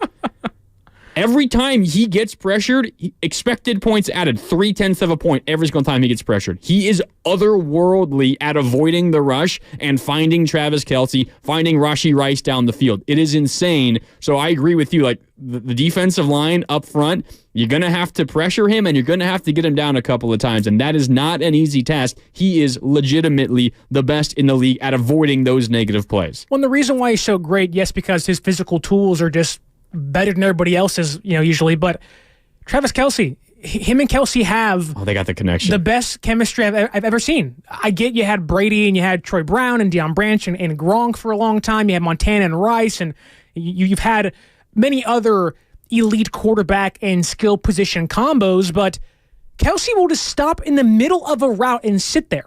And it happened in the AFC Championship game. And Mahomes, under pressure, will just find him. Kelce is probably the best player in the NFL in terms of just sitting in space, knowing when to start and when to stop. And Mahomes is one of the best at knowing where Kelce is going to be at all times. And so it's not in a way of like a check down or whatnot. It's just he'll do that 15 yards downfield. And for whatever reason, I do think San Francisco may need to, I don't want to say have the same game plan they had for Jalen Hurts, where it's like be patient, don't rush through lanes quickly, because the issue they're going to have is if they rush through lanes, if they bite on some cheese, or they get hurt, bang, there goes, last year, there goes Juju Smith-Schuster for a big touchdown at Levi's against Kansas City. Like, there are so many, while this offense isn't explosive on Kansas City's side, there are so many massive plays Mahomes can make for 15 yards here, 20 yards here, where, it's not 75 yards downfield in 3-play drives. It's a 10-play drive. Here's 15. Here's 20. Here's 20. Here's 3 third-down conversions, and before you know it, it's 7-0. And it's like, uh-oh, here we go again. Well, that's where the 49ers have gotten hurt defensively recently. In the end of the regular season, end of the playoffs, it's opponents taking advantage of the Niners' aggressiveness, specifically up front. How many times you and I and Chris, who's sitting across the glass as well, what's up, Chris? We're watching the NFC Championship game, and it happened as well against the Packers, but specifically the NFC Championship game. How many times would Nick Bosa, Chase Young aggressively rush upfield and not hold the edge, and then suddenly you got Jahmyr Gibbs, or on the opening drive it was Jameson Williams, the wide receiver, the speedy young receiver from Alabama on the Lions, who got that 40-yard touchdown run. Suddenly, you don't hold the edge. You've got pulling guards and tight ends in front of you, and you've got a caravan leading you to the end zone because the 49ers on the edges are being so incredibly aggressive, getting upfield and trying to get to the quarterback. The same thing goes for the linebackers. The 49ers love to play 4 down linemen and 2 linebackers. They like playing that more than base. They play in nickel a lot. Base is 3 linebackers. The 49ers, they play that a decent amount, and they have a little bit more this year than in years past, but they still prefer only 2 linebackers. When you have 2 linebackers, you've got Fred Warner and Dre Greenlaw, who are 2 of the best at it, but you've got to cover a ton of ground. Yep. And when you are a little bit weaker to the outside because your edge rushers are so aggressive trying to get to the quarterback, not only are the linebackers trying to stop runs up the middle when you've got 5 offensive linemen and sometimes tight ends and fullbacks against 4 down linemen, you've got to support in the run from your linebacker spot, but you've also got to worry about outside because that's where you're getting hurt. So the 49ers and their linebackers, because of the aggressiveness on the outside, you're forcing the linebackers up the middle to be that much more aggressive as well. And you've got Pacheco, a very good runner. He's got 3 holes to choose from. The Niners linebackers can fill 2 of them. He's going to pick the one that's open. He's going to chunk you for 10 yards. Well, that's the thing is when it comes to stopping the Chiefs offense, Mahomes, there's Kelce, but arguably bigger than all of those things, which those are 2 massive things you have to stop. I think this game is going to come down to open field tackling. It almost always does, doesn't it? Right, but the Chiefs are going to run screens. They're going to run fakes. If Lenore and Mooney Ward and others like Fred Warner and Jair Brown, whoever else is back there in the secondary and playing linebacker, if you do not tackle in the open field, you will lose this game by 10, 15 points. That's just how good Kansas City is. Yes, I get it. They aren't as... The explosive plays aren't there. But they'll paper cut you to death. Yes, and instead they'll chunk you 7-8 yards to death. Exactly. And look, they now want to have those 15-play drives. They know they're going for that. Exactly. And they're scared of the Niner offense. I mean, why wouldn't you be? They want to minimize the game, shorten the game. In a game like this, what do you do for Kansas City? The same thing San Francisco wants to do against Mahomes. Keep the ball away from the other offense. Exactly. And I do think if San Francisco can open field tackle correctly, Lenore, Mooney Ward, who are really good at that, but Ambry Thomas and Deshaun Gibson and Jair Brown, who like to over-pursue sometimes. Or Logan Ryan, if he's in. Like, if they fail to do so, you are playing right into Kansas City's hand. But if they can open field tackle, secure tackle, stop plays on a 2nd and 10, make it a 3rd and 6, they can win this game. There's a good chance they win this game if they can execute in the open field. Yeah, and you could say the same for the Chiefs defensively. Now, where the Chiefs, the Niners, you're right, they're generally been a pretty good tackling team. The Chiefs are an elite tackling team. They don't miss tackles. No. Now, the Niners bring a little bit of a different physicality to offense. Like, Debo takes like 4 guys to bring him down. McCaffrey never goes down on the first contact. Like, Kittle is the same exact thing. Even Juwan Jennings is that way as well. So you're right. That's going to be a key to this game. I see someone on the YouTube chat right now, Jay Tan. Shout out to Jay Tan, the YouTube chat powered by First NorCal Credit Union. Whoever has more broken tackles. Honestly, that might be a pretty good bet. Whoever has more broken tackles in this game might go on to win this game. That open field tackling is going to be huge because you're not going to get a ton of over the top from either of these offenses. The 49ers are also incentivized to run the ball because the Chiefs, they are elite against the pass. Elite against the pass. Like, they're the opposite of the Lions defense. The Lions were terrible against the pass, great against the run. The Chiefs are great against the pass and terrible against the run. The Niners are incentivized to also run the damn ball, and considering what they didn't do in the fourth quarter in the Super Bowl 4 years ago, maybe Shanahan leans on that a little bit more as well. So good call, Jay Tant. Maybe whoever breaks the most tackles or whoever has the fewest missed tackles might go on to win this game. When you say whoever has the most broken tackles wins the game, that does make me think it's going to be San Francisco because they just refuse to go down. The Niners break a lot of tackles. But then there's Travis Kelce. And it's like, this guy will break 7 tackles on one play. And Pacheco is a monster. And the thing about Pacheco is that he doesn't have the best vision. He just wants to get to that second level so fast. He runs so weird. And you're like, okay, like, this guy's high-stepping, but also runs. But he's so He quick runs at like he has there. a vendetta against the ground, just And stomping. He's so physical. Like, I do think San Francisco can out-physical Kansas City in this game. I think the one thing San Francisco can do, I don't want to say easily, but I do think on both sides of the ball, whether win or lose, I think they can out-physical Kansas City. Whether it's Bosa on Jawan Taylor or Hargrave and Armstead up the middle, vice versa, McCaffrey, Kittle, Bosa, I think they can out-physical Kansas City. What it really comes down to is, you hate to say it, but I think this is the biggest, well, obviously it is, but Kyle Shanahan, we've seen you blow 2 of these things. Don't be dumb. Like, if I know you have to run the football, and you know you have to run the football, and Kansas City knows you're going to run the football. Like, please. You acquired Christian McCaffrey for a handful of picks, and you had to get kind of told, we're going to do this, Kyle, are you in? You did it, and he won the Offensive Player of the Year. Why would you not ride him till his legs fall off? Finished 3rd in MVP. Like, you have a guy that can lead you to the promised land, and Kansas City's run defense is, 29th in the entire league? They stink. They suck. Run the ball. Since Week 10, the Chiefs allowing 4.8 yards per carry, 5th worst in the NFL since Week 10. So second half of the season, essentially. And against the Lions, who are the number 1 ranked run defense, number 2 run defense in the entire league. You ran the ball at will in the second half. Exactly. If you can do it against the Lions, you could do it against Kansas City. Yep, you can. And that's why we'll get to predictions towards the end. We've got 2 hours left with you. I like the Christian McCaffrey overs on a lot of stuff because I think he gets a ton of touches. I think he gets into the end zone. And if you're looking to sprinkle on maybe a bet with some higher odds, maybe McCaffrey MVP. Think about that one. Interesting. We can talk more about that a little bit later here as the kickoff show rolls along. It's Sterling and Grandy with you. We're now just about 2 hours from kickoff of Super Bowl 58. Are you nervous, faithful? Give us a call. Let us know. 888-957-9570. Also, we're taking score predictions all afternoon long. You can text in on the Comcast Business text line, 888-957-9570. You can also hit us up on the YouTube chat powered by First NorCal Credit Union. We're taking predictions, final scores, MVPs, all of the above. Let us know. We'll read them on air for you coming up over the next 2 hours as the kickoff show continues before Niners and Chiefs. More coming up next on 95.7 The Game. Safeway, a proud sponsor of the San Francisco 49ers who are heading to the big game. Got to go to Safeway this week for your kickoff.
on 95.7 The Game.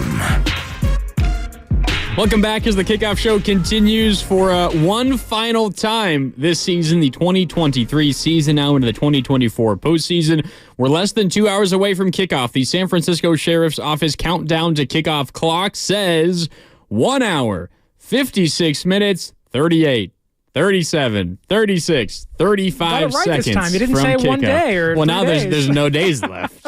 Hey, I've been messing that up the last couple of times I tried it. Every time you've done it. But no days left, just hours, minutes, and seconds from kickoff. It's 1:34. Kickoff is officially at 3:30. I would imagine it's actually going to be a little bit later than that because that's what happens in the Super Bowl.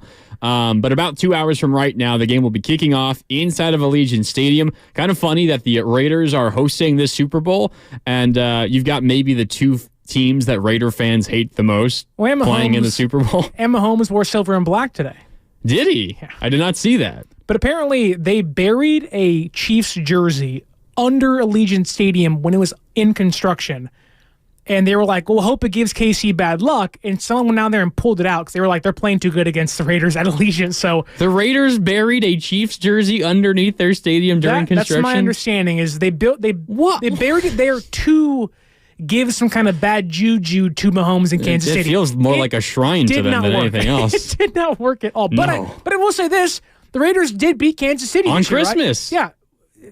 On Christmas Day. In Kansas City, mind you. That kind of... It's a good maybe place to jump off in this segment here on the Kickoff Show. It's Grandy and Sterling with you. You guys can give us a call. We're taking your predictions all afternoon long. Shoot us a text as well on the Comcast Business text line, 888-957-9570.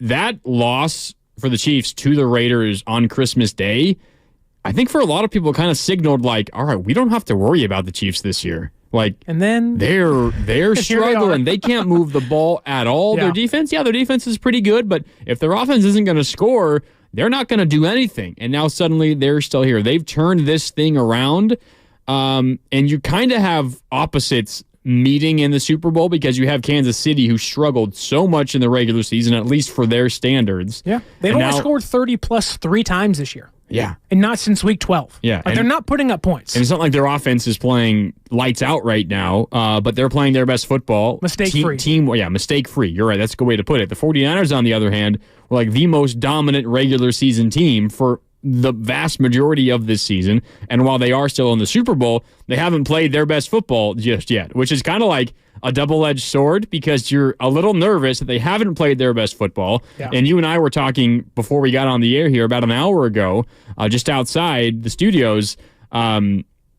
When was the last time the Niners actually played a really good football game? Like, you got to go back to late November, early December, really? Yeah. Like, you could maybe argue the Commanders game, but it's a bad team, and it wasn't a great game that you played. Very slow first half for San Francisco. You could think about maybe that the Cardinals game, which was the week before Christmas, that wasn't bad, but you gave up like 200 yards on the ground. Yeah. It wasn't good. You really got to go back to like that Seahawks, Eagles, Seahawks trifecta, Thanksgiving and beyond. To really get to the last time the Niners played a really good football game. And part of that is, again, nerve-wracking because you wonder, can they get to that level again?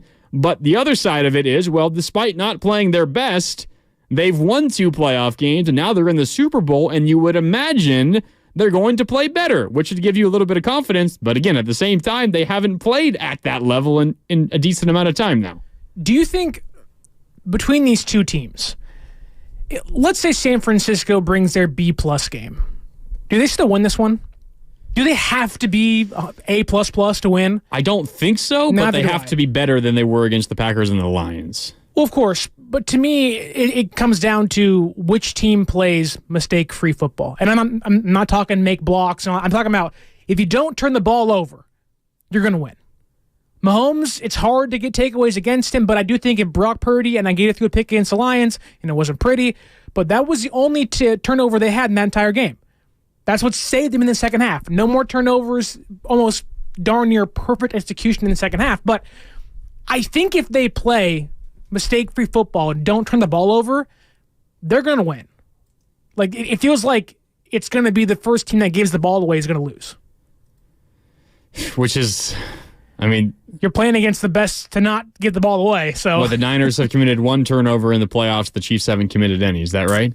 Niners Purdy threw 1 against the Lions. What's been so crazy that I think Mahomes has only been sacked twice, and both those happened in the last game against the Ravens. So it's the offensive line's playing well. Mahomes ain't turning the ball over. And San Francisco is what? Throwing 1 pick?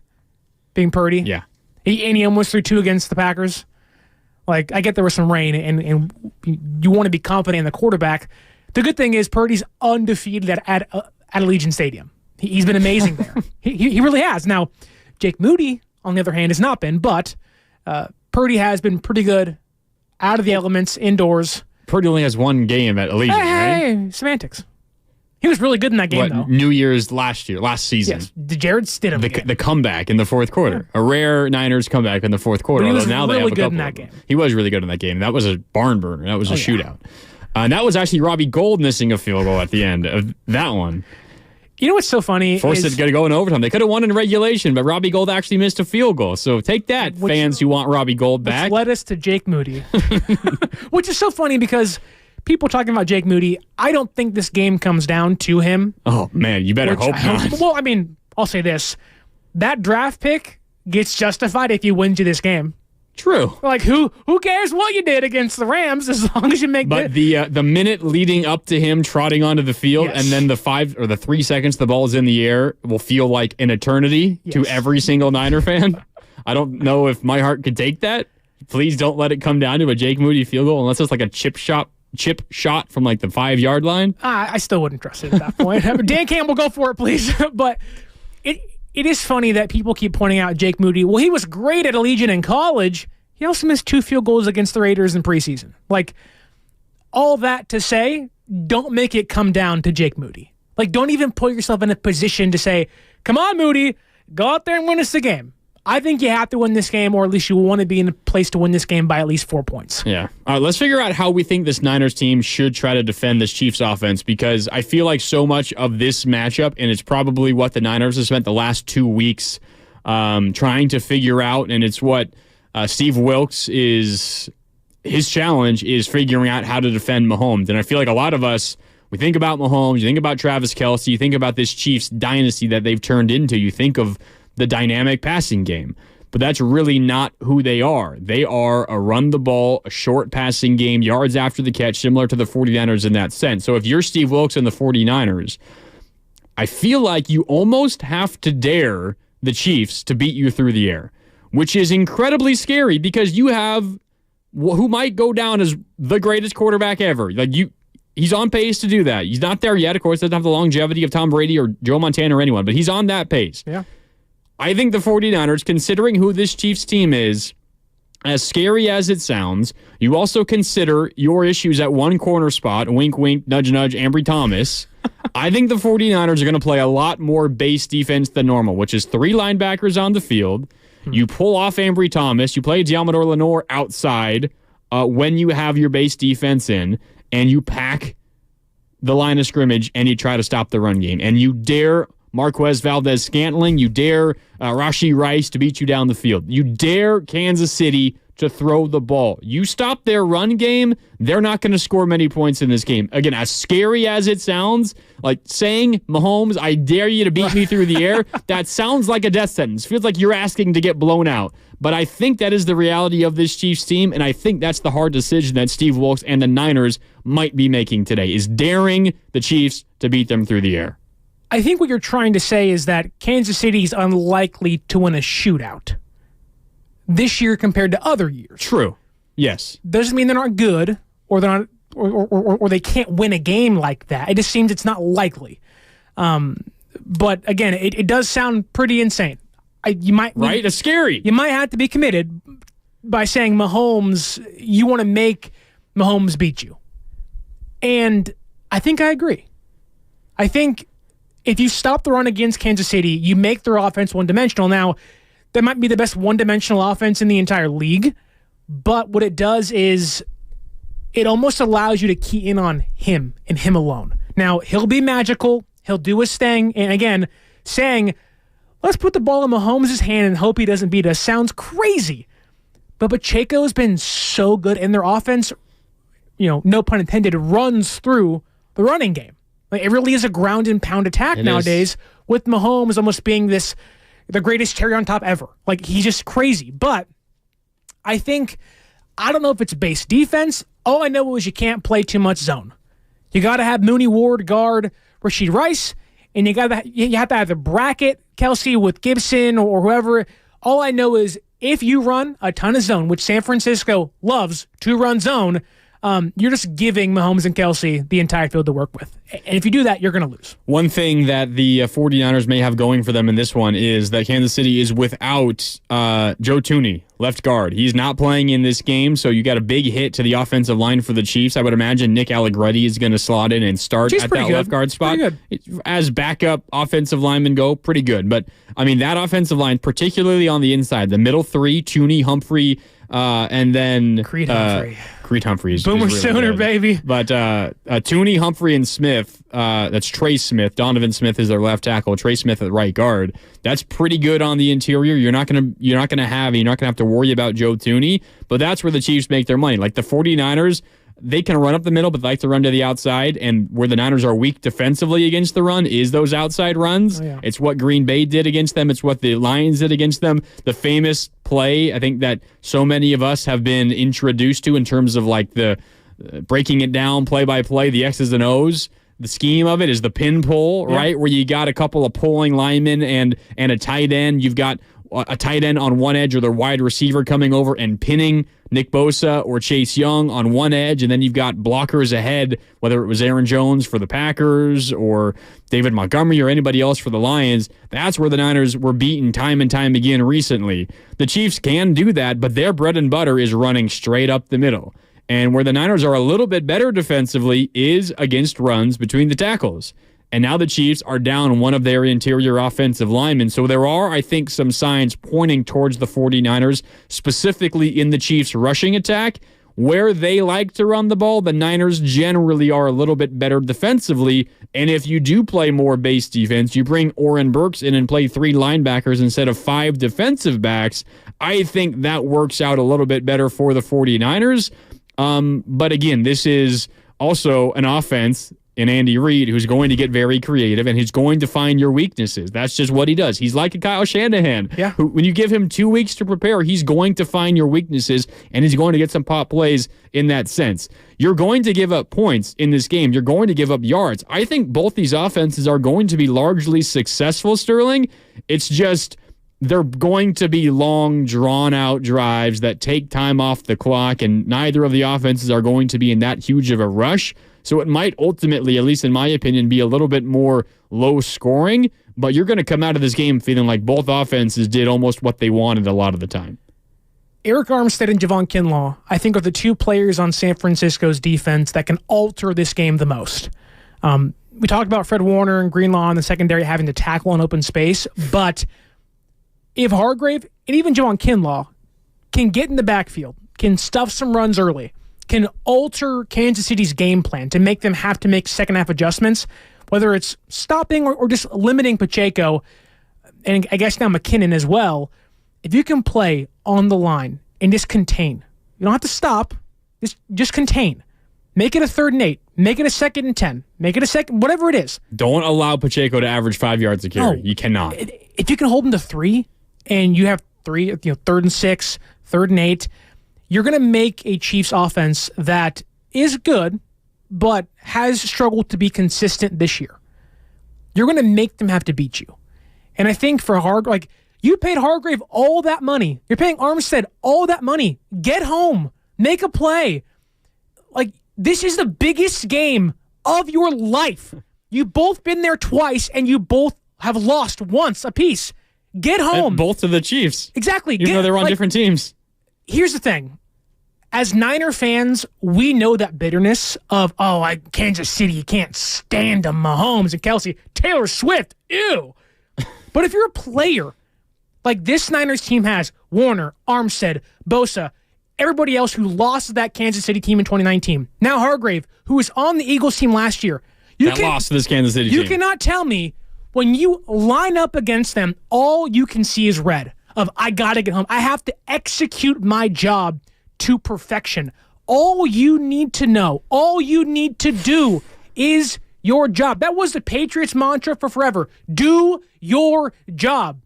if elite level players getting paid elite level money do their job, they will win this game. San Francisco has the better roster on defense, maybe not by stats and all that, but they have better players. Defensive player of the year in Bosa, a great interior player in Armstead, a double-digit sack player in Hargrave last year. You acquired freaking Chase Young. Do your job. Get home. Like, I know it's the Super Bowl, and I get it's Mahomes. If you execute and do your job, you will win. You are better. You're more talented. You are the better player on the field lined up against an opposition that doesn't have their left guard, doesn't have, Kadarius Toney. Maybe it helps Kansas City in that case, but you can beat these guys. You can go out there and you can manhandle Kansas City. I firmly believe that. Niners should want Kadarius Toney. Honestly, he'll line up offside. He's a very dumb player. I hate saying that, but he's kind of a dumb player. He scored a touchdown in the Super Bowl last year. I was watching back that Super Bowl the other day, and he was heavily involved in that game, and now he's inactive every single week. He's the D Ford of their team, and I love D Ford. D Ford just couldn't stay healthy. He also lined up offsides twice. Yeah, Kadarius Toney's like, just dude. Brain fart after brain fart. He just makes mistakes after mistake. How scary was it? A lot of, especially last week or early this week, as the Niners all got to the Super Bowl, and all the media obligations these guys have this week leading up to this game is insane. But one of the bigger topics, specifically to the defensive players, and specifically to the defensive line, and even more specifically to Chase Young, was how did you guys feel like your effort was in the NFC Championship game, right? How, and which should never be questioned. The meaning of that question, like the reporters asking that question are saying, like, okay, you didn't try very hard against the Lions. At least that's what it looked like. Can you explain that? And is that going to be the case in the Super Bowl? You didn't try very hard. I mean, right? That's what it looked like. I mean, the effort was terrible. It was disgusting. That first half, it was bad. Specifically in the first half. The second half, I mean, they were great defensively. But why do you need getting down by 17 points at half of the NFC Championship game to start playing, like, for lack of a better term, balls to the wall? Like, what? Why did it take that? And the fact that that is a legitimate talking point and a conversation starter directly to players' faces leading up to the Super Bowl, is this going to be another effort issue in the Super Bowl? What are we talking about? That. This is the damn Super Bowl, the biggest game of your life. The fact that this is a talking point, I don't think it's going to be an issue today, but the fact that it was even a topic this week, absolutely disgusting and a little bit troublesome. Like, motivation should not be an issue at this stage of the season. So, just to give you some insight, I came in today, pumped up, ready to go, knowing that this is our last ever pre- and post-game of the season. Last day of the season. That this has Win or to lose, be this is it. The best ever we leave on the mics, behind the glass. This has to be it for us. No pressure. And there's more context behind that, but if you are San Francisco, there is no tomorrow. There's only today. You either win or you lose. What's your choice? According to Kyle Shanahan, you might not even be alive tomorrow. So. Which you might not. You just might not. You have to leave everything on that field today. And if you do, you will win. This team is too good to not beat Kansas. They're too good to not, at the end of the day, say, San Francisco, you are Super Bowl champions. They're too good. Whether it's the whole story of Brock Purdy and whatnot, you have 2 MVP candidates. You have a Coach of the Year candidate. You have one of the greatest offenses ever. All pros everywhere. I believe the most Pro Bowlers on the entire team. You have no excuse to not win today. All year long, OTAs to now, it was preached. This is the goal. This is the target. We're not going to settle for a divisional round game or an NFC championship game. No, it is Super Bowl or bust. You're here. What's your choice going to be? Oh, yeah, we're going to try hard and go out there. Or are you going to go out there and kick some freaking ass? That's your choice. You have to go out there and tear Kansas City a new one. Break the arrowhead. Say, hey, Brittany Mahomes, bye-bye. I don't care about your Sports Illustrated swimsuit. Bye-bye. Taylor Swift. Bye-bye. Travis Kelce. Bye-bye. Patrick Mahomes. Tell your dad and your brother. Bye-bye.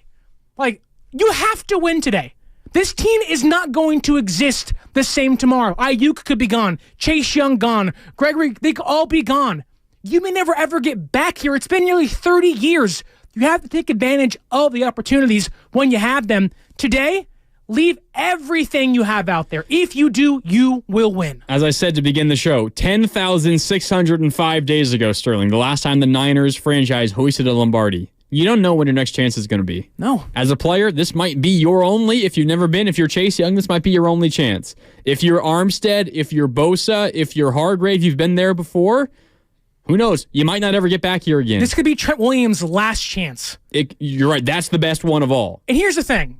It's not just for these guys. We've carried the weight of 2011 and 2019. This goes for Frank Gore and Joe Staley and Patrick Willis, who's going to the Hall of of Fame. Navarro Bowman, now with the Chargers. Jim Harbaugh with the Chargers. This goes for all of those players that were so close, minutes away.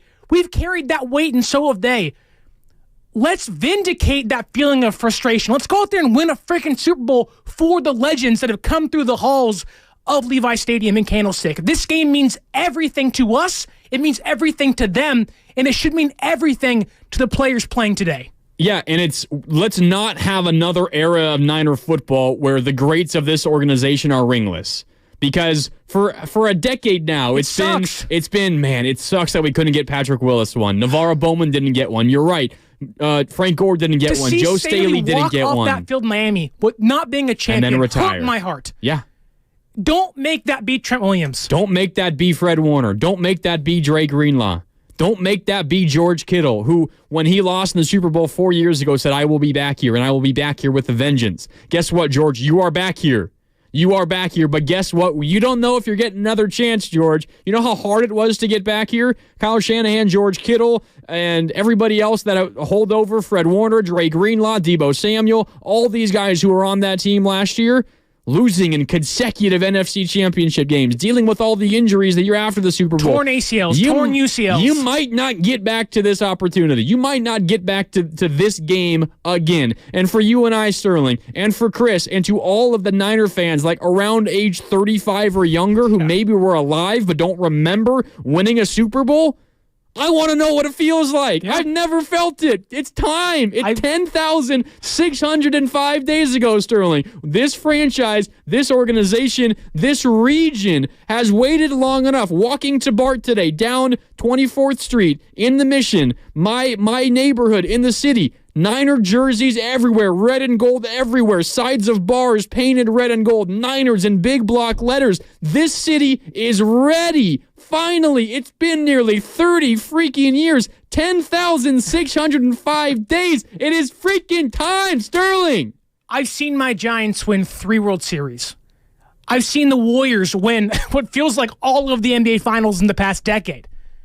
I've never seen my Niners win a Super Bowl. And guess what?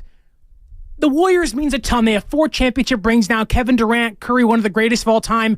Posey, Pence, the Giants. I've been at the parades, celebrating with the fans. This one will mean so much more than all of those combined to me. This is the one I want the most. I've seen my Giants win 3. I would trade 2 of those if I can just see my Niners win 1. Just 1 in my entire lifetime. My dad's seen all 5. I've yet to see 1. Yep. I just need 1. Just give me 1. And I'll be satisfied. There's nothing like until the first. Next year, mind There's you. nothing like the first. All right, we got to take a break. We're getting fired up if you can't tell. We're an hour and a half away from kickoff. Niners and Chiefs in Super Bowl 58 from Las Vegas. It's Grandy and Sterling with you. We got to get into predictions. We've talked a lot as well about the Niners defense against the Chiefs offense. What about the Niners offense against the Chiefs defense? This might be the biggest X's and O's battles in Super Bowl history. Shanahan against Spagnuolo. We got to dive into that. There's a ton more to get into. It's Niners and Chiefs. It's the Kickoff Show right here on 95.7 The Game. For the ones who get it done, the most important.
Sheriff's Office countdown to kickoff clock. Again, 1 hour, 25 minutes, and 3, 2, 1 seconds away. 1 hour and 25 minutes away from kickoff of the Super Bowl. Super Bowl 58 from down in Las Vegas. It's the Niners and the Chiefs, a rematch of the Super Bowl from 4 years ago in Miami, where the Chiefs came from behind by 10 points and they won 31-20 over the 49ers. The Niners, though, have a chance at revenge. Welcome back, everybody. You can give us a call. We want to hear your predictions, your thoughts on this game. 888-957-9570. Are you nervous? Are you confident? Are you scared of Mahomes? What worries you? What gives you confidence? What's your final score prediction? You got an MVP for us? All of that and more. 888-957-9570. That's also the Comcast Business text line. And I'm keeping an eye, Sterling and I are both keeping an eye on the YouTube chat powered by First NorCal Credit Union. I see Harry on there. I see Richie. I see Zahir. I see D-Lou. I see Pierce. What's up to all the fine folks Don't of forget the Lori YouTube Matthews. chat? Lori, I got to scroll up a little bit for Saying Lori. don't punch holes in the walls tonight. There'll be no holes in the wall, but I'm also not going to kick the wall either, Lori. So Yeah, I don't know if you can. I don't know if you can guarantee that. I'll be in the windows for sure. Yeah, you probably will. Jumping on the blinds. There it is. There's Lori Matthews. Yeah, Sterling's ready. No holes in the walls tonight, boys. We'll see about that. We'll see about that. I did warn everybody when I was here on Friday, when everybody else was here. I said, if they lose, when you walk in Monday morning, it might not look great in here. The desks are all thrown apart. The mics are all broken. The laptops are all shattered. What happened? We lost. Okay, that's what happened. You don't need to ask. You know what happened. Just imagine. You can imagine what happened. What do you think happened? Around like 7 o'clock Sunday afternoon, the end of the game. You can guess. You can guess what happened. Let me ask you this. Go ahead. Fire. How do you prepare for a game like this? It's really nerve-wracking. Right. Like we were talking before the show and during the breaks. I don't really get that nervous in the build-up, but now that we're here on the air and we're talking about it and we're an hour and a half away, I'm pretty nervous now. But I feel like I'm pretty decent at kind of seeing the big picture leading up to the game. I'm just more anxious to get the game over with, like get it started. I'm not that nervous, so I feel like I have a good sense of things leading up to the game, and I can try to break down both sides. I mean, you're and I job here. Like we're trying to figure out what team's going to do what and what might be successful and all of that. I feel like I can be kind of analytical in that sense, but now we're an hour and a half away and it just kind of all goes out the window because my emotions take over. That doesn't really answer your question. I don't really know how to prepare for this kind of moment. I don't really know how to do it. I'm just kind of flying by the seat of my pants. I have been ready for this for like a week and a half, and after every night I've worked here, every Warrior game, hit on Bart, One day closer. Drive home, I turn on that DX song where it's like, "Are you ready?" And I'm like, "I'm ready. We're gonna win the whole thing, man. I'm so ready right now." And like I'm yelling and screaming in the car, like, "Nothing can beat us. Nothing can stop us. Leave it on the field, boys." I'm like, I go nuts, and I'm like, I'm not even playing. Like what I say here means nothing when it comes to the outcome on the field. Like I know people are superstitious. They wear the same clothes, have the same meals. I'm just like, everybody's got their ladybug pins on. Hey, Shout out to Lori. Pumpkin bread's been eaten this morning. Ladybugs are swarming around. Like, I get all of it, right? People have their wings laid out in a certain way where it spells SF and like, oh, it makes Niners logo. And like, my future mother-in-law sent me a photo of a gigantic wolf statue that had a Niners jersey on it in Southern California.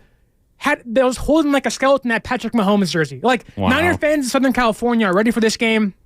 I feel like I don't know if I'm more ready for this than I was 2019 and 2011, but like I think it's just the desperation of like, I need this. I want this. I'm ready to finally have that Super Bowl champion next to my name and next to this team's name, where like every night I'm like, can't wait to Sunday's gonna be awesome. I just can't wait to be out there. So you're talking about like superstitions and fans believing like, you got to wear the same jersey you wore for the NFC Championship game or whatever.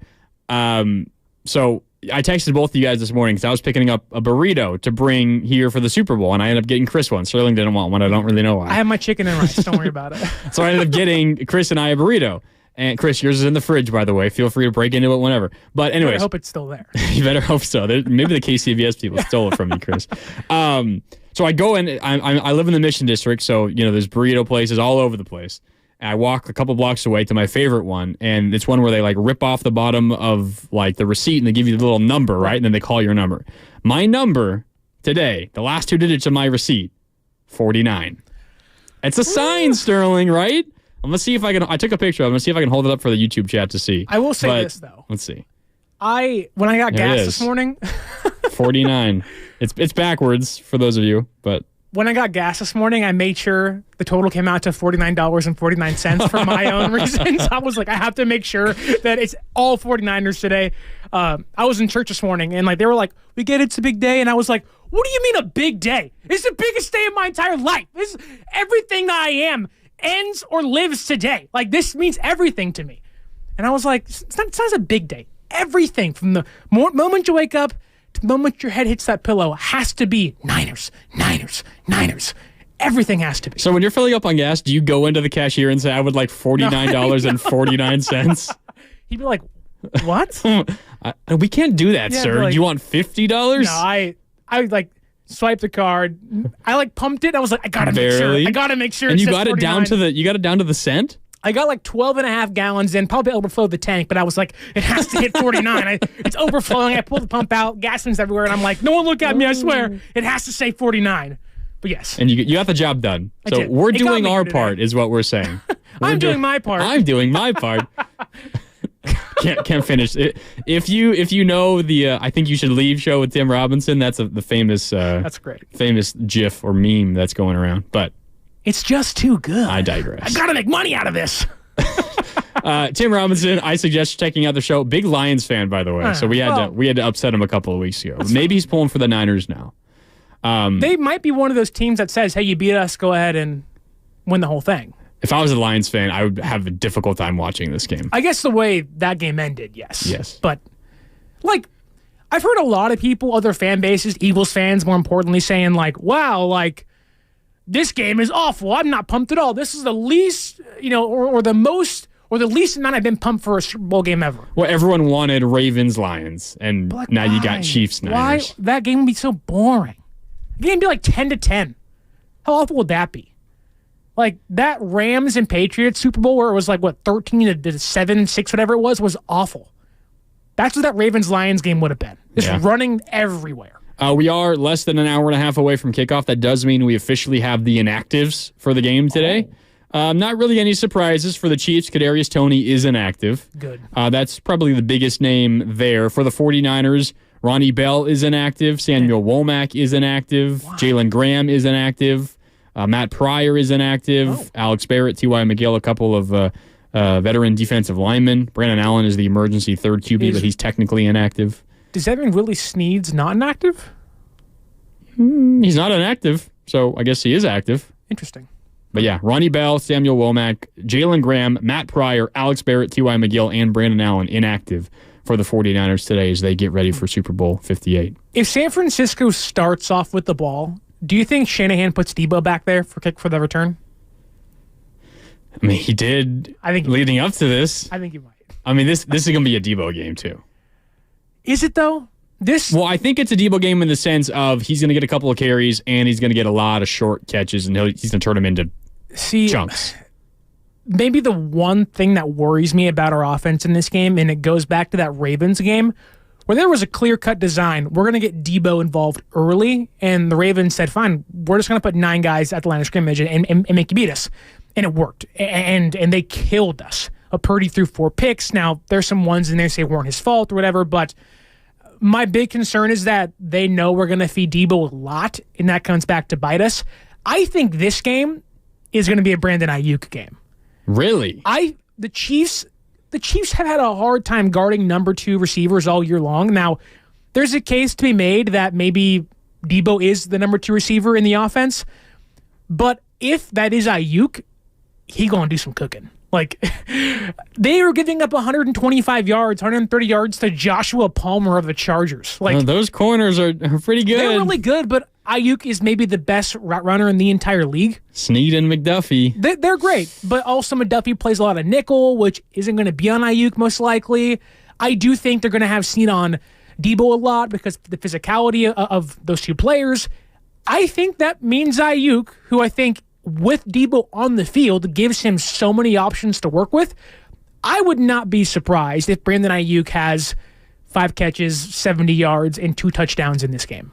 He might be, to me, the sneaky MVP favorite. Like that's okay. I'd put money on that. Okay. I like that. I think this is the side of the ball that's the most intriguing to me, the Chiefs' defense against the Niner offense, because if you are Steve Spagnuolo and the Chiefs, you mentioned what the Ravens did against the 49ers. The Chiefs' defense can kind of do what the Ravens' defense did. And the reason why the Ravens, or at least one of the reasons why the Ravens had so much success, was they're elite at disguising what their plan is pre-snap. Like, it's difficult for the opposing quarterback to figure out what the Ravens are doing. And Steve Spagnuolo does this as well. And a lot of it has to do with the defensive talent that you have. Like, do you have a number of guys that can both cover in man and in zone, that can blitz, that can rush the quarterback, or drop back into coverage? Some of it has to do with specifically the talent that you have. But it's also your scheme defensively. And Steve Spagnuolo is maybe as good at anybody, Sterling, at blitzing from places that quarterbacks aren't expecting the blitzes to come from. And that's what got the 49ers against the Ravens.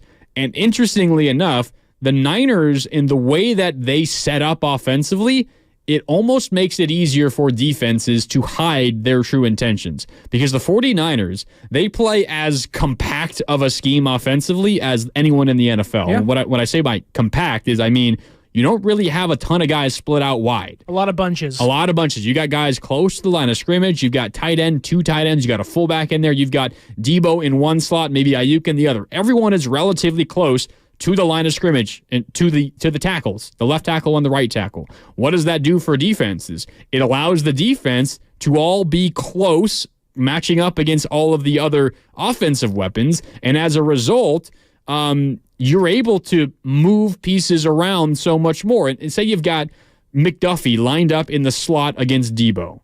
And maybe Brock Purdy says, all right, McDuffie's man-to-man on Debo. I don't got to worry about that. But you've got a linebacker on that side who is able to get out there and cover Debo because he's relatively close to the line of scrimmage. And what happens is Spagnuolo every once in a while will say, all right, Brock, I don't think you think that I'm going to send McDuffie, even though he's matched up with Debo right now. So McDuffie rushes off the edge. The Niners don't expect it because they expect McDuffie to be on Debo. He comes, he's a free rusher, he gets to Brock, and the Niners don't see it quick enough. That is partly what happened to Brock Purdy and the Niners offense against the Ravens. And Spagnuolo does that more than anybody else in the NFL. The other thing that those bunch formations offensively, the compressed offenses do, is when you have a corner rushing, a safety rushing, they have to cover less ground. They're already so close to the edge of the offensive line. They have a direct shot and a short line to the quarterback.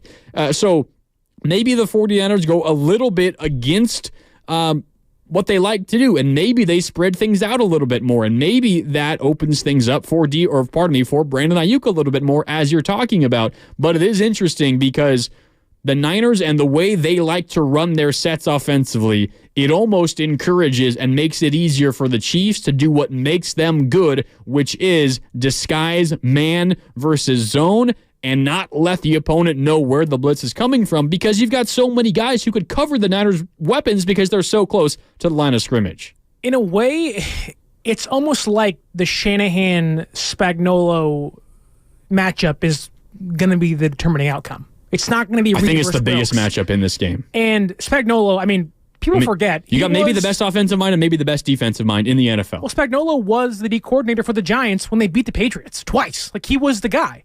And head coach didn't fare well. He's legitimately the best defensive coordinator in NFL history. He's amazing. And one thing that does give me a little confidence against him is that they had him beat 4 years ago. And I get the defenses are changed, personnel's different, and KC's linebackers are better now, but so is San Francisco's offense. And I get it, 4 years doesn't matter. But it's not like Shanahan has been shut out. It's not like they've been awful. They scored 20 points against them with a worse quarterback, a worse running back room, and dare I say, a worse receiver room. Like, this offense is better everywhere, maybe outside of the offensive line. And even then, I can say Trent's better than Joe Staley, all due respect to Staley, was an amazing player for a long time here. Offensive line wasn't great then either. No, you have Mike Person playing right guard. Yikes.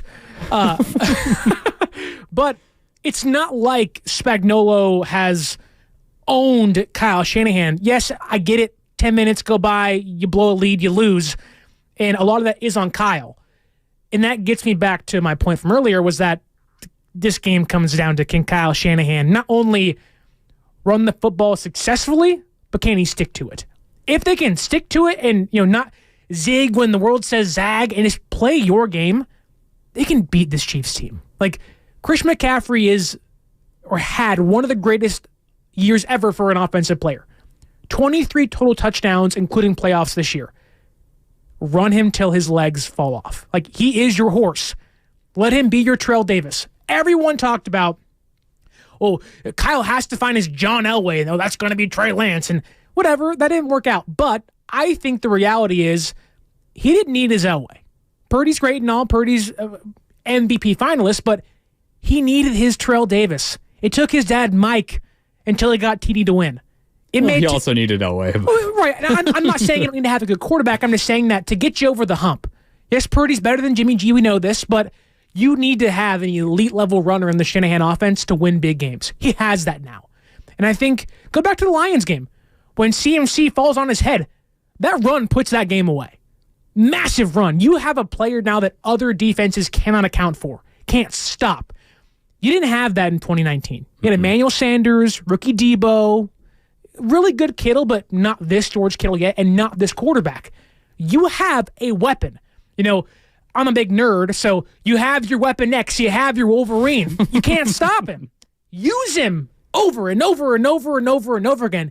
Chris McCaffrey, if he runs the football 30 times behind Trent Williams, the Chiefs cannot stop runs behind left tackles. You can beat the Chiefs if you run behind Trent with CMC. So for Kyle Shanahan, please feed CMC. It's not that hard.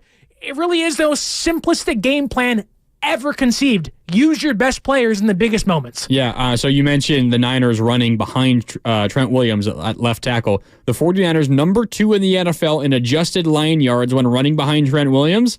The Chiefs are 29th defending runs behind left tackle. So it's not just the 49ers elite when running left. The Chiefs, if you were to pick a weakness of the rushing defense, and they're generally weak across the board, but they're weakest against runs at left tackle. So expect a lot of McCaffrey running behind Trent Williams with Kyle Juszczyk as the lead blocker to the left. It's what is going to win this game if the Niners win this game. It's that run right there. And you know what's funny is that, like, for as great as Kyle is, Kyle can be in his bag for 55 minutes tonight. I was going to ask, we got a comment from D-Lou on the YouTube chat, powered by First NorCal Credit Union. Kyle will be in his bag. Is this a Kyle deep in his bag game today? See, it's not about getting deep in your bag. It's about being in your bag consistently, right? Like, you don't have to go find the crazy play where Debo's throwing touchdowns or CMC's throwing touchdowns. Kyle is the best play caller in the entire NFL outside of Andy Reid. Maybe the best. With the best weapons he's ever had to run his offense, right? Maybe outside of Julio Jones and Matt Ryan, but I don't think it's about getting deep in your bag and pulling out, page 12 of the 12-page playbook. In case of emergency, use this play only. This hasn't seen the light of day in years. Right. There's dust. I found this, in the back closet somewhere. It's not the annexation of Puerto Rico, right? It's just go out there and be in your bag consistently. You don't have to be deep in it. Be in it consistently. And I think for Kyle, you watch in his press conferences at the podiums, you watch him in, whether it's on media night this past week or so, he just looks so much more calm and confident than he was in 2019. I don't know if it's because he's been there before and knows how it works, but I just think he knows how good this team is. He knows where they are going to be. And I think for him, I think he has the utmost confidence in this team, in this offense, and this personnel doing and executing exactly what he says when he says it. And Kyle Shanahan, we all know, is maybe the most overconfident, cocky offensive coordinator ever. Like, he just knows I'm the guy, and I'm the guy. I think Kyle in this game, I would not be surprised if they scored 30 points. I really wouldn't. Now, that being said, I don't think it's going to happen, but I would not be surprised if they scored 30 points in this game. Kyle also, he desperately needs this game. Yeah. He needs it. He cannot have another heartbreak at this stage. He's dealt with this so many times. Is his legacy on the line tonight? I think there's no doubt that the conversation around him, this is like a branching off point. Okay. The conversation will dramatically change one way or the other. Okay. Like if he loses this game, the conversation becomes, yeah, he's a good head coach. He's a great offensive mind, but he can't win the big one. And it's already kind of been that way, but another Super Bowl loss added on top of it. When you have this offense, you have 2 MVP finalists. Right. You have one of the most efficient offenses the league has ever seen, and you don't get it done, or he wins, and you're like, oh, this is the first of many. Like, this is legitimately, I think, a branching off point. Now, you care about legacy talk, whatever. Like, I just want the team to get one done. But, like, if you're diving into this from Kyle Shanahan's perspective, this is a big, big, big one for Kyle Shanahan. Losing 4 years ago, the 2 NFC Championship game losses after that, including one where you blew a lead in the fourth quarter. I know a lot of people like to write his name down for blame for the 28-3 loss when he was the OC of the Falcons. He had part of that blame, but not all of it. The conversation will change dramatically regardless of the result. And I'm not sure if you read what Seth Wickersham of ESPN wrote about Kyle Shanahan this week, about how desperately he wants this game and kind of the depression that he was in after the loss 4 years ago. He could barely talk to Sean McVay as well when McVay and the Rams won 2 years ago. He needs this one badly, badly. Well, Lori Matthews, again, always in her bag on the YouTube chat, brought to you by First NorCal Credit Union, says, Kyle's 44. Wildly successful. He'll have other opportunities. If I can read here, it says, can't be afraid to lose if you want to win. Sometimes Kyle can be that way. I'm too afraid to lose, right? I want to have that 1-point lead going into halftime. You know, I want to cling to that life I have. But for Kyle, like the players, man, leave it out there tonight. Like, a loss would be brutal to how good this team was, but if you leave it all out there in your guts, like, the Lions losing sucks. They know they left everything they had on that field. Dan Campbell was like, we are going to be exactly who we were all year long. We're going to go for it. And yeah, sometimes you win, you lose some, right? If Kyle, just like Dan Campbell, leaves it all out there, it's going to suck if we lose, but there will be so much more respect for him than like, you got timid again? You didn't run the ball again? What are you doing, Kyle?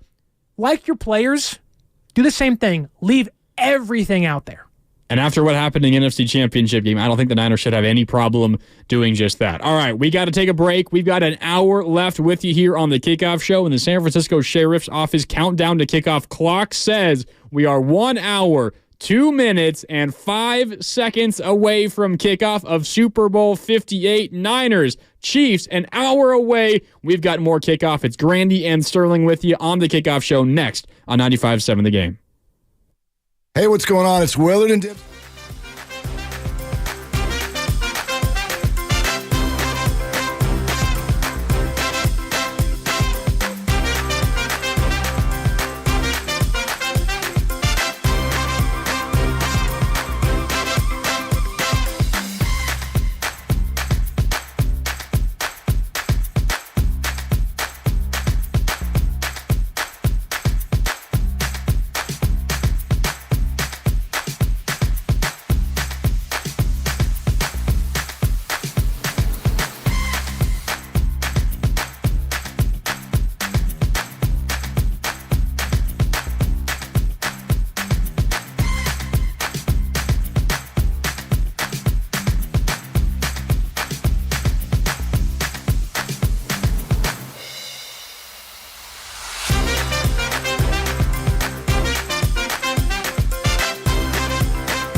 Kickoff Show on 95.7 The Game.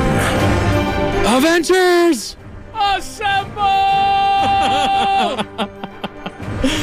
In case you can't tell, Sterling Bennett behind the glass playing the Avengers music as we get ready for Super Bowl 58 between the Niners and the Chiefs. I mean, that's what the Niners offense is, right? It's kind of like the Avengers. Get them all together.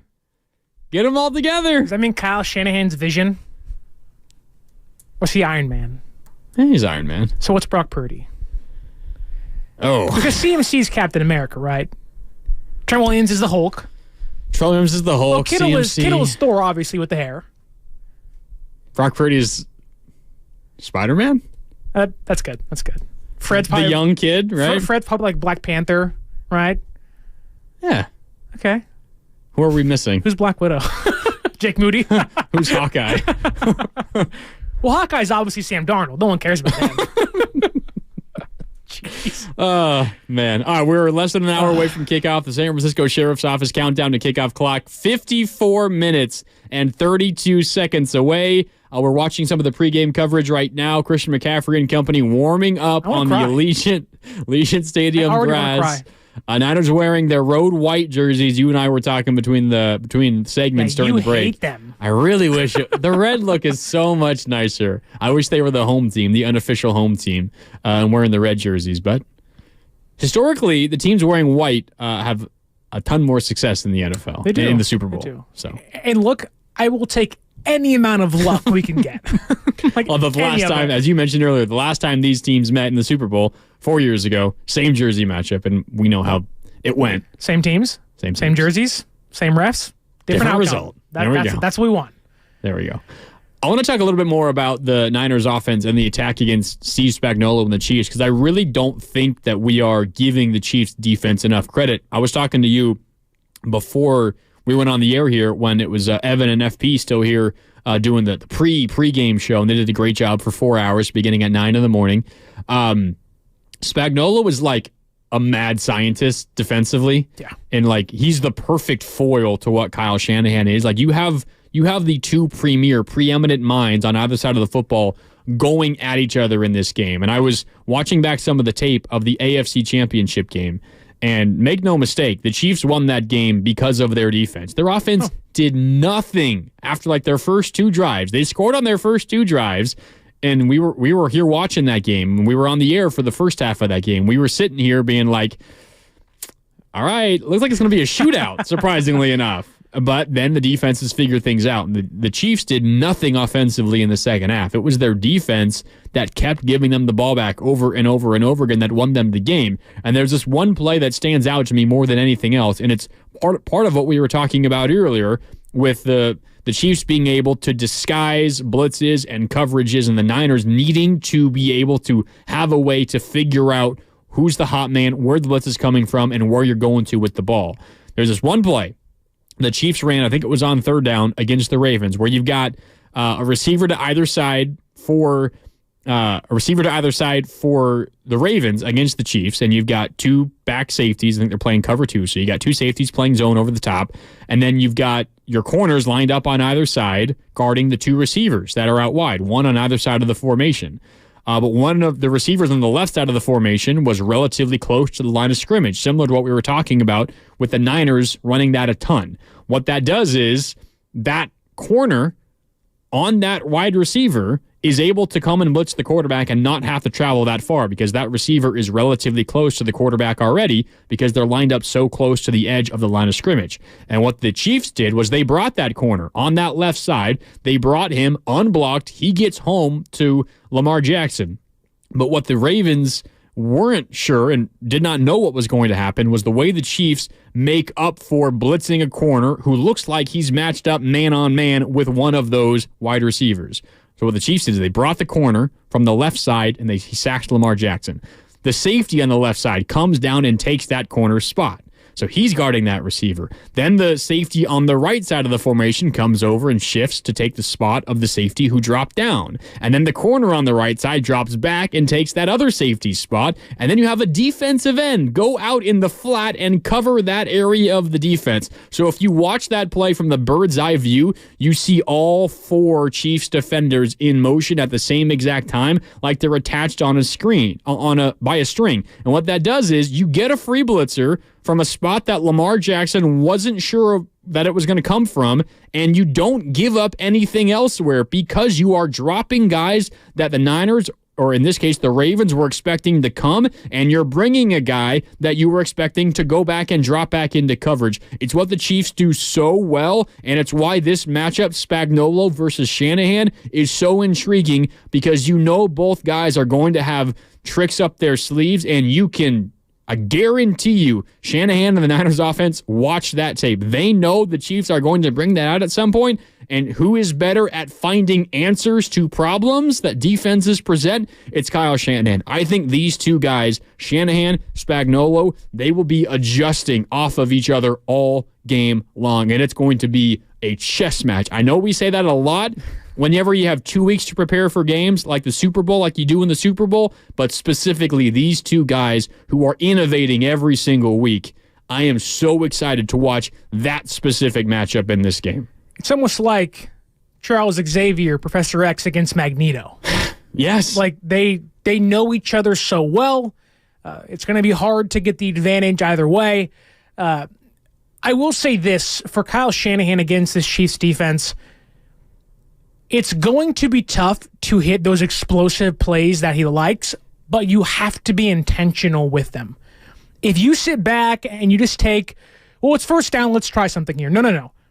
Shanahan is one of the best minds at setting up an opposing defense to take a big shot. Now, Spagnuolo is one of the better minds at limiting those big shots when they are taken, but if you're Kyle, again, go back to the tape, 2019, telling the refs, this is going to happen on this play. Kyle... He's going to try to hold them, and guess what? He held them. In a way, he can see the future somewhat, or is that confident in his scheme that, hey, this is going to happen right here, watch this. And for Kyle, you have to be intentional with your shots. You have a quarterback now that's going to take those chances, that is going to be unafraid to take those shots when you call them, and that's why I think this game is a big Brandon Ayuk day for them. You have Debo, who's a physically or a dominant receiver when it comes to the underneath stuff, the screens and stuff. You have Kittle, who is the second best tight end over the middle. But you have Ayuk, who can go deep, get outside the numbers on deep crossers. This game feels like a game for Kyle to draw up something for Brandon Ayuk. And I think if you are Kyle, again, if you're running the ball well and you have CMC doing his job, you're feeding him, say he's getting 4.5 per carry, which is not out of the question for Christian McCaffrey. No. You will then get the Chiefs playing up at the line, defending the run more and more and more, and you can do exactly what you couldn't do in 2019. Take the top off. Doesn't have to be all the time, but if you take a shot here or there, keep the guys honest, then it reopens the offense. And guess what? You have a quarterback now and the weapons that you can hit those deep shots now. And then for Kyle, be intentional. Like, you are, and be confident. Be intentional with who your offense is and what they can do. You and I have both talked a lot about how we think this is a heavy run game and a heavy McCaffrey game, just given what the Chiefs are good at defensively and given what the Niners are good at offensively. Where the Niners do have a drastic advantage, throw the defense out the window. It is just the Niners pass offense against the Chiefs pass offense. The Niners have the advantage there. It's not because Brock is better than Mahomes. I'm not saying that. It's because the Niners have Ayuk. They have Debo. They have Kittle. They have Juwan Jennings. The Chiefs have Travis Kelce and Rashee Rice. But that's all they have. And the 49ers have as good of a linebacking duo that drop back into coverage as any in the NFL. Like, you're not going to shut down Travis Kelce. He's going to get his. He's probably going to have like 8 catches because that's just what happens. You have to make sure that none of those catches go for 30 yards. Like, keep him in front of you, 8 catches for like 55 yards, and you'll probably win this game if that's the way it works out. But where the 49ers have an advantage and what maybe might encourage Kyle Shanahan to go against the strength of the Chiefs' defense, which is the passing defense, is I can get a couple of deep shots or big plays over the middle for 30 yards. The Chiefs don't. They can't move the ball down the field that quick against our defense. We have an advantage where it's going to be a little bit more difficult on the Chiefs offensively. And you're right. If this turns into a high-scoring game, the Niners' chances of winning drastically increase because there's no way that the Chiefs just have the manpower, the horsepower, the speed, the talent offensively to keep up with this high-powered Niners offense. So if it turns into a track meet and if Ayuk gets going in the passing game and you connect with him down the field a handful of times, the Chiefs are going to have to be perfect offensively because they have to run 10-play drives that go 75 yards over 8 minutes and they get into the end zone. They don't have the time. They just don't have the time to keep up with those responses by the Niner offense, which is part of the reason why I think the Chiefs will be encouraged to try to stop the passing attack, even though it's already something that they're good at.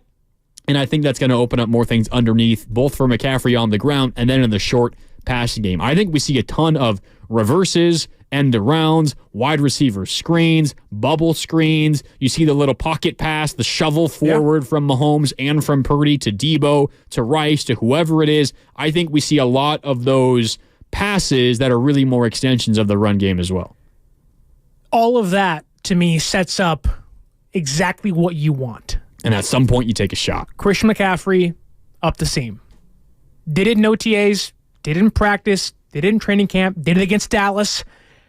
There's going to be, whether it's McCaffrey or Juszczyk or Kittle, there's going to be a play up the seam, and it's going to be for San Francisco. Whether it's a play action because they're running the ball well or a misdirection play, there is going to be a play for about 35 yards downfield, either Juszczyk or CMC or Kittle. It just sets up that way. One other thing I do think goes kind of unnoticed, but we saw it against the Lions for San Francisco, was Brock Purdy's legs. I think for the Chiefs, they're really good in playing zone coverage.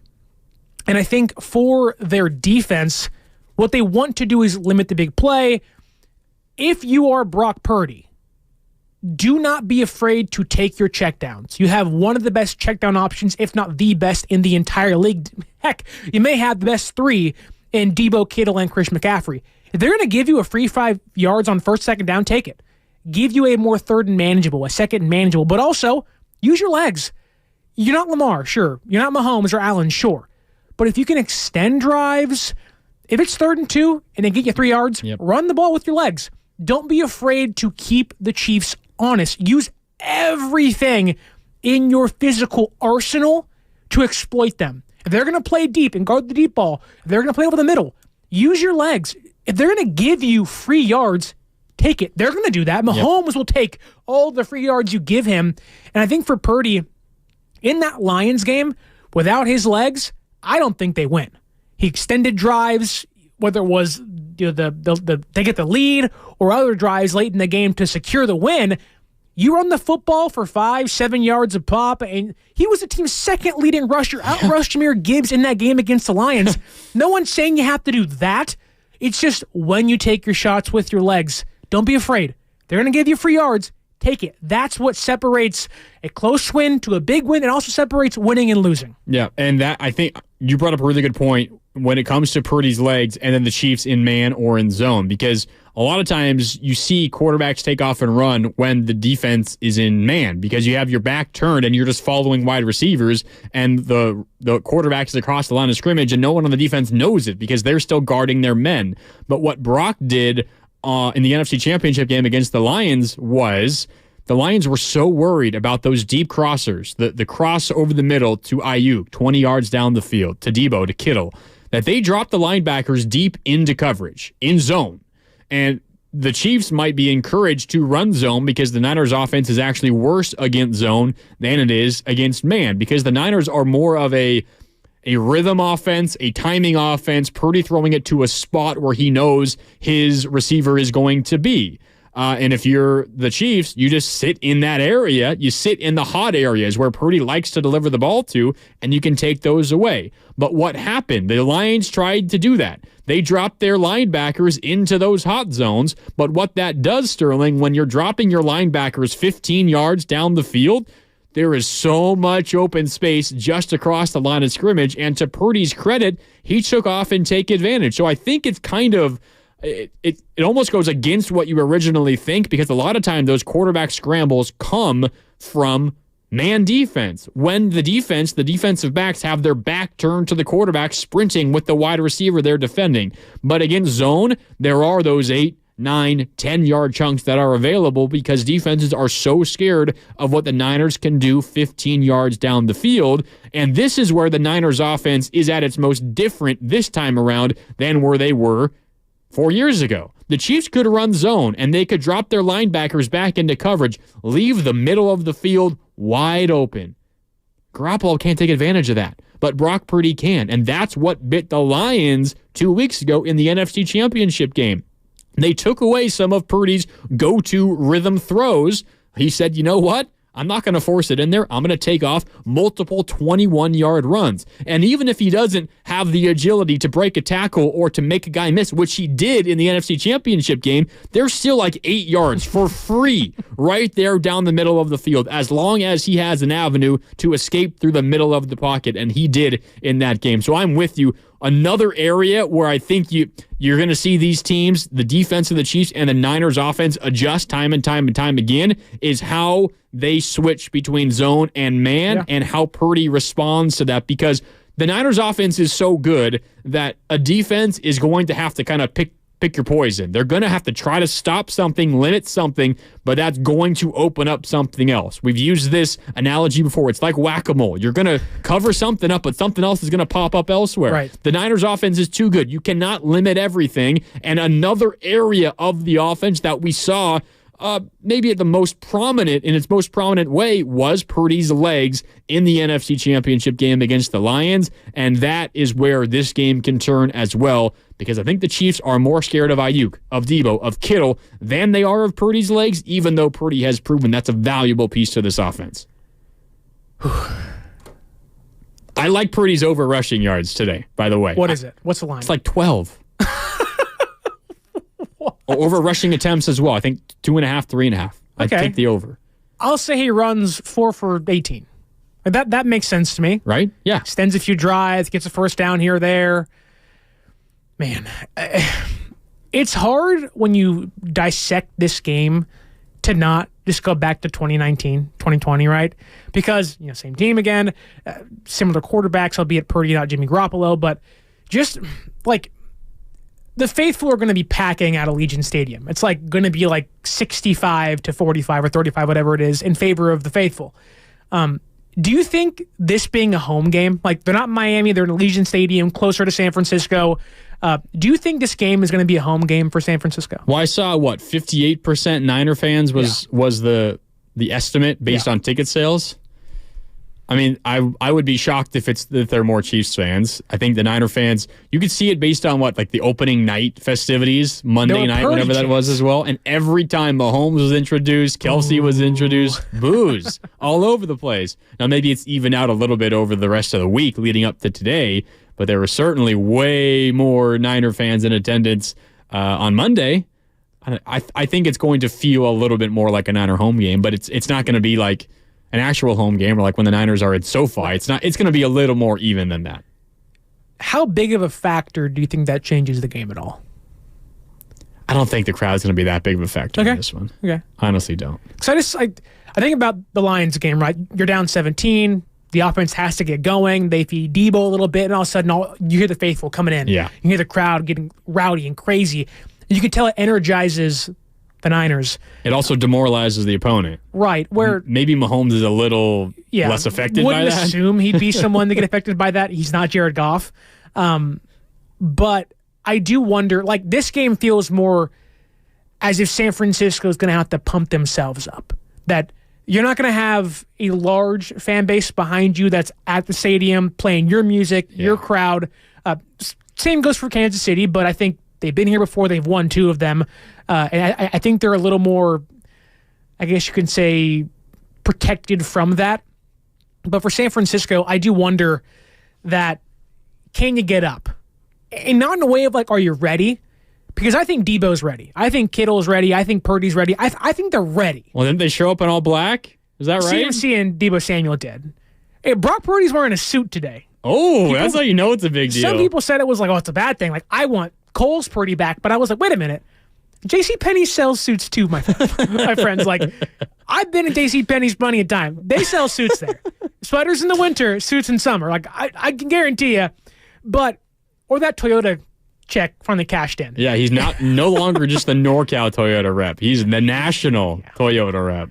But I do wonder, like, I'm not confident in them.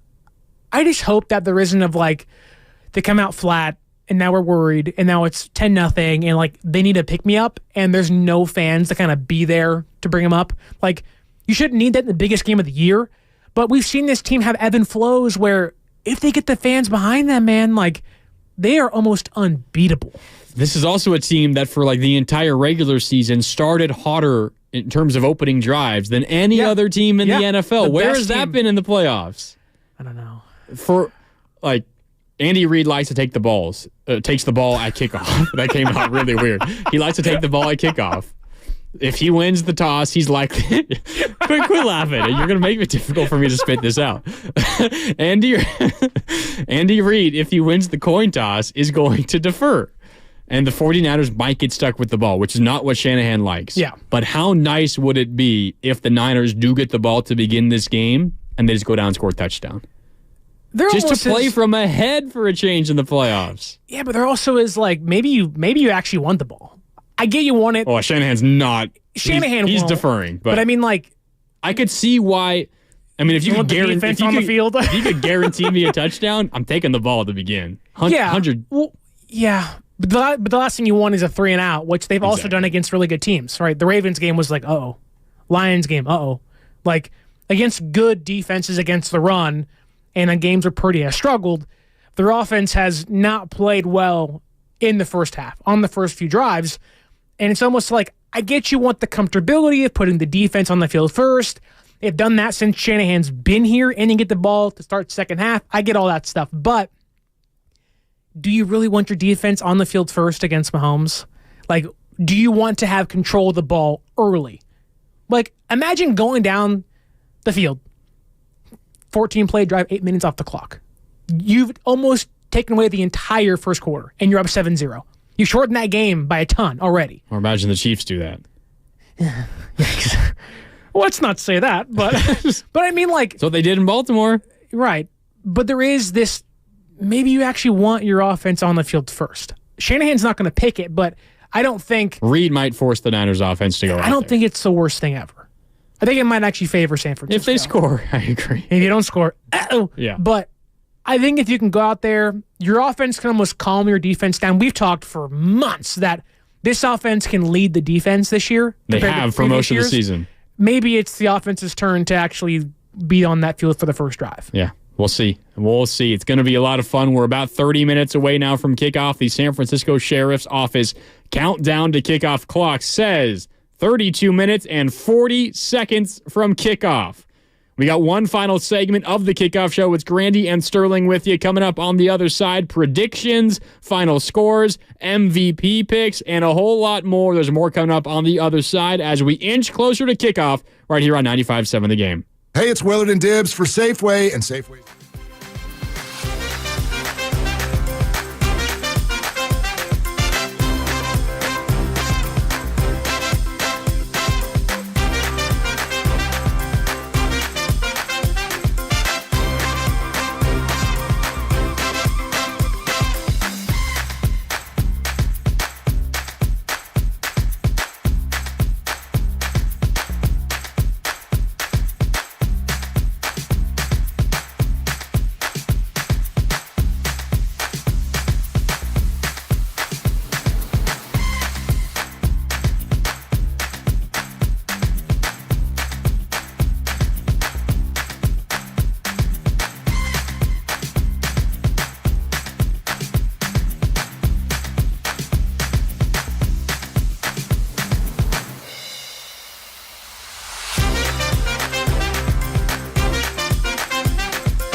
FM and HD1 San Francisco. Always live on the free Odyssey app, Twitch, and YouTube. Powered by First NorCal Credit Union.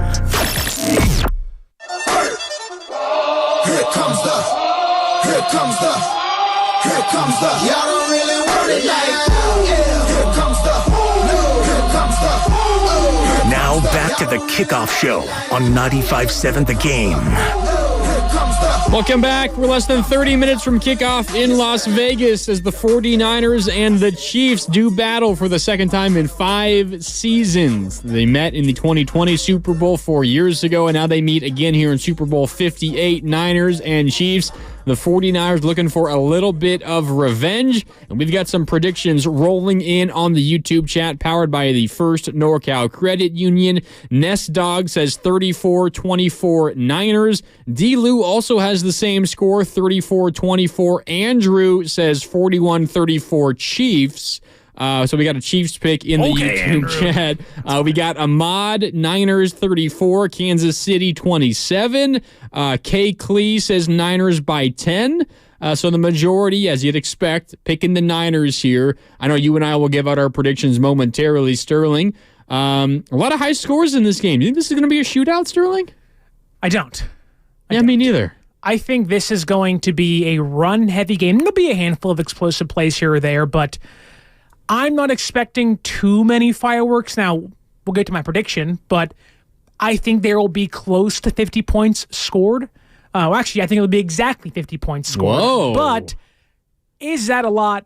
Not really. It's the over. Not in this day and age in the NFL. The over-under set at least as of this morning, 47.5. That's the thing is, like, any outcomes on the table. Yep. Niners defense could not show up, and Pacheco and Mahomes go nuts. And vice versa. Then it's CMC going crazy. And it's not like CMC has to carry the ball 30 times to score 4 touchdowns. Like, he can do it in 4 touches if he needs to, right? Like, he's that good. Then there also is a part of me that's like, Niners offense is so good, I would not be surprised if they scored, like the caller said, or the YouTube chat said, 41 points. I would not be surprised. Like, they're that good of an offense. They can put up points quickly. And if Shanahan's in his bag, Chiefs fans, like, this is a game where anything's on the table. Yeah, and I've got another prediction that came in on the YouTube chat, again, powered by First NorCal Credit Union from one of our favorites. Dublin Marge says, I called this a while ago, I suppose, Dublin, 31-24. 31-24 says Dublin Marge. It's pretty close to mine. And we got Austin on the YouTube chat saying who the line, the over-under is now down to 47. Not 47.5, down to 47. So a slight adjustment. Why is that? From this morning. It's because Kadarius Toney's not playing. He's worth half a point. Generally half a point for the other favor, team. But for the other team as opposed to for the Chiefs. I think this is honestly a low-scoring game. Not because I think that this is going to be a defense-dominated game, but it's because of what we were talking about earlier. I think both teams are just highly, highly incentivized to run the ball. Yeah. And you're going to have not many incomplete passes because when you do throw it, it's going to be short, quick throws that for the most part are going to get completed. You're going to run the clock because there's not many stoppages with incomplete passes. You're going to have these teams with 12-play drives that take off 6-7 minutes off the clock. And I think a lot of those drives will largely be successful. I just don't think we're going to see a lot of quick strike where you got a 4-play drive that went 80 yards because of one 50-yard completion. I just don't think we're going to see that. Now, it could still be a big Ayuk day as you're calling for with here and there. Maybe he makes 1-2 big plays down the field, then he gets over 100 yards and has a touchdown. Like, that could certainly happen.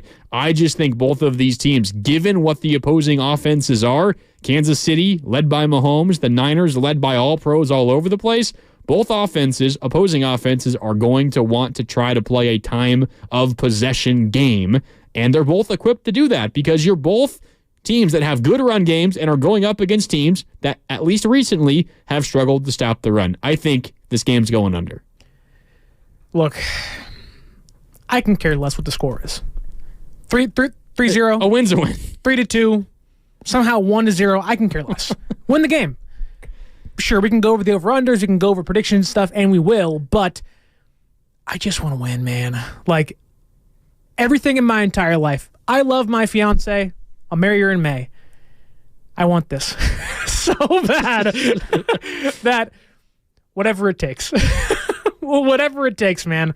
I don't care if it takes Sam Darnold playing quarterback or Brandon Allen, the emergency guy. Win at all costs. There is no tomorrow. You have to win today. And I know the Chiefs feel the same way. They've won to. Like, they're not complacent. Mahomes in pregame on Fox, I believe, or maybe CBS, said, what are the Chiefs if they win today? A dynasty. Yeah, he said fill in the blank. The Chiefs are what after today? Well, guess what? I like to stop dynasties. I want to put a crack in that shield. And imagine of all people, it's Brock Purdy. Mr. Irrelevant, last pick in the draft. Brock Purdy today can, dare I say, cement himself, cement his story.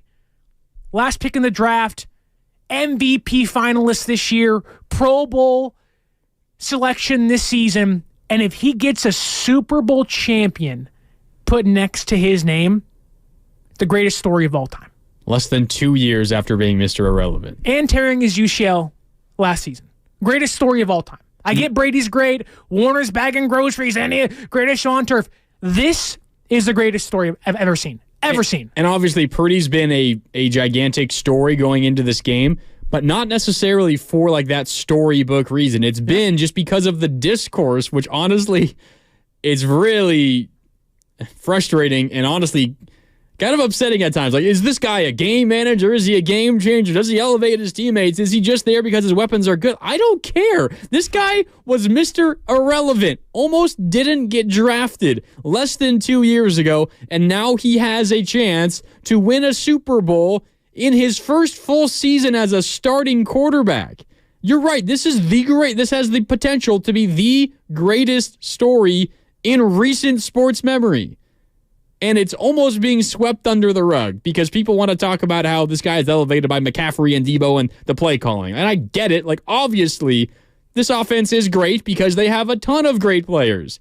But the greatest story on the field today, this game kicks off in 20 minutes in Vegas. The greatest story on this field all night long, bar none, does not matter what happens. Win or lose, the greatest story is that Brock freaking Purdy is starting a Super Bowl. And he earned his way here. It's not been given to him. Even Purdy himself said he had to take the job. Yeah, Trey Lance got hurt. Yes, Jimmy G got hurt. There was no promises there. Kyle Shanahan this offseason said, hey, Brock, I'm going to try to convince Tom Brady to come out of retirement because I'm not sure how your elbow is going to heal. Yeah. And Brock was like, all right, it would be kind of cool learning from the GOAT. Took it in stride. But even then, although Brady said no, right? But, okay, Brady said no. You're in disarray. Who's going to be our quarterback? Purdy comes out, has a great training camp, or at least a good training camp. They feel comfortable trading away Trey Lance, who now it seems like 4 of those 5 quarterbacks in that draft aren't going to be on the same team that picked them once Mac Jones gets moved per reports, right? Brock Purdy today, win or lose, already one of the greatest stories ever. But if he wins, there's going to be a movie made.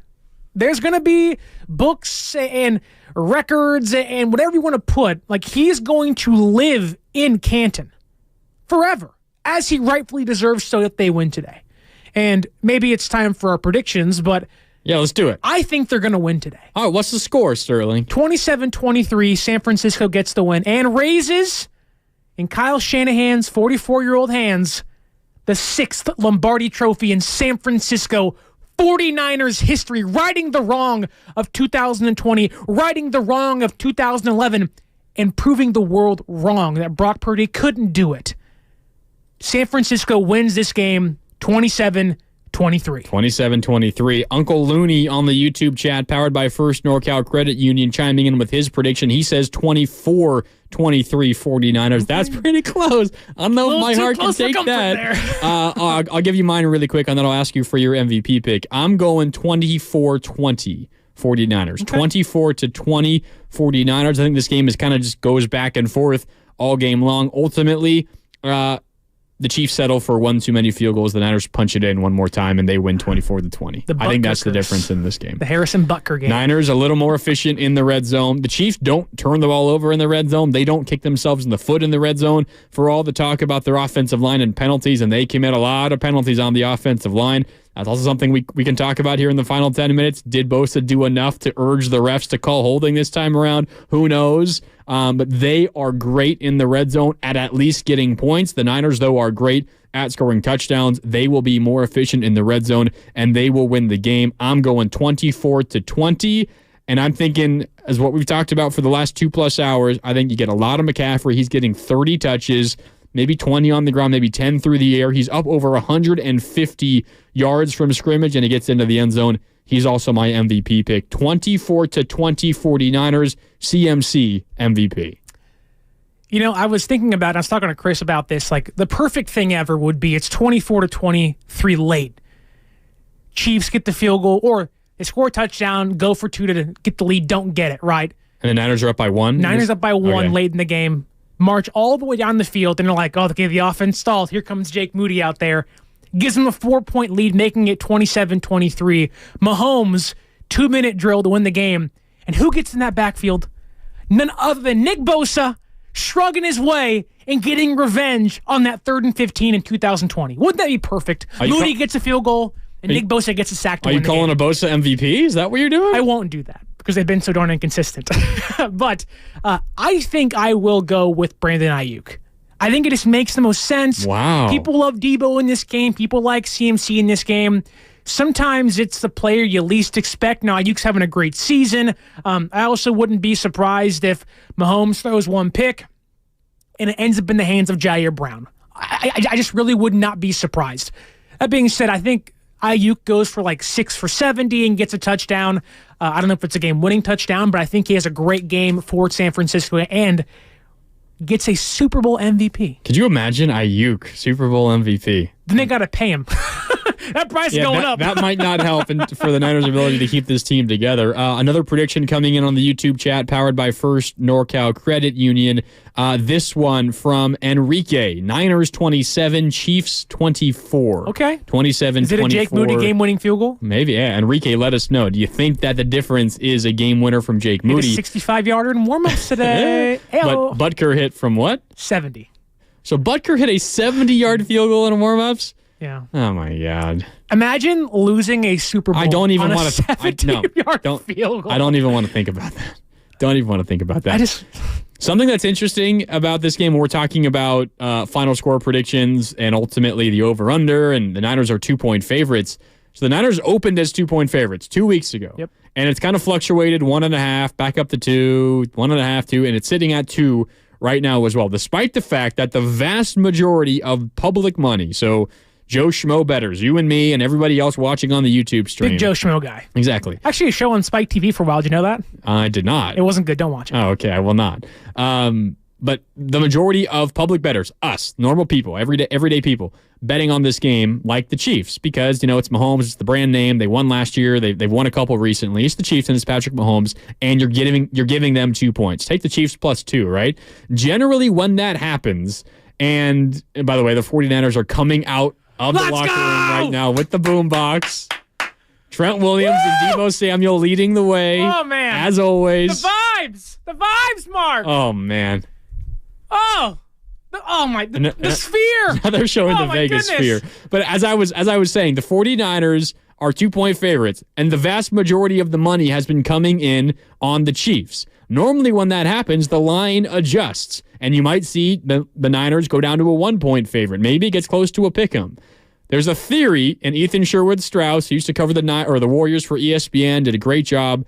Ethan Sherwood-Strauss wrote that according to BetMGM, 16.7% of BetMGM's Super Bowl future bets, which is like from the preseason, early in the regular season, Super Bowl future bets were on the 49ers. And that is by far the most team, like the team that has the most future bets picked is the 49ers. 16.7% of all future bets were bets placed on the 49ers to win the Super Bowl.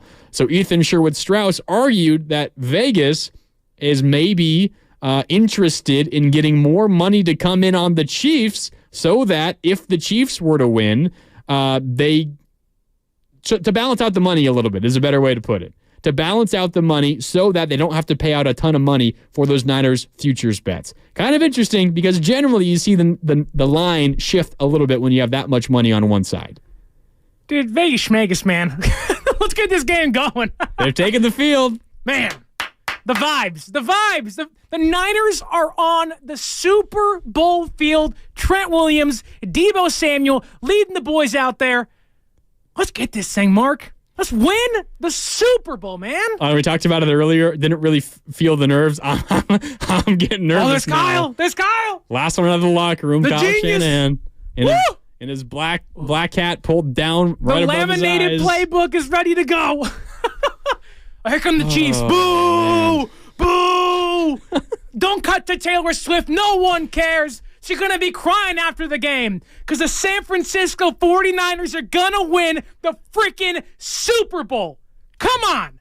Mahomes, get out of here. Travis Kelce, Andy Reid, eat your cheeseburgers. Get out of here. Do your commercials for State Farm. Nobody gives a rip, man. We got Toyota Brock Purdy right here about to lead us to a freaking Super Bowl. The 49ers are 2-point favorites. So they feel like underdogs, don't they? Good. Put your back against the wall and fight as hard as you can. You like that? You want your team to be an underdog? I like that. You like that? I like that, Mark. You like that? We're going full Kirk Cousins in the studio right now. I cannot wait. Kickoff's like what? 10 minutes away, 15 minutes away. This game is going to be, and I'll guarantee you this, one of the greatest Super Bowls ever. Whoa. Ever. We're going to sit back and say, we just watch history. I don't know if my heart can take that, Sterling. I may have a heart attack. You may have to come out there and mouth to mouth, whatever it is, bring me back to life, Evanescence style, but this game is going to be epic. Avenge 2020. We've been waiting for this so long.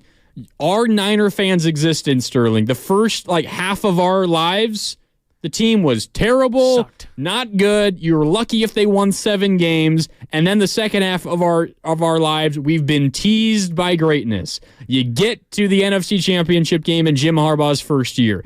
And then Kyle Williams muffs a punt and you lose there. You get to the Super Bowl the next season and you throw 4 straight fades to Michael Crabtree when you get down near the end zone and you lose. Michael James ran the ball in the red zone. Yep. What were you thinking? And you lose that game. Then you go back to the NFC Championship game the next year, and Richard Sherman ends your season with a deflected interception. And then the end of the Harbaugh era was difficult and awkward and bad. And then you got Jim Tomsula and Chip Kelly and all that terribleness in the post Jim Harbaugh era. And then Kyle Shanahan and John Lynch come in and try to save this franchise. And while you could see the direction, it was ugly to begin. This team was really, really, really bad. And then they came out of nowhere after drafting Nick Bosa. They were the best team in the NFL all season long. And then they got all the way to the Super Bowl after dominating the Vikings, after dominating the Packers. They lead by 10 points in the fourth quarter. You and I, Niner fans, thinking, finally, this is it. After all this time, we're gonna win it. And then the Chiefs scored 21 unanswered to end the game. And then the heartbreak of leading by 10 again in the fourth quarter in the NFC Championship game and losing to the Rams. Tart drops what would have been a game-winning interception, and you lose. And then you have a great season last year. Brock Purdy comes out of nowhere and leads this team to the number 2 overall seed. And then he gets hurt on the first drive of the NFC Championship game, and you have to play that game despite the fact that you know you're never going to win. And now you finally get back here once again. It has been 10,605 days, 254,000 hours, 15 million minutes, 916 million seconds since this organization last raised the Lombardi Trophy. And Sterling, that streak ends today. Today is the damn day the Niners win number 6. It's been too long. Never had it in my entire life. I've watched my Giants win. I've watched the Warriors win 4 NBA Finals, and I sat there year after year, and I watched Tim Rattay, and I watched Cody Pickett, and I watched Alex Smith have 7 different coordinators, and I watched Colin Kaepernick rise to the top of the NFL and fall as fast as he rose. I watched Jimmy Garoppolo revitalize the franchise, bring us back to prominence, only to fumble the bag late in the game. I've seen Kyle Shanahan be one of the best coaches in the NFL in this era and continually fall short. I've seen legends in the organization continue to call themselves NFC champions, not Super Bowl champions. Today is the day. February 11th, 2024, players like Brock Purdy cement their legacy. Trent Williams says, I'm going to the Hall of Fame, not just as one of the best left tackles, but one of the Super Bowl champions. Fred Warner, Dre Greenlaw, the best linebacking duo in the NFL, get to call themselves Super Bowl champions. No longer, after today, will a Niner legend on this team not get to proclaim themselves as a Super Bowl champion. His fan base needs this. The Bay needs this. You need it, Mark. I need it, Mark. We need this. Faithful, we need a Super Bowl championship. Frank Gore in the front office, he will get his ring today. Brock Purdy will call himself the greatest Mr. Irrelevant of all time, never to be unseated. Today is the day the 6th Lombardi Trophy comes home to San Francisco. Woo! Come on. Come on, faithful. It's time. It's time. We're just a few minutes away from kickoff from Allegiant Stadium in Las Vegas. The kickoff show has come to a close. Sterling and I, we got to get out of here because we got to get ready to watch this dang game. Here we go. We will be with you post-game, win or lose, but it better be a win. We'll be with you right when this game ends to break it all down and hopefully celebrate the 49ers' 6th Lombardi championship. Both Sterling and I think it's a Niners win, but a narrow Niners win. Sterling has 27-23 Niners. I've got 24-20 Niners. He's got Ayuk MVP. I've got Christian McCaffrey. Ayuk. We'll see if we're right. The national anthem is being played right now. We will sign off, but we'll be back with you in a number of hours, probably around 7 o'clock.